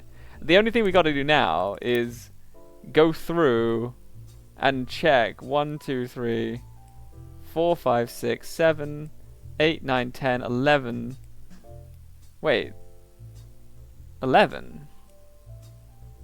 I thought you said 13 we had to check. 1, 2, 3, 4, 5, 6, 7, 8, 9, 10, 11. Huh? So maybe there is more afterwards. So I can only see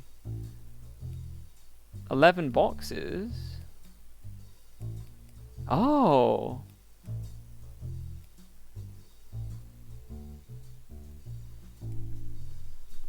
So they think that I have to prove that these are actually her child?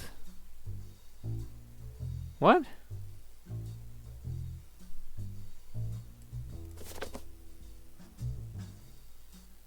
You haven't found this clue yet. Oh my god, so I've got a lot of stuff to look into these two. Actually, I'm just going to quickly go through all of them and see if I've got all the info. I've got everything there.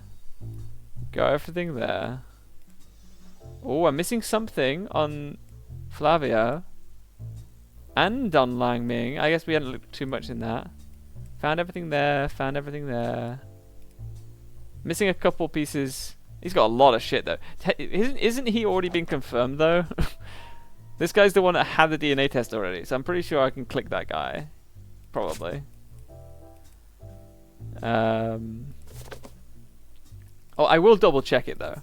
I will double check it because if she lied about one DNA test, she could have lied and said this guy is a Roottrie, right? So I will double check that. Still missing one here. And a couple here. There's not much info on this guy. Okay, we found everything on a few of them. So we still have a lot of evidence to look through. But I will probably do that another time. I don't have time to look through all of that. But yeah. Well, at least it got rid of this info now. We've everything's now marked off, so we have actually locked in everything. The only thing we've got now is to look a bit further into a couple of them and try and Google stuff around their name and try and figure out, because I guess you can click on these and it will give us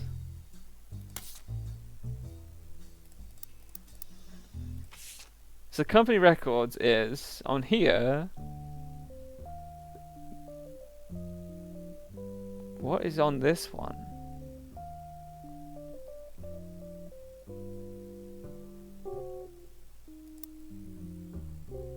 What company record would this be?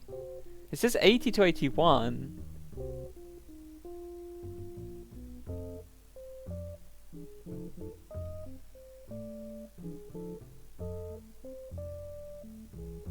Trying trying to think of what it would be.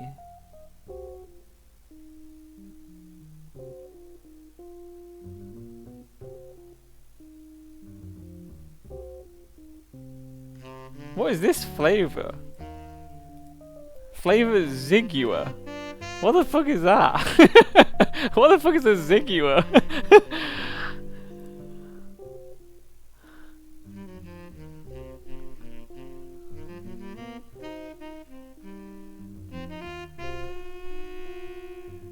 Because that is close to this girl's name, right?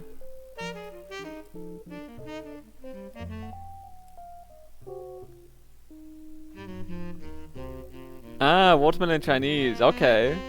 So that adds evidence. Why is it showing on this guy's stuff? Yeah, she's in this one as well.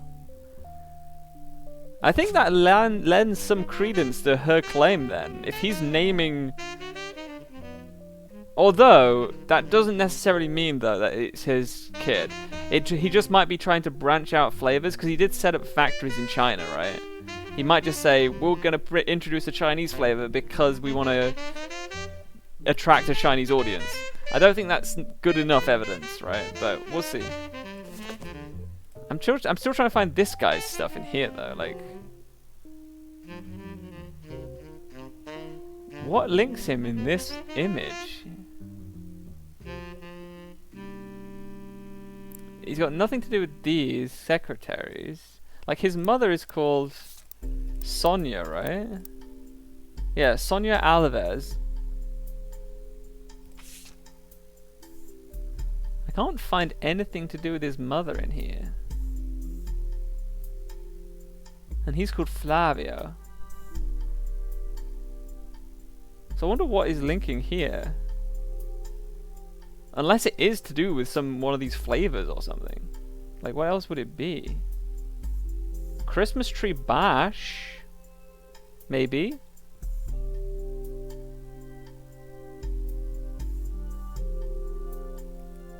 Maybe? Christmas tree bash.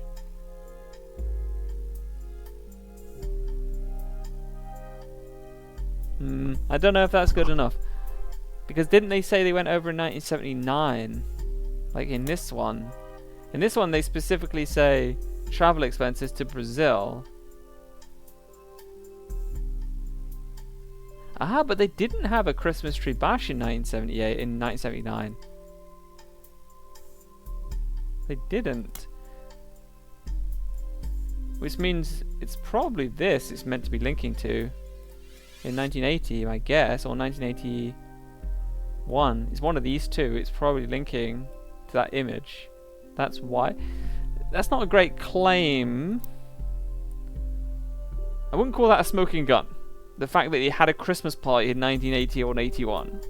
I wouldn't call that a smoking gun, if I'm honest.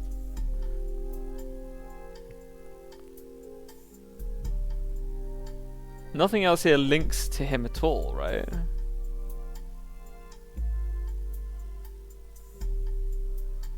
What's the other piece of evidence he's got going for him?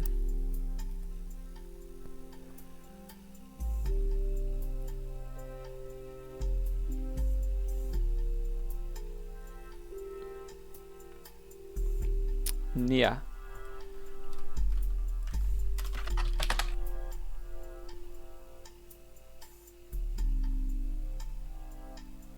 She continued work in television in 1988. She launched her own media company. Now her company owns television networks, magazines, newspapers, advertising firms. She's unmarried. She stays out of the spotlight. She does not appear at shareholder meetings. She sends a proxy. Okay.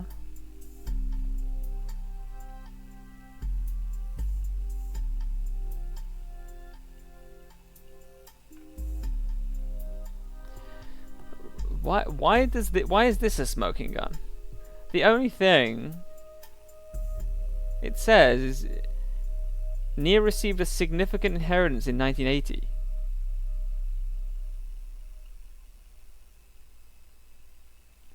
Now, this could be referencing the Clancy Trust. Maybe she was given the Clancy Trust after she gave birth to her kid by Gus. But surely everyone would know about it then, if that was the case.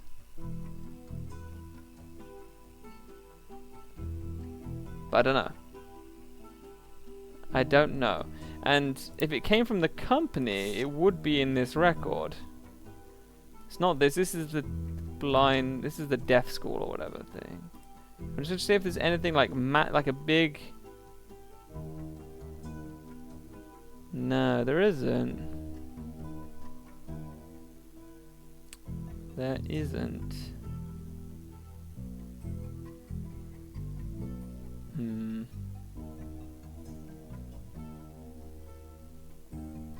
The only thing I can think of is maybe these flavors. He wasn't actually donating these. This 5 pieces flavor development. Maybe he was really just sending this money to his like mistresses or something, right? And maybe they never got made. And that's why they were in development for so long. Like the caviar was in development for like 5 years or something, right? Like, you wouldn't need to develop it for that long, surely. Once you've made it, and it was selling well in Brazil, then why would you continue to develop it? Unless it's code for him sending money to his, like, Brazilian mistress or something. Maybe. I don't know. I don't know. It's gonna be a bit of a hole digging this, I think. We definitely have more information to find out about Nia Alves, probably. I don't know where it would be under. Here we go. They're mentioned by name a few times.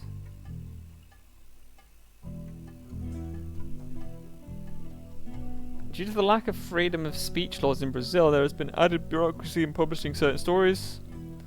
Nia is extremely private about her identity. The journalist claimed that this was to shut down a story where he was doing about her personal life, including that her marriage in 1973 was not of her own choice. His research claimed that she was essentially had her husband forced upon her as a child bride at the age of 15. Child brides were not outlawed until 1990. It also claims that past appearances with her husband have been for show. They do not live together, and she resents her own parents for the arrangement. The final claim was that she must have made her money under the table through nefarious and possibly illegal means during Brazil's dictatorship, as his research uncovered that she could not possibly have earned enough to start a media company otherwise. There we go, that's the last one. This is a toughie. I think that's possible. I don't know if there's enough information here.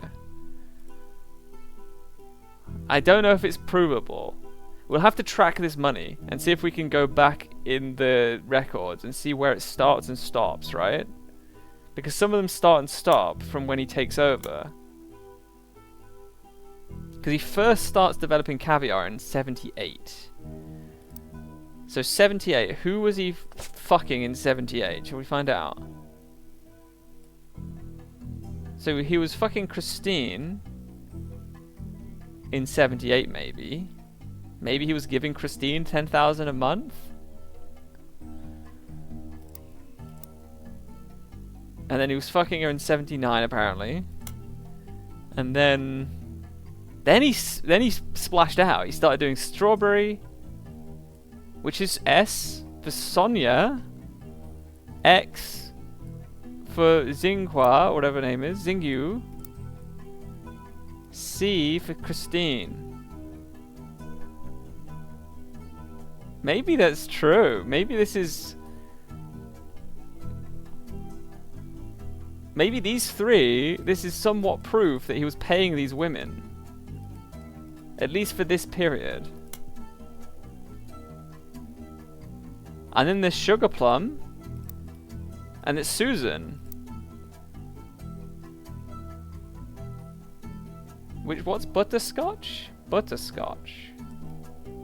Beatrice.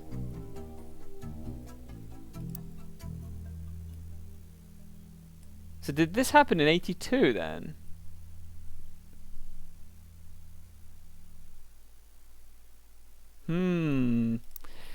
I don't know if that's enough proof though, right? The fact that she suddenly got a load of money in 1980? Basically, what they're saying is that she got a load of money out of nowhere in 1980, and that helped her bring up a media firm. That combined with her not liking her husband, and they don't live together, they don't spend any time together. Those two facts are all that is hanging on this guy being a Rootree. I don't know, I think that's still a maybe.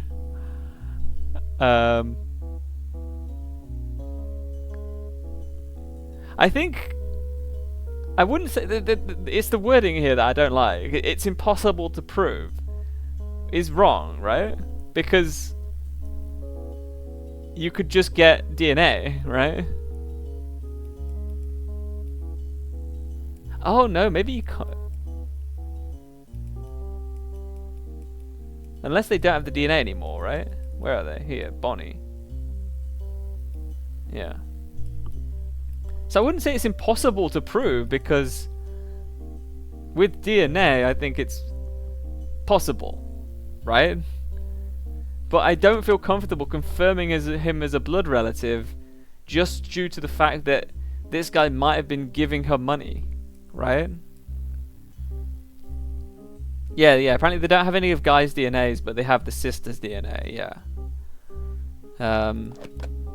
I still think this is probably a possible. I don't know if this is actually enough to confirm him being a Rootree. I have a feeling he might be. Like, I think it's definitely a possibility that he's a Rootree, right? But it's definitely not confirmable, I don't think. Not from that little information. But, okay. Well, yeah, I'll probably stop there.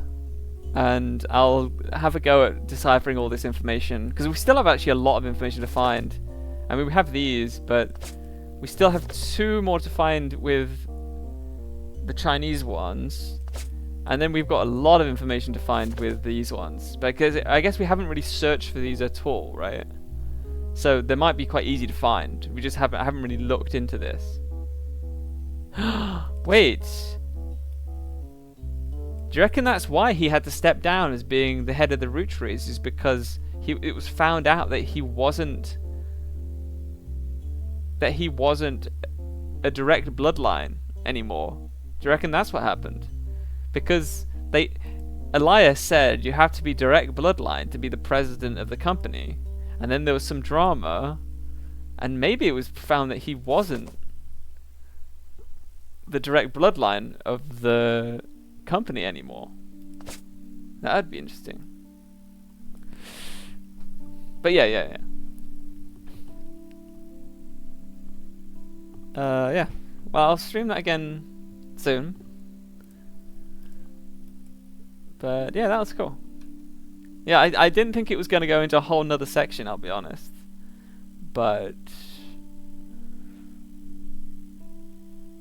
yeah, pretty interesting.